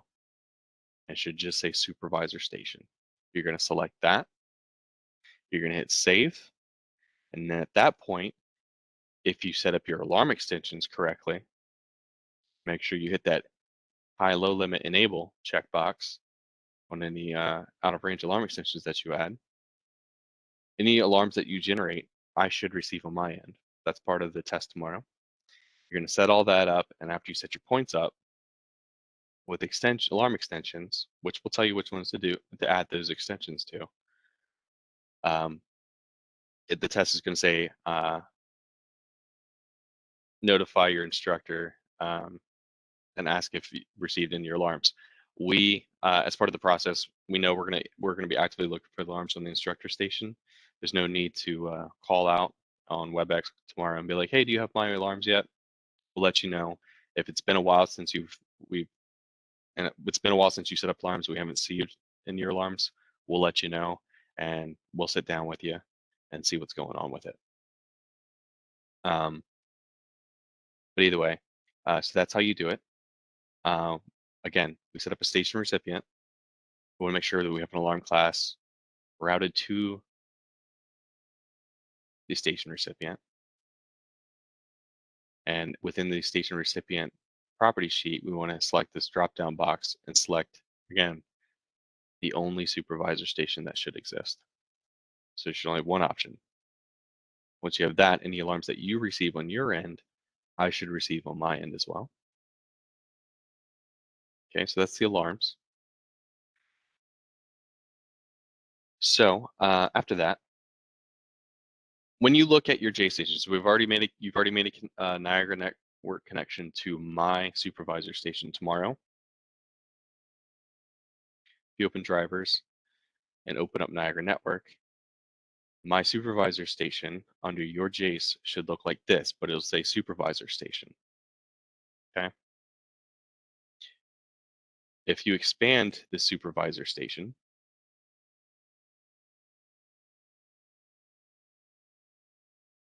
to your Niagara network tomorrow during the test and go to histories, double click histories, it'll take us to the history import manager. What we want to select from the drop down menu from the view selector here is the export manager, because we want to export our histories that we've set up on our test station. So we're going to set up history extensions, and they're going to be collecting on like a 1 to 5 minute basis. So we should, by the time we get to this point in the lab or the test, you should have some histories to export. And what we're going to do here is, again, we're exporting them to the supervisor station. So from your end, you go to your Niagara network, you find the supervisor station, you go to the histories, and we're exporting to the supervisor station. So we need to select the Niagara History Export Manager. And from here, we can do a discover, and it'll show our station. If we open this up, come on, we should see all the histories that we have within our station. Okay, so what we're doing is setting up an export of our histories. And to do that, after we've done a discover, I can't just select my station and assume that all of these histories are going to be added. What I actually have to do is select the first history and select the last history. I want you to select all of the histories tomorrow, every single one, even security history, log history, all of them. I'm looking for all of them on grading day. Select all of them, and I want you to select add. Okay. Now here's the big ticket item. This is where a lot of people mess up. So far it's pretty easy, right? I go to my Niagara network. I select my supervisor station under Niagara network within my Jace. I double click histories. I go to the history export manager. I click discover. I see all my histories. I select all of them, and I click add. And then this window opens up. But you're not done yet. There's one more thing that I'm looking for on test day, what I'm looking for in grading. There's a key thing that the test asks you to do, and I'm going to tell you it right now because so many people miss it. Okay. And this is, we think this is important because, you need to understand how to do this outside of this classroom, because if you're going to be exporting histories, you need to know how to do it properly. So see that I'm selecting this first one, and during the test, it's going to say we can have it set to a certain time of day to automatically export this history. So we can set it up to have our histories exported to the supervisor station on a time of day every single day, which is important because we want to keep active archives of what's going on within our station. Okay. So right now it says 2 a.m. By default, it always says 2 a.m., at least on our version. And the test is going to tell you to change it to a different time of day for the export. Now, for example, let's say we want it to set it to midnight or just 12 o'clock. Notice the execute time up for this one changed to 12 o'clock. That's not changing it to 12 o'clock for all of them. During the test, I need you to do that for all of them. Now, I have two options here. I can go in and select every single history, change it to 12, and move on. One nice little tip, though. This will save you some time. Select the top one, select the bottom one, type in 12, and notice now my execute time has changed for 12 o'clock, 12 a.m. for every history. So the reason I tell you this is because the way we have the grade sheet set up, every single one of these histories in this list needs to be set to a certain time, and every single one of these histories in this list is worth 1 point. It's a lot of points. Okay? So remember, select all of them or select them one at a time, doesn't matter. Select all of them, set the time of day for the export time for all of them to be the same, select all of them, and then change the time. Easiest way to do it. It's a silly points to miss on something so trivial as just setting the time of data for export. Okay. I really hammer that one home because I like to see that people don't miss that one. Mainly because it has a lot of point value. We calculate it for every single one because you should be able to go and select every single history and export every single one to a specific time. So almost think of it as like a competency check. It's a silly thing to do, but it's what we do. Okay, so that's the takeaway for the next lab. That was the takeaway for the other lab, for the histories. So again, just to reiterate one more time, I'm gonna beat that dead horse with a stick one more time. Go to Niagara Network within your JACE, under drivers. Should be the only station you have available to you tomorrow. It's the only JACE that you're gonna work into tomorrow. The only station you're gonna work into tomorrow is your JACE. Open your Niagara Network, drop it down, find your supervisor station that you will connect to. That's my supervisor station, not one that you create. You shouldn't create a supervisor station. Come to histories, double click it. It'll default into the import manager. I need to go to the view selector, top right of my screen. I need to go to the export manager because I want to export my histories. Okay. Do a discover. It'll show up my station. I need to hit this plus icon next to my station. It's going to list all my histories, all the ones that I have and all the histories that are there by default. I'm selecting all of them. Selecting all of them under the station and hitting add. And then I'm going through and changing the export time on all my histories. And then I press OK. And when I've done that, it adds it to the database. And then in my database, I need to click the top one and I need to select all of them in my database and I need to hit archive. Okay, that's the last step that I haven't told you about just yet. Now, this is the key thing to remember here, the last thing to take away from here. Part of the test says make sure that the instructor station received your history export. I don't need to tell you that I received it because if you see this last success and it says the date and time here, if it says last success, you have successfully archived and sent your histories to the supervisor station. So there's no need for feedback from me. If you see that the status is okay and the last success actually has a sent time, then your export was successful. So there's no need to say, hey, Brandon, do you have my histories? And wait for me to reply. That might waste some time for you on test day, and we don't want that, right? We want to be the most efficient as we can tomorrow. So when you get to this section, just adding them to the database, you're not done. You need to select all of them and then archive them. And that what that's going to do is it's going to push those histories to the supervisor station, and then from then on out, it's going to, you know, hypothetically send those histories out every day, 12 a.m. or whatever we set it to. But our stations aren't going to live that long. But so those are the things to remember for this one. This one has a little bit more setup than the last one, but those are the things to remember. Okay.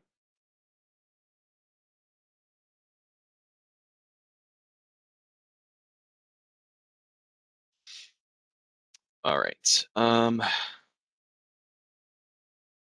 So we need to go through the process of wiping our Jaces and our stations at some point. I'm going to give it a little bit longer just so any of you are still working or exploring around in your Jace as while I'm showing you some of these things to try to remind yourself what that looks like. We're going to keep all this the way it is. So wiping the Jaces should only take about, if you haven't done it already, I know some of you guys are way ahead of the pack. If you're itching to do that, just follow the instructions. You can go ahead and do that. But for the rest of you, you know, just follow along and, you know, get familiar with your station.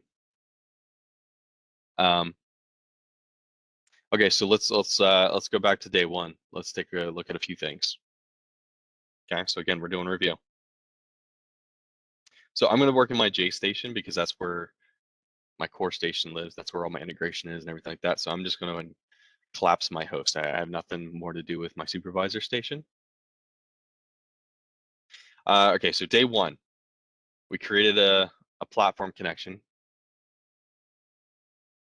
But tomorrow we're making a platform connection to our Jace. So what does that look like? So tomorrow, what we need to do is go to File, Open Platform. We'll get this box. I know in class we say we need to make a secure connection to everything, and it's important to make a secure connection to everything. But fun fact, I think tomorrow is the only exception where actually, I need to double check on this, and it'll say in the test, but I think tomorrow we make a non-secure connection on our platform. But either way, that part's not important. It'll say it in the test, whether it's just a platform connection or TLS connection. I don't want to waste too much time on that. But the important part is when we go to open platform, we need to use the IP address for our Jace. Okay, we're not making a platform connection to our local computer like we did at the beginning of the class. We're making a platform connection to our Jace straight off. First thing we do, commission. Platform connection to Jace, commission. So just a reminder what that looks like. File, open platform. We enter the IP of our address, or IP address of our Jace. Again, that's 10.10.11. Whatever your workstation number is. So for example, mine was 18, so 10.10.11.18. If your workstation 5, it's 10.10.11.5. Remember, in IP addresses for Niagara, we don't use leading zeros because the HTML has some issues with leading zeros for some reason, is what it is. Okay. So 10.10.11. Whatever your workstation number is, that's your connection to your Jace. All right. So after you do that, and that should look like what we have here. It should have the IP address. This is what represents your Jace. That, you know, and then this platform is how we connect to the Jace. Think of it as like a portal. And then our station exists on our Jace. So once we have our platform running, and we've gone through the process of file, or tools rather, go to tools, and then new station, because we're going to create a brand new station tomorrow morning. We'll select brand new station. There'll be a specific new controller station that we're going to template that we're going to look for, that we're going to have set up for you in the morning. You'll name the station, whatever it is. Then you'll create it. Once you create it, remember it exists in your user home, and the way to transfer stations is the station copier. Typically, there's one extra step that we're going to take tomorrow, and we're actually going to do a copy and paste from a file structure, a folder structure, to get the appropriate Jace for the test tomorrow. It'll be explained in the test instructions tomorrow, so don't worry about it. The key thing I want you to remember is we're not using station copier tomorrow to get our station copied over. All right. Might sound confusing. Just remember that process. When you see it on the instructions, it'll explain it to you. It's simple. So that's creating a station. So once we actually have our station up and running, or once we have our station created and copied over to our platform, we need to go to the application director. If we hadn't already selected to auto start it, we need to come here. If it's not already starting, we need to make sure that we select it and hit start.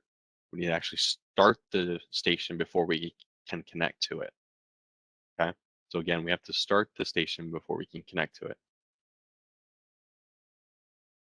That happens every once in a while. They copy the station over. Haven't started it yet. Immediately try to do an open station on the Jace or whatever, and it's not working. It's showing up as an error. That's because the station has to run for us to view it. Okay.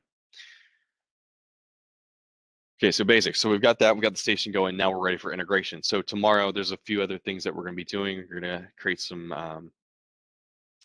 folders that you're going to create some logic in and create some points in outside of a typical integration. But the thing to keep in mind tomorrow about integration is you have a choice between BACnet or LAN. I believe it's section 13 in the test. It'll be 13A and 13B. And the beginning of that, the instructions will clearly state, pick 13A or 13B. You're either doing BACnet integration or you're doing LAN integration, not both. Okay? One or the other, LAN or BACnet. And you might be like, Brandon, I get it. One or the other, BACnet or LAN. I promise you, somebody's still going to ask me tomorrow. So one or the other, BACnet or LAN. And you're just creating one device, just one device under that integration. So it's pretty simple. Now, something to keep in mind here, whether you choose BACnet or LAN, now remember, for our MSTP and with our LAN, we created our devices offline first. Well, that's not going to be the case tomorrow. We're actually connecting to a Jace that has wired connections to several controllers already to the Jace itself. So we're not going to create offline devices tomorrow and then needing to match them up within the Jace like we did during the commissioning process. We don't need to do that. We are connected to the Jace. We are connected to our field controller. So therefore, we can discover. So for example, my LAN network, if I go over here, if I decide to do LAN, I will be able to come to my LAN device manager and simply do a discover. Okay. Now, something should show up within the discovered window tomorrow when you do this. Mine might be a little bit of a different scenario because I am actually currently having issues on my workstation or my Jace 18 across the room. We were looking at that earlier this morning. For some reason, funny enough, I'm having some technical difficulties. I can't get my Air Handler 2 device to communicate. So when you do a discover on your Jace, when you set up the LAN integration, you should return a couple devices or one device to pick from. You should have actually an option of one, I think 2 to 3 devices to use. And that would be, your Schneider or your Disk Tech, and I think even Honeywell, depending on how you do the integration or how you do the commissioning. So you'll have a device to pick from. And the same thing will happen with your BACnet. If you choose BACnet network, you would come in here to your BACnet device manager, and you would come in here and do a discover. Now, what type of I believe I'd have to double check on the test, but I believe the port is either IP or MSTP for BACnet. I'm wanting to say it's IP, so all you have to do is a scan on your IP address, which I believe is 1000. And then when you do that scan, mine's going to have all these other networks and clear all and just select 1000. We can do a scan. We can find the device that we're looking for. Again, if you pick the BACnet section or the LAN section, it's going to tell you which device to look for to add. What we don't want to do is what we don't want to do is we don't want to go to our palette like we did in the beginning of this week and pull out a lawn template device and load that up first and then come back and try to match it. That's going to waste too much time. That's not what we're doing for the test. Again, BACnet or lawn, we're doing a discover. And the test will outline, what type of communication you're going to use, whether it's IP or MSTP, and what kind of device you're looking for. So you have a little bit of, you have some choice there.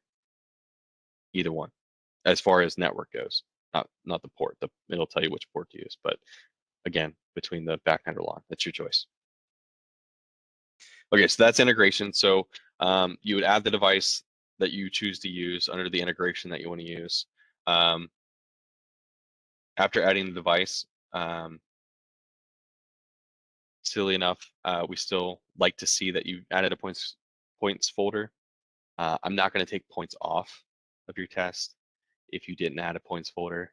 It just makes things a little bit neater and easier for me to navigate through on my end, the way I grade it.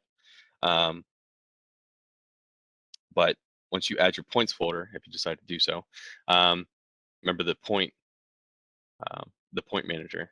So in here, instead of adding the points this time, we're actually going to discover the points, just like we did for the lawn. We would do the same thing, just like we did for the chiller as well.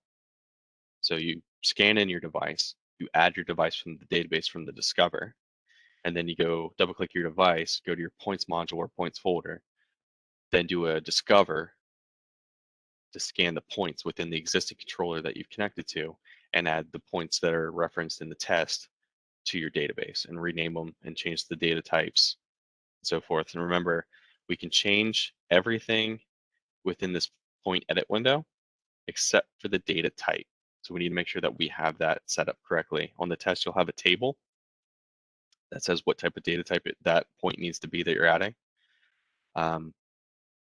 You don't want to add extra time and having to go back and re-add the points because you added the wrong data type. So it's important to take the extra breath that you might need to make sure that you add the right data type to the point.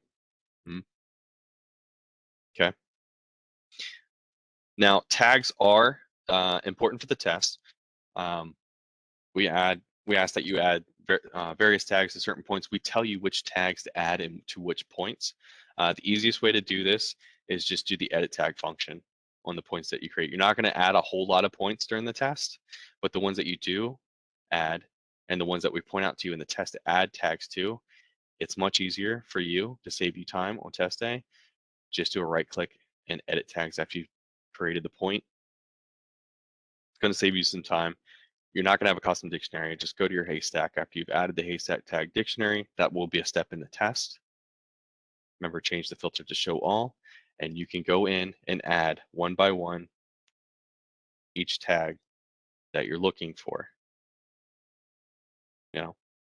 Air cooled, air, whatever. If you add an extra tag that you mean to, again, you can use the remove tag function. This little box will pop up.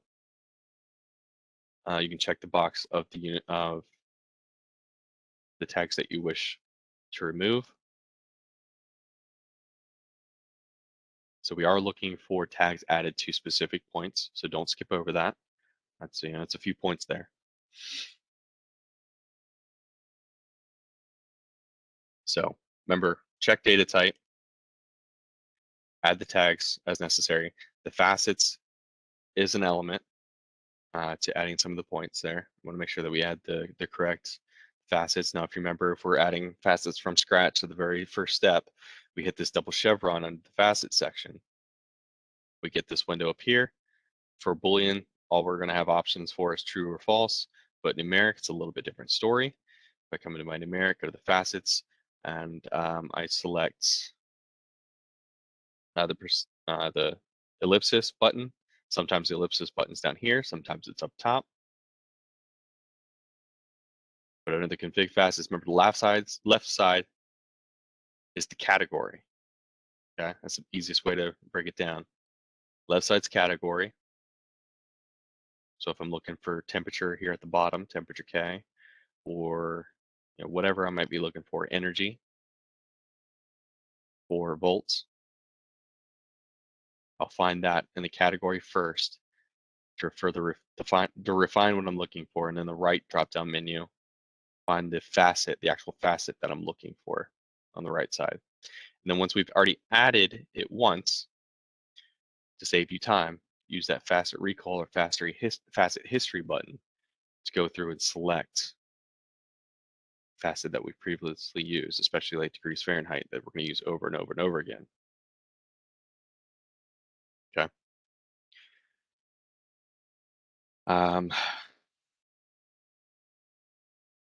Wire sheet. So let me open the MSTP heating points folder.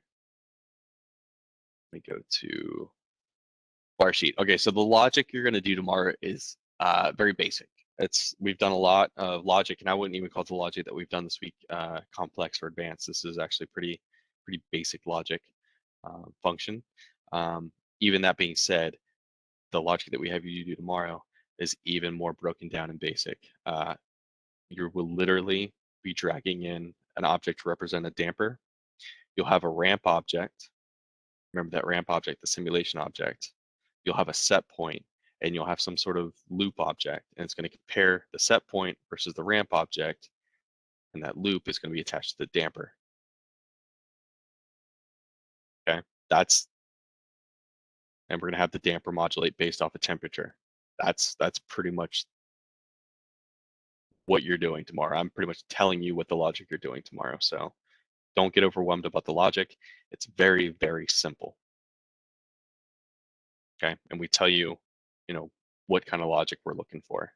It's either create an object to be a damper, or create an object to be a fan, or pull an object from palette to be your damper, or whatever loop point.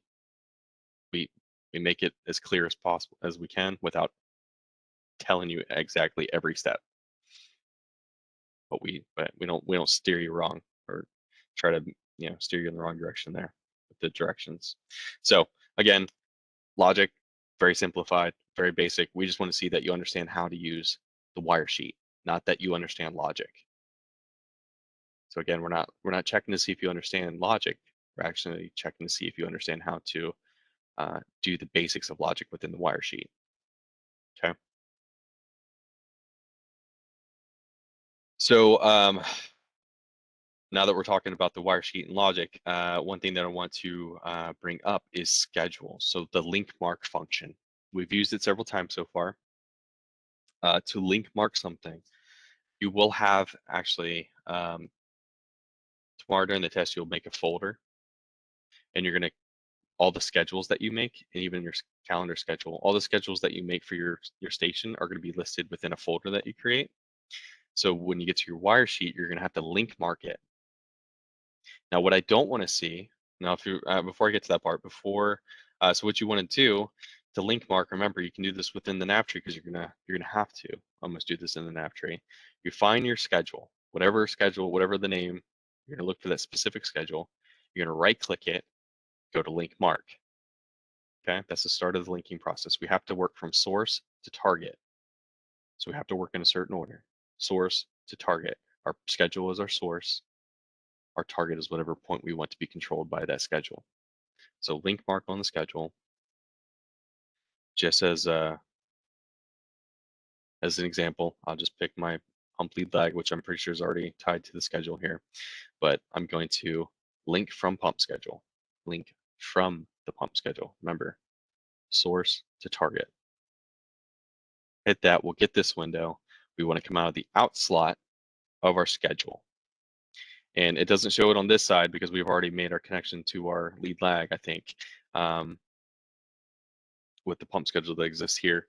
What you're looking for is the end slot, like the N10 or N16. That's what you're gonna link it to a priority slot, which ranges from 1 to 16. You can choose whatever priority slot that you want to.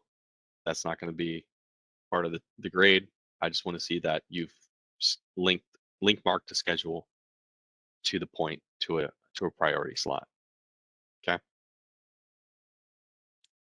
What I do not want to see tomorrow is creating a copy of a schedule that exists in your folder, creating a copy of that schedule and putting it in your wire sheet. I want you to link mark it. Because when you do a copy of a schedule that exists in another folder somewhere, and you bring it in the wire sheet, you're creating a new instance of that schedule. I want it to be all controlled by a single schedule created somewhere in your station within a folder. I don't want copies of that station put in the wire sheet, because that's wrong. You're not going to get points for it. The next thing, the big no-no I do not want to see tomorrow as well, is I do not want to see a calendar schedule, a link between a calendar schedule and a regular schedule. I don't want to see this at all. That's going to hurt you a lot if you do this. That's a big no-no. That's not just, this isn't how we do it in class. This is a big no-no outside of this class. You do not want to do this, because right now what this is saying, no matter what my schedule is trying to output, my calendar schedule is either true or false. And right now, if I don't have a current holiday going on in my holiday schedule, it's currently false, and it's going to put my Boolean schedule into false. This is not what we do in the industry. This is not what we want to do for the test.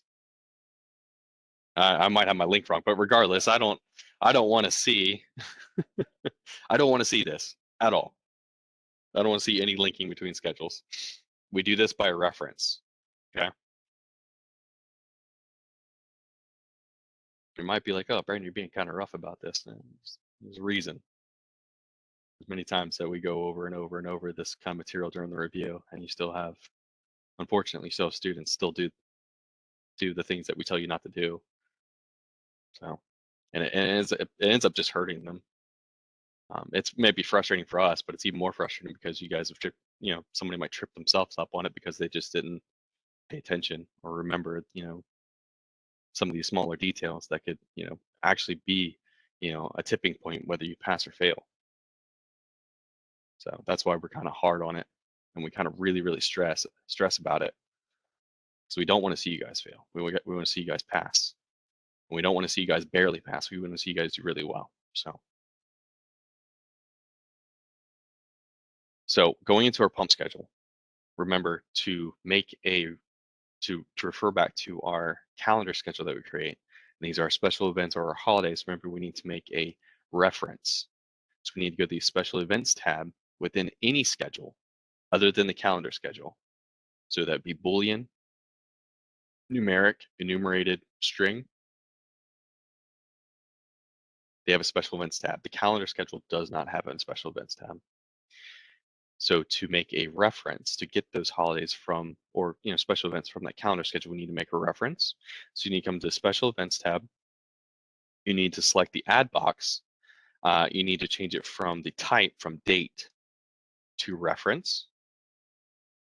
And we can see that I have two calendar schedules here because I have one that exists in my sandbox currently. And that's perfectly fine. It's a good example that you can have more than one calendar schedules. But for the test, you'll only have one. But the key thing to take away here is you need to make sure that you actually select it. Okay, so I'm just going to select this one for fun, and it's going to show up an additional schedule that I can, or event that I can reference here, and dictate what is going to happen that day when an event occurs. But I'm also going to show you what happens if I don't select a reference. This is going to count against you, unfortunately, if you don't remember to do this. And it's a simple step, and it's a sore point to lose if you forget to do this step.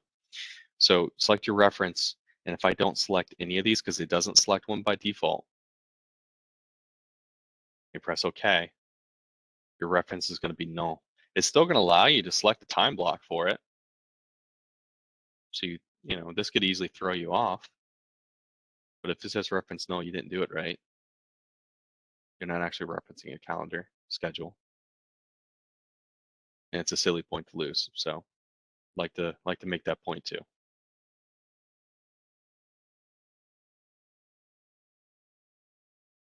Yeah. So that's referencing. For each of the schedules that you're going to make tomorrow, you're going to make a Boolean, a numeric, and an enumerated schedule. And I'll show you numeric one more time.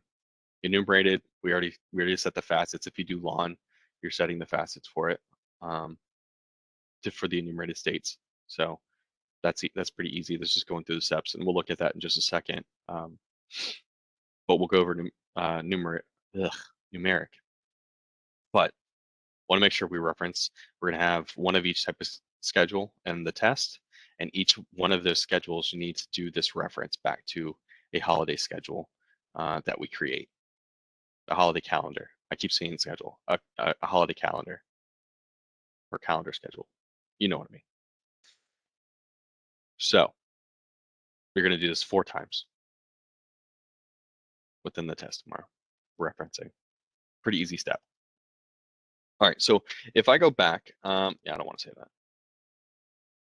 So if I go back and let's just open the numeric schedule, because I want to show you guys that, because you don't really get much exposure to the numeric schedule during the class. So numeric schedule, we're just going to call it set point schedule, because maybe we want this to dictate what our set point is during a certain time of day during the week. So set point schedule, this is one of many uses that you could use for a numeric schedule. This is just the easiest to explain. Go to my set point schedule. Go to my properties page. I want to set the default set point. Maybe I just set my default set point to be 65. The default set point of setting it to 65 is saying outside of the hours that I choose during the day, this is what I want the number to be. Okay, that's the best way I can try to break it down for you. We want to set our facets to degrees Fahrenheit.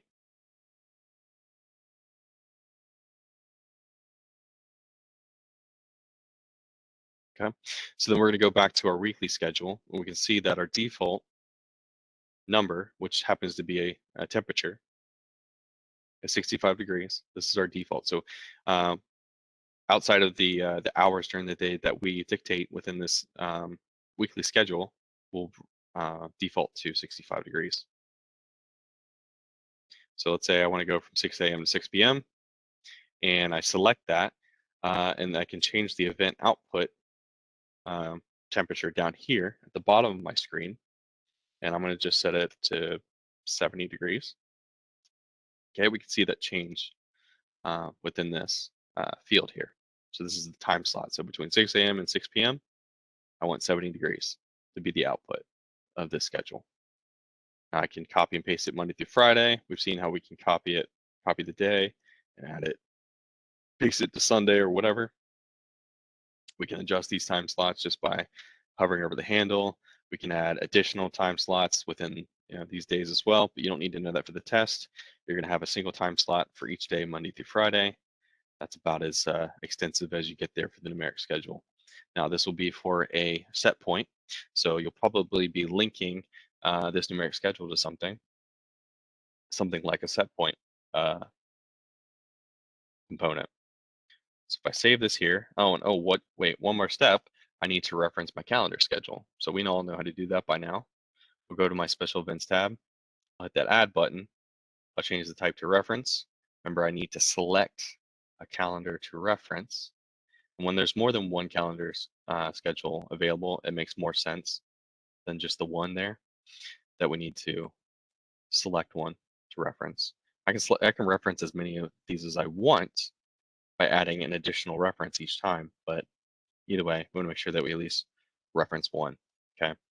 Now let's say for my holidays, what I want to happen on my holiday, where it's going to say it's an all-day event, just make things simple, and I want it to default to the 65 degrees default output that I have set for my numeric schedule. And as we can see here,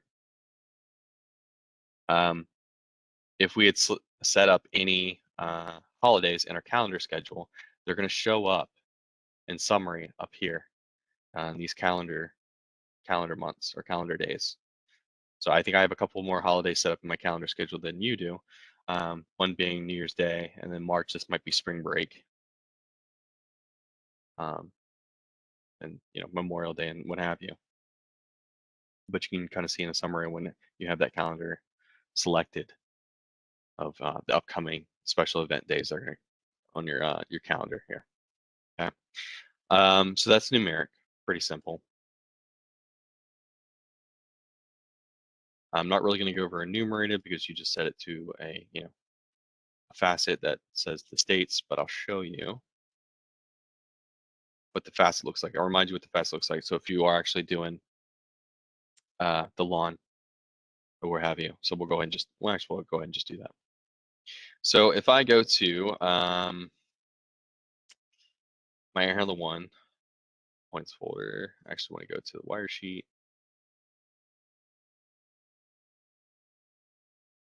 Emma. All right, so my enumerated schedule, at first glance, it looks just like my Boolean or numeric schedule, right? We have time slots for the days. The big difference is coming over to the facets and the properties. Now, we'll go through this one more step to remind you how to do this to get to that frozen enumerated state. So we'll hit the double chevron next to facets. We'll hit the ellipsis button right next to the value. We have to hit the double chevron again, and then we get this pop-up box here. So when this is unchecked, which it will be by default, we don't have access to this drop-down menu or anything within here. So if I use the frozen enumerated range, which is saying I want to select the module and the name of the enumerated library that I want to use. So from this drop-down menu, this lists every single module within the station. So I got to scroll through every single module that exists in the station to find LawnWorks, the LawnWorks : lawn occupancy enum. So this is a step that you'll have to take. It's really not that difficult if you just remember to get all the way to that step, hit the frozen enum, hit the drop-down box, and just scroll through this massive library of modules and look for the exact one that you're looking for. And then once you're done, you have it set, you're good to go. And then next time, if you need to reference it again, it's easy as just using the facet recall button to select that range equals LawnWorks facet, and you're good to go. It's almost like a set it and forget it kind of thing. So that's how to do that. So that's really the only difference between the enumerated schedule and the other ones, is having to set that frozen range, enumerated state range. Okay.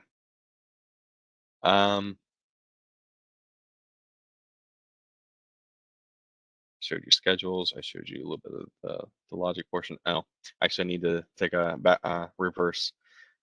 Go back to our wire sheet for the logic section. One or two more things we need to reiterate.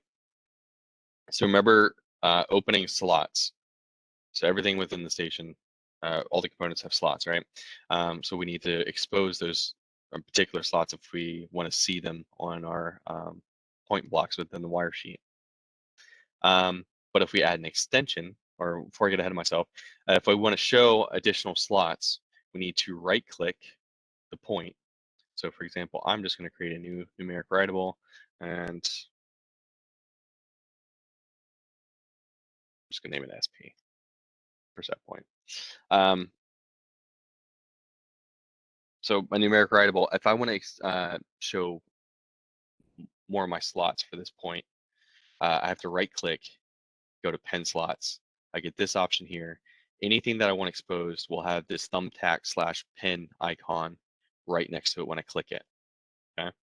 And then if I click something that has a pen, it's going to unpin that slot on the point. So a question or a part of the test might say, hey, pin the slots and expose fallback, for example. Okay. We can press OK. We can see that the slot fallback is now exposed. I'm opening something up here so I get the extensions. All right, so this is another big one. So discrete totalizer extension. This is the new point that I created. Discrete totalizer extension is something that you will add to a point tomorrow. It's an extension. So I'm going to drag it and drop it onto my set point. Or to just name it runtime, just to kind of keep consistent with what you have seen and what you will see. It's probably going to say it can't drop it on a numeric writable. Yeah.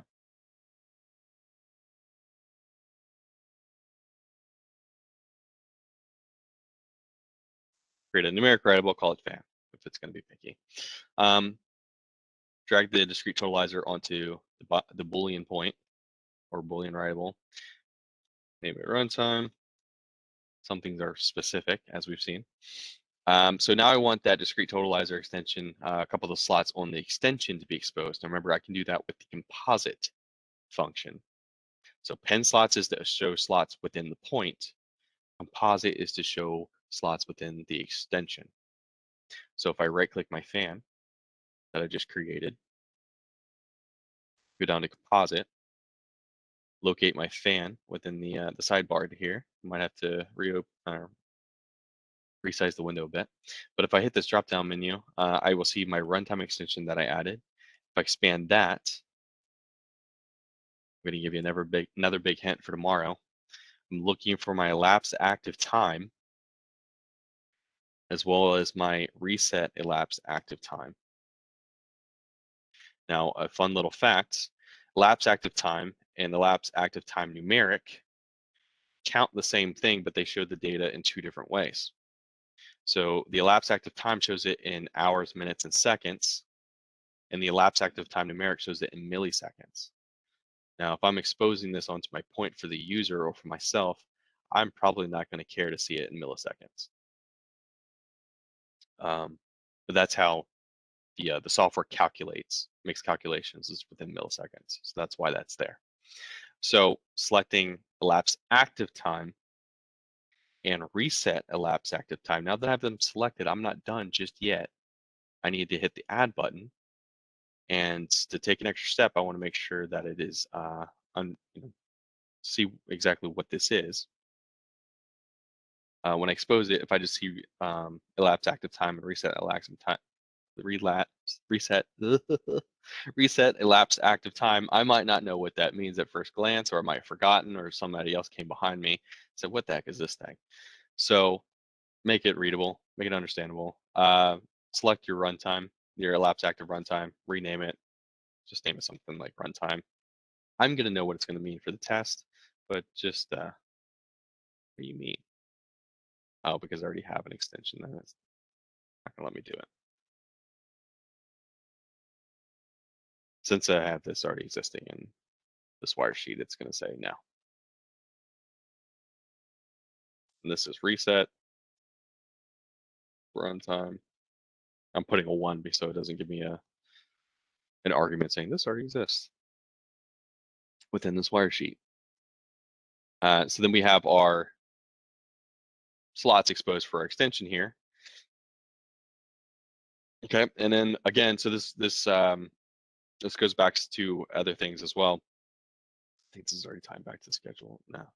So what if I only want to monitor history or enable something only during scheduled timeframes, right? To do that, we need to do that link mark process that we've done already for the pump schedule. So pump schedule will link mark. I don't even know if I can do this with the discrete totalizer. I don't know if it has an enabled flag, but we're going to take a look.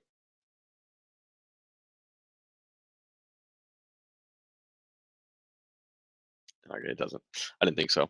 All right, so but this, this gives you an idea of what we're looking at here. So just like we use a pump schedule to link mark it to an object to dictate when something may or may not come on, we can do the same thing for enabling and disabling the capture of things such as like histories or an alarm for monitoring for an alarm.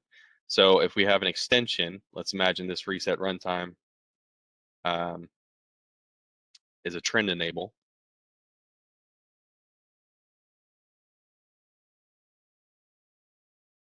So we're just going to play pretend here.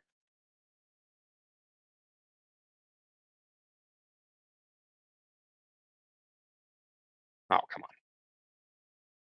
So just imagine this run set one time says trend enable. I can do a link mark over to my fan here. link from pump schedule, my outsource, and I can set reset runtime 1. Just imagine that says trend enable. I'm going to press OK. And what that's going to do is it's going to enable or disable the collection, or enable and disable the history extension that's attached to that point based off of the pump schedule, or based on occupancy. That is something you will see tomorrow. So there's 2 ways we can link mark. We can link mark to a point and go from a slot in the schedule, which is our source, which is the outside, to a slot, a priority slot within a point, which that's between 1 and 16. I can also enable from my source, from my schedule, into a composited slot, such as enable on my trend log. You can do that as well. You'll be doing both of those on the test tomorrow. So link mark, half the battle with link mark is figuring out from source to target. Your source is always going to be your pump schedule, as far as you need to understand for now. There's a way to do it in reverse, but that just makes things complicated. Source to target, pump schedule, link mark first, then link mark to your target, which is whatever you're trying to control with your pump schedule. And then that window pops up. Source is always on the left, which is your pump schedule. Select on the out. And then if you're connecting to a point, let's say I want to control this fan, when I cut the pumps on for the schedule, whatever it might be, I can select in slot 16, makes a link mark to it, makes a link to it. Now, if the schedule existed somewhere else, it would create this little node just like this to it. Okay. Simple as that. Okay, a few more things, then we're gonna go through the process of wiping our JSON, because I know it's rounding up to about 6 o'clock now, and there's only a few more things I need to show you. So those of you who've been waiting very patiently for a while, we do appreciate your patience. Okay, so we're gonna look at our graphics. So the graphics that you create tomorrow are very basic, very limited. You will see something like this. Big hint. I think you create 2 graphics. One is something like this. The other is a very basic graphic that incorporates something like this.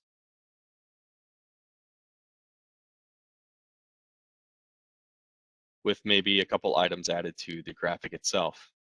These are some big hints. Okay, so that brings me to this portion real quick, is dashboards. Remember, dashboards were finicky little guys, right? So we need to add the dashboard service first, if you were to add a dashboard in the test. I'm not saying you are, but if you were, you would open your services, make sure that you have the dashboard service. There's a dashboard palette. The dashboard service is contained in there. Okay. So if the service is in there, you need to add to it. When you probably will have to add the dashboard service, and the reason why, we didn't have to add that dashboard service when we created this on our station on our computer, because it was there by default. But when we're working within our JACE, when we commission our JACE, it's a module that we have to add to install, and we might not have added that to be installed when commissioning our JACE. So tomorrow morning, when you first do that. So this is why you need to double check to see if the dashboard service is there. If it's not a big deal. All you have to do is open your services under your station, drag and drop your dashboard service onto services, you're good to go. You create a PXU that you want to contain your dashboard pane. You go to your widget tree. You open your scroll pane, because this is there by default. You'll see your canvas. You can expand that if you want as well. We drag and drop our dashboard pane onto our canvas pane, which will create this content section here. And then from there, we pick a point that we want to add to our dashboard, our initial point that we want to add to our dashboard, whether that be outside air temperature, hot water supply temperature, whatever it is. We grab that point from our nav tree, we drag it over, and we drop it on the content little box that's under dashboard pane. And then we'll get the Make Widget Wizard box pop up, which we all know what that looks like by now.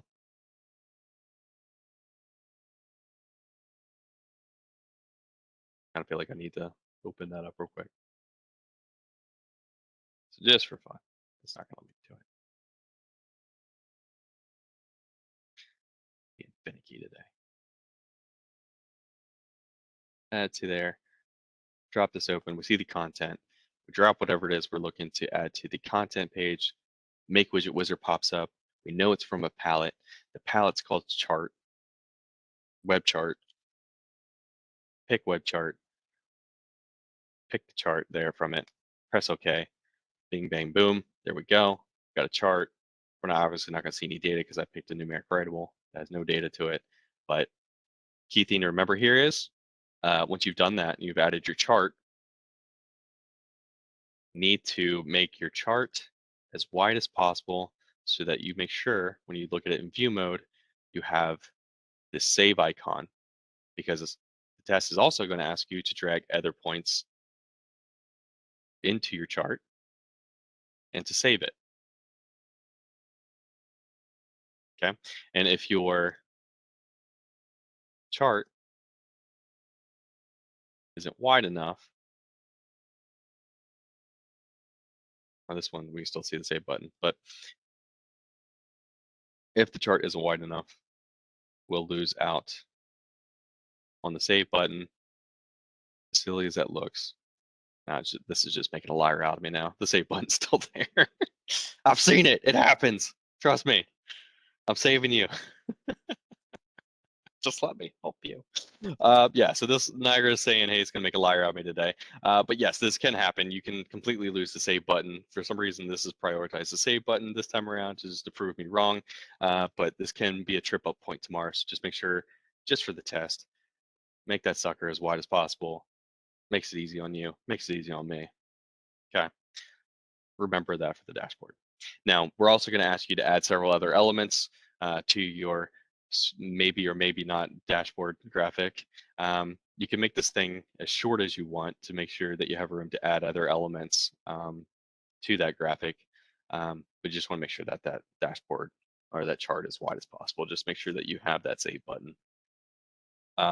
Other nice little ticker there is we will not have a dashboard. We will not be making a dashboard. Now, if you find yourself with plenty of time and you want to be a go-getter and add a dashboard, it's not going to save you any brownie points or giving you extra points, but a header, rather. I'm sorry, I said dashboard. I read dashboard. You're doing a dashboard. It's been a long week. You're not doing a header. A header is not what you're not doing. That's the first graphic we did. You're not doing a header. So if that wasn't another hint that you're doing a dashboard, there you go. You're doing a dashboard. So you're not doing a header. But if you find yourself some extra time and you want to throw one together, like I said, I've seen students do it. It's not going to get you any extra points or any brownie points or whatever. I might laugh at it and chuckle to see, yeah, he put a dashboard or a header in there. Don't waste your time doing a header. We're going straight into, meat and potatoes. Okay, so that's graphics. What else do I need to tell you real quick before we go through the process? Because it's creeping on 6 o'clock and I don't want to keep you guys late today. Graphics, alarms. I kind of touched on alarms real quick. Just one last iteration on alarms, because this is important. It's a trend line. Where do I have an alarm on this thing? Outside air temperature sensor fault. Yeah. If you think you're tired, I've been talking for 4 days straight. Okay, so fault algorithm and off normal algorithm. Okay. Fault algorithm, invalid value. Sensor's probably broken. Reading extreme ranges. Maybe you're reading 300 degrees. If this is a thermostat, this is clearly probably broken. If something goes into fault alarm, it's considered an invalid value. Niagara's logic will ignore any value that this point is outputting when it's in a fault status. It will not know that it's in a fault status by itself, unless it's something like we have an offline device. So it won't know that reading 300 degrees is something faulty. That's something we have to set up ourselves. But whether it be that or all out of range, which is saying, hey, the room's 80 degrees, it's probably 80 degrees, that's a valid value. We can use that. No matter what we decide to set up here, fault or off normal, these check boxes right here. Important step number one, make sure that we enable the low limit or the high limit on either or both of these. Remember, we can do a fault and an off normal algorithm within the same extension. We just have to make sure that we select the checkboxes to enable the limits. Otherwise, it will not check or monitor for an alarm condition. The other thing we need to do, if we add an additional alarm class, which I can't remember if we do or not for the test for some reason, you need to select that here. Okay, by default, it's always going to select the default alarm class. If we need to change it to something else like high alarm, high priority alarm or whatever, we have to select it. So if we set up our alarm services, right? We set up our alarm services, and let's say that we decided to get rid of some of this so it's not confusing. So we have this by default, but let's say we decided to, whether the instructions tell you to or not, I can't remember, add an additional alarm class. So let's say we make an additional alarm class called high priority alarms, and we link this to console room and to supervisor station, but I decided to ignore my default alarm class because I don't need it, or I chose I don't need it, but I forgot to change the alarm class to the extension that I added and it's still reporting to the default alarm class. I will not get your alarms to the supervisor station. So double check if we do end up adding an additional alarm class, when you go to your extension, make sure that you actually assign it to an alarm class if you're using something other than the default alarm class. Okay, don't want to lose points on that. Am I missing anything?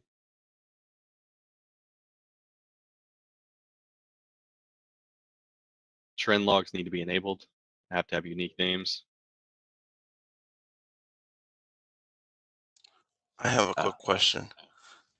Do we have to do, when we're clearing the Jace, are we doing it to both the supervisor 01 and the training, or just one?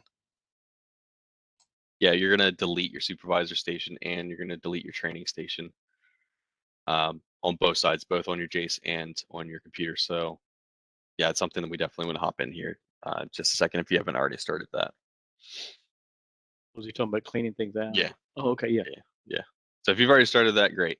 You're already a step ahead of me. We already kind of covered that, Damon, but I'll reiterate it real quick. The N type tag. Yeah, that was one of the first things we touched on. So remember referring back to the LAN device and the backnet device using the N types. I think we sprinted across the 4 days there real quick in that review. So while we go through the process of going to clean our Jaces, if you haven't already, one thing I also want to make sure is we go to our My Host and stop and delete your supervisor station. Remember, tomorrow you will not create your own supervisor station. I have the supervisor station on my computer. You're connecting to me. And so we'll discuss a few more things while we go through this. So yeah, stop on both sides. We want to stop stations on our J side and stop our stations on the My Host side. The difference is on the My Host side, we're deleting both our training station, if it's still on there, and you're going to stop and delete your supervisor station. We'll have no longer any use for it. English. Yeah, so let's go ahead. I'll start doing that. And while we do that, tomorrow we actually start at 8 a.m. You can choose to log in at 8 a.m. Eastern and start your test. We start an hour early. Whether you choose to log in at 8 a.m., that's the soonest you can log in, or if you want to wait till 9, it's up to you. If you think you're going to need the whole 9-hour day from 8 a.m. till 6 p.m., then we encourage you to log in. Now for you West Coast guys, I'm sorry, that's super early for you. I do apologize, but you do have that available to you. So test 8 a.m. You walk into the classroom. There's no need to, once we have WebEx started and you join the call, There's no need to say, hey, good morning, what do we need to do? Wait for me to pull up a test for you guys or send you a PDF. You log into WebEx, it's there. It might take a couple seconds if you're waiting for us to start the WebEx. And we're going to go through the share content. But I'll show you what that looks like in just a second. But it will, just like the share screen on WebEx, it'll take up majority of the screen on the WebEx. And you'll be able to scroll through it, and there's a little sidebar on the left side to go to the next page. So there's an arrow that you have to click to go to the next page, but you'll be able to scroll those pages and zoom in and out. You won't be able to download the file for security reasons. This is the way we have to do the test virtually.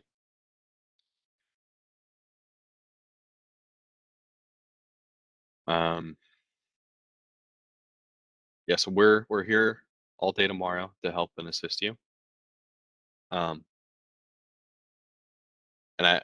I feel like I have to say this, and I don't mean it for it to sound mean either. So we're here to assist you. We're not here to help you take the test, if that makes sense. We're going to give you guidance. We're going to point you in the right direction. Your best friend tomorrow is using any notes that you've taken, as well as using the lab exercise book. Okay? The lab exercise book is your friend. On the test, it actually tells you which section of the lab that we covered this material on for that section of the test. Use that to your advantage. But while you're doing that, don't get confused between working in the lab book and doing the test instructions. Use the lab book as a frame of reference. Don't use it as a guidebook, because that actually happens quite a bit. People will use the lab book as a reference to figure out what's going on, what's asking you in the test, and next thing you know, they're following the steps in the lab, and they've gone well beyond what the test is asking, and they've just wasted a bunch of time adding a bunch of stuff or some material that isn't necessary. So keep track of where you're working. If something takes longer than 10 minutes or so, 10, 15 minutes for you to figure out, that's when you reach out for help. Not because you're confused or not really sure what to do next. You want to call for assistance for us as the last resource. You've already checked your notes, you've already checked the lab, and you just can't seem to figure out what you're looking for here. Or if you have an error or like an issue, something, a showstopper, hey, this isn't letting me progress and I don't know what's going on, you call us for that too. You call us over and you ask, hey, how do I do this? I'm not going to tell you. I'm going to tell you to look back at the lab. And if you tell me it's not in the lab, I'm going to tell you exactly where it is in the lab. And we might not be friends by the end of the day. So again, don't mean to sound harsh, but we've had students that are the take me by the hand kind of students, and they want us to walk them through every step of the test. And that's very much a negative experience for not only me, but also you, because if you end up being that kind of person, you're not really taking anything away from the class. It's a good chance that you're probably not going to pass the test. And that's something that, funny enough, we keep in consideration. If you're taking the test and you're on that breaking point, whether you pass or fail, and by the way, it's a 70, you have to get 70% to pass. So we give you quite a bit of leeway in your test score to pass. But if you're one of the students, and again, this sounds harsh, but it's just, cautionary tale. If I've had to drag you through the mud to get you through the test, and you make a 70, we might have to consider whether or not you're actually applicable to be certified. And then we'll have, then we'll reach out to you and we'll have that conversation or retake the class and all that. But I don't mean to scare anybody. I'm just letting you know. Okay. I have a question. Yeah. So I did the cleaning, but there's still 3 files on there, and I'm on station 1. What do you mean 3 files? So I did the cleaning, Okay. and then there's 3 files that still remain on there. On my host or the Jace? In the Well, Jace. what you're looking at are those are resource files. When you clean, you don't get rid of those guys, so you're fine. Oh, okay. Yeah. All right. Yeah. Okay. So at this point, I think I've scared enough of you guys. into what maybe not to do during test day and what to kind of expect. The rest of the floor is going to be asking questions, and I'm going to go ahead and kind of, if you haven't already started it, please start the cleaning process of your Jace. It's pretty simple. But at this time, the floor is open for any questions about what we've covered this week or about test day. I just want to verify that mine is clean because I don't know if it went all through. Good way to see is try to make a connection to it.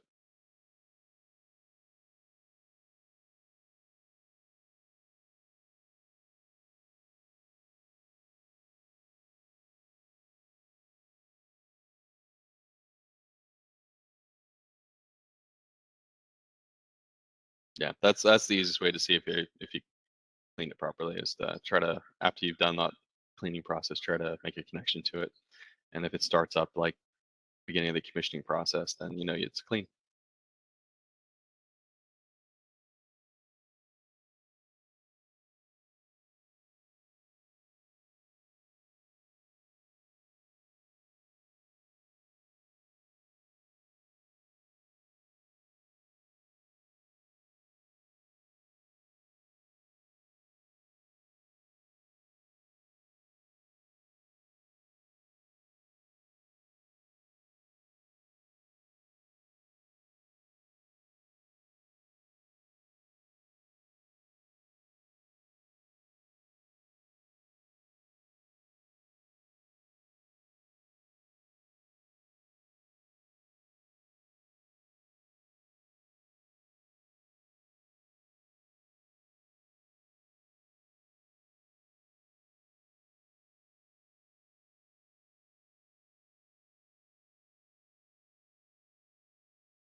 I think I did something wrong because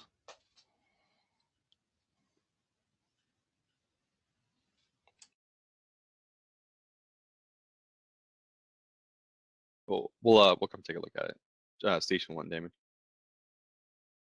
What do you think you did wrong? that's what I'm trying to figure out. I mean, I'm looking at it right now. I mean, it looks fine to me. Okay, so I've completed it. Yeah, you. I'll show you a little trick. Top left of your screen, drop down File, roll over Open, and then roll over Find Station. File, Open, Find Stations. That will list stations that are running. If your station not listed, your station not running.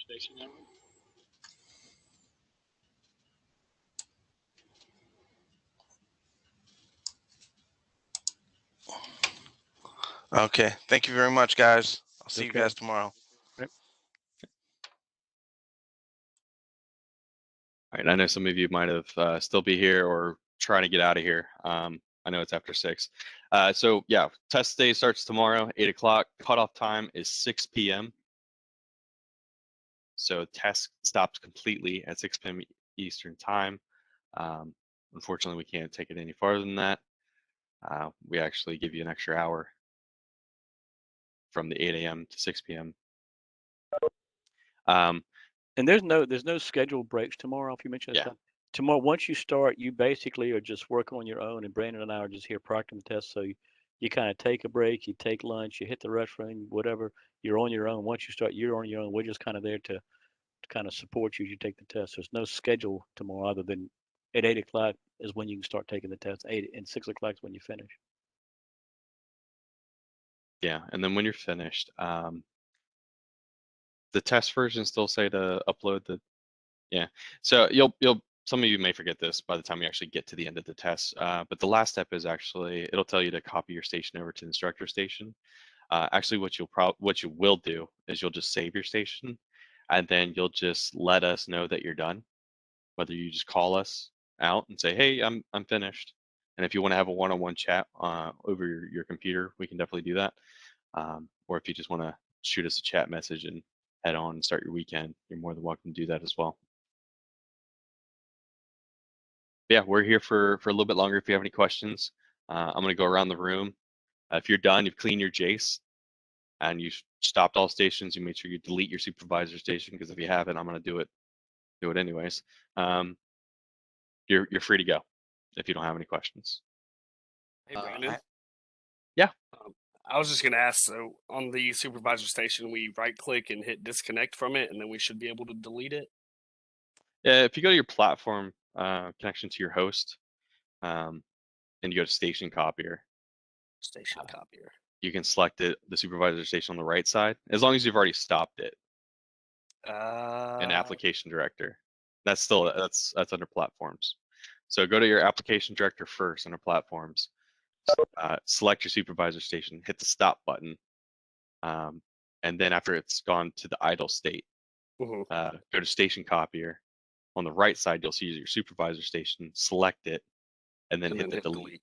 Yeah. The reason we tell you delete it is just so that you don't accidentally try to start the supervisor station up tomorrow. Gotcha. Under all the pressure of the test tomorrow, people accidentally start the station up thinking that's the supervisor. And yeah, we're just trying to avoid as many pitfalls as we can. Understood. Just wanted to double check. Thanks, sir. No problem. Somebody else have a question? Sir, I just wanna I think I deleted everything on there, but I'm not sure. Maybe it seems like it is deleted, but What station yet? We can take 15. 15. Yeah. All right. All right. So let's see. Scroll through. Okay, so we still got a connection. Everything, so nothing's deleted just yet. So if we go, and I'll just show you, just because I'm sure you're itching to get out of here. So in the platform of our Jace, go to Application Director. It's currently running. You want to stop the station. It's going to go through that whole process. So once we stop it, this will collapse and kind of sign out there. The station's still, there. So after that, we need to go to distribution file installer on our Jace. So we'll click that. It'll take a second because it's gonna need to parse some information. And what we're gonna do after that is we're gonna hit cleaning. We're gonna hit cleaning, and then we're gonna select the distribution file, which is like the default file to replace everything. So it's like delete it and upload this default profile for the Jace. So here we are. We're gonna select cleaning. So when you do that cleaning, it cleans out backup files too? The backup files are saved on the computer side, so the user home of the workbench, of workstation, rather. So backups aren't made in the Jace. The current saved version is saved within the station, but backups are made back on the computer under my file system, under user home. So we're gonna select the bottom option here and just hit install, and it's gonna go through and wipe everything and reboot the Jace when it's done. But I think you went through the process of deleting your supervisor station and everything. Yeah, I delete that, and I still seen it, so that's why I wasn't sure. Yeah, no problem, no problem. Making sure that all is deleted and removed is just gonna make make it a little bit easier for you tomorrow, so you don't stumble across something that should have been deleted. Because what we do on the test is nothing like what we've done this week. So. Hey, Brandon. Hello. Yes. When you're done, can you please check my number 14 if I did the right thing? Sure. Okay. So 15 is going to go through that process. When that's done, I think you're done. So all this should close out when it's finally done. I would say go to. Sorry, I'm still talking to 15 real quick. Go to your platform up here under My Host, and go to your application director and make sure that you don't have any stations running, and then you should be good to go for the evening. Okay. Thank you, sir.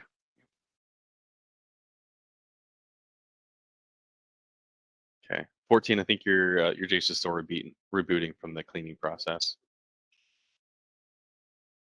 but I think it looks like it's already gone through the cleaning process. Your Jace might just be rebooting. So what you can do here is just close the connection to the station, and then we want to make sure we don't have any stations running on our local host. Okay, so we have a supervisor station running. We want to stop that. We want to delete that because we don't want to get mixed up tomorrow and try to start our supervisor station. So we're gonna go to our station copier, and we're just gonna delete supervisor. And if you want to, you can make another copy of that training station if you want. If anybody wants a copy of their station of what they worked on this week, you can send me an email. We'll try to work something out. I can't make promises all the time because sometimes our time is limited outside of the classroom. Yeah, I saw the emails that Damon was sending about the recordings, the training recordings. Oh yeah, we definitely send out the training recordings. I was saying if sometimes people request copies of the station that they worked on all week long as a reference tool. If we have time, sometimes we'll try to grab a hold of them before we wipe the computers, but I can't make any promises on that one. But yeah, we send out the recordings every day. Okay, all right, thanks. Yeah, if a copy of a station is something that you want, you need to let us know before you're done with your test tomorrow. All right. Because when everybody's done with their test, we wipe the computer. After we get your station, we wipe all the computers clean. So, but yeah, once you're done cleaning your Jace and then deleting your supervisor station, you're free. Everybody's free to go after you've done that task. So right now it's done. Yeah, you should be done. But I can see the supervisor. You'll station. see it, but you're fine though. Yeah, it's gone. Okay. So one last step, actually. I mean, we're gonna go through and do it for the people who've already logged out. But go up to File on the top of Workbench and just hit Exit. Exit. Yeah. Save none. Save none. Yeah. Okay. And Thank you very much. Oh, you're very welcome. Thanks. Bye.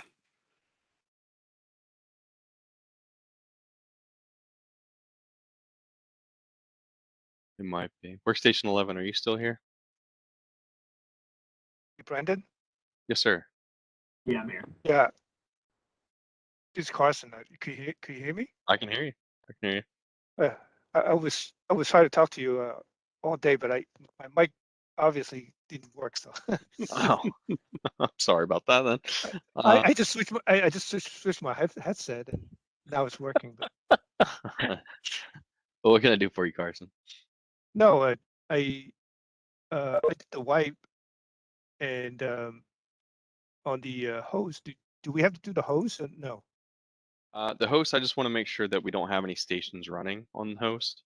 So Okay.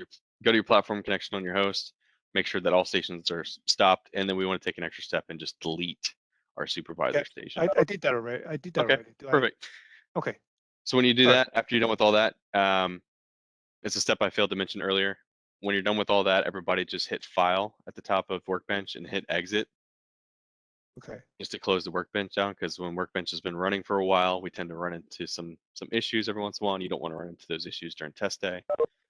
So we'll close Workbench, and then you can reopen it to just. That's just a quick question. When I was doing the wipe for the J's, Sure. There were a couple of install file that I installed both of them that were not grayed out. Is that correct? That's not what the instruction says. It says the upper right, but I installed.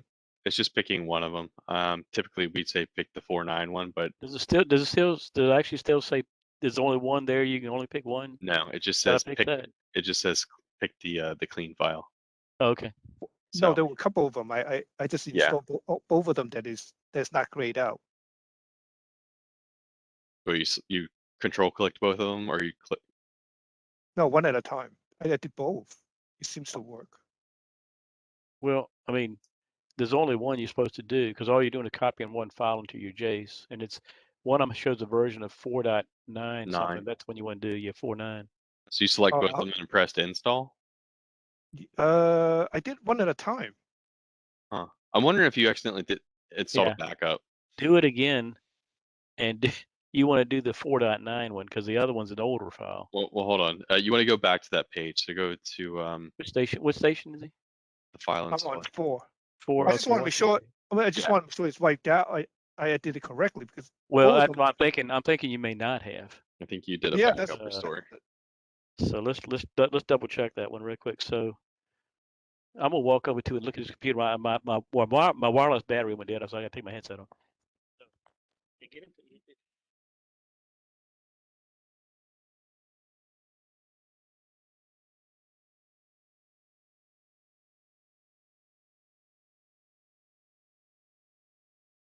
Okay. Let's see here. Let's make a platform connection to your JACE real quick. So go to File, Open.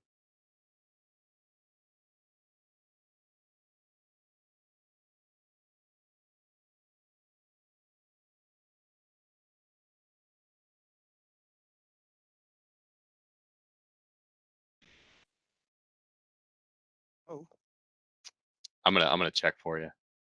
okay. I can't hear. I gotta get in a headphone.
Yeah, I did both of them. Well, there was. Hello.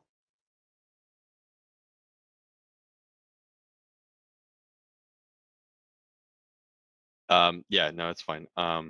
It's a mess up in the instructions. We just recently updated the lab books, and we're supposed to pick the 4.9 version of the clean distribution file. So once that's done, you're good to go. Oh, okay. Mhm.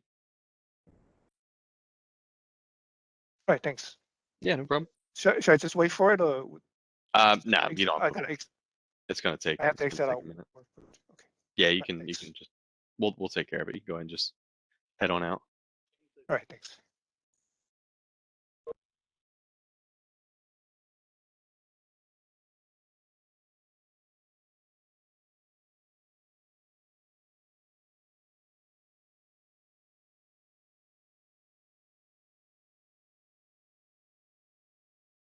Let's see.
Hey, 11, are you still here?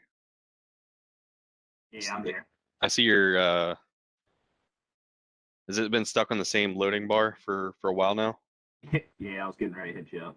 Yeah, abort that. So sometimes when we try to when we try to do the cleaning process and the station's still running, sometimes it'll get hung up. So just hit abort, cancel, and then let's go to application director on our platform. And let's just make sure that station stopped. It might have stopped during that whole process, and just the parsing part might have just gotten stuck. So it's still saying stopping. Okay, so we might actually have to kill it. So on the right side, yeah, hit kill. So yep.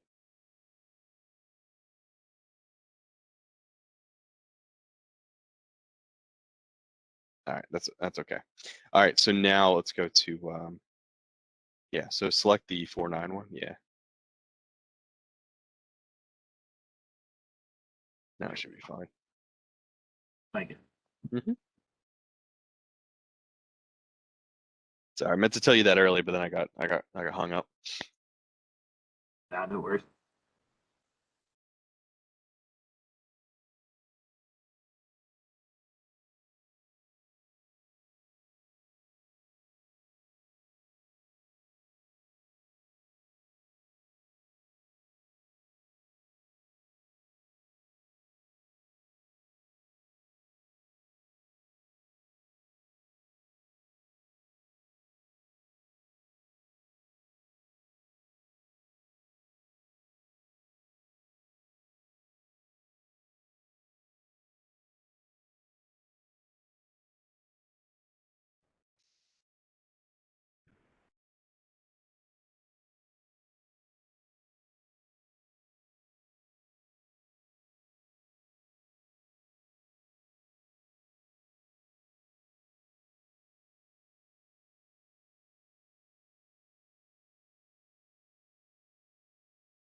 Mic check. Can anyone hear me? I can hear you. Okay. It's probably echoing. I'm gonna switch back to my headset.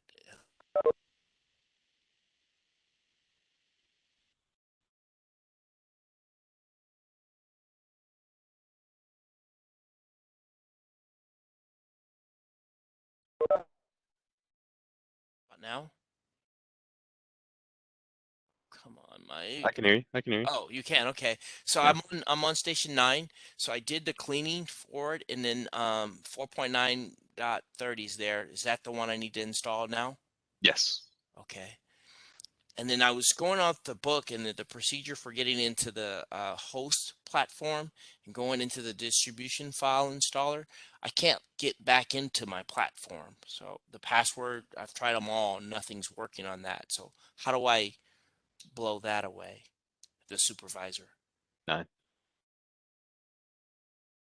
So you've already cleaned your Jace, right? I've cleaned the Jace, and then I got to this part after the cleaning. It did the parsing, and then I just did the install button, and it's doing this thing right now. Yeah. So this is the active like cleaning process. So it's actually Oh. going through and wiping everything off the Jace. Okay. So when then that's done, you can press OK. So it'll change from cancel to like OK or finish. And then after that, you're good. Just do file exit on top of Workbench there. Just close that Workbench and then restart it. And then you're good to go for the day. So I was never able to get my my Jace to talk to the supervisor. So being that that's the first step tomorrow morning, I'm a little nervous about that. So I was going to go through the videos on that, but how do I? Is that going to be obviously a huge part, or will that be easier than it was today? It'll be easier than it was today. So today we had you try to do it. We had you do it both directions. Tomorrow's going to be much easier. You're just doing it from your Jace side. As long as you enter the credentials like it shows on the test, which is M2M machine 123. Okay. when you connect to the Niagara, and then I think the other part is just making sure that you're enabling it. Got it. I think that's really it. Once you do that, and we'll know if you weren't successful doing it, because we actively check for these type of connections and the alarms and all this stuff going out through the day. So if at some point during the day we're like, hey, we haven't seen anything from 9, we'll actually call you out and be like, hey, 9, I haven't seen anything coming from you, so let's check your Niagara network. So we'll assist you there if we haven't seen anything for a bit. So don't worry about that too much. It's a lot easier than what we did today. Perfect. Okay, I'm gonna mute because it seems like everyone's still on the call, so I'll mute. All right.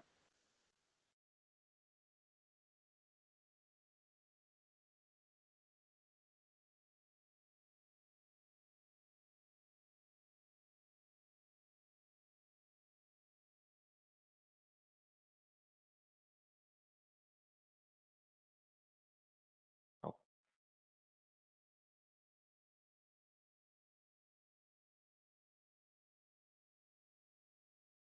You just done it right the first time, Damon.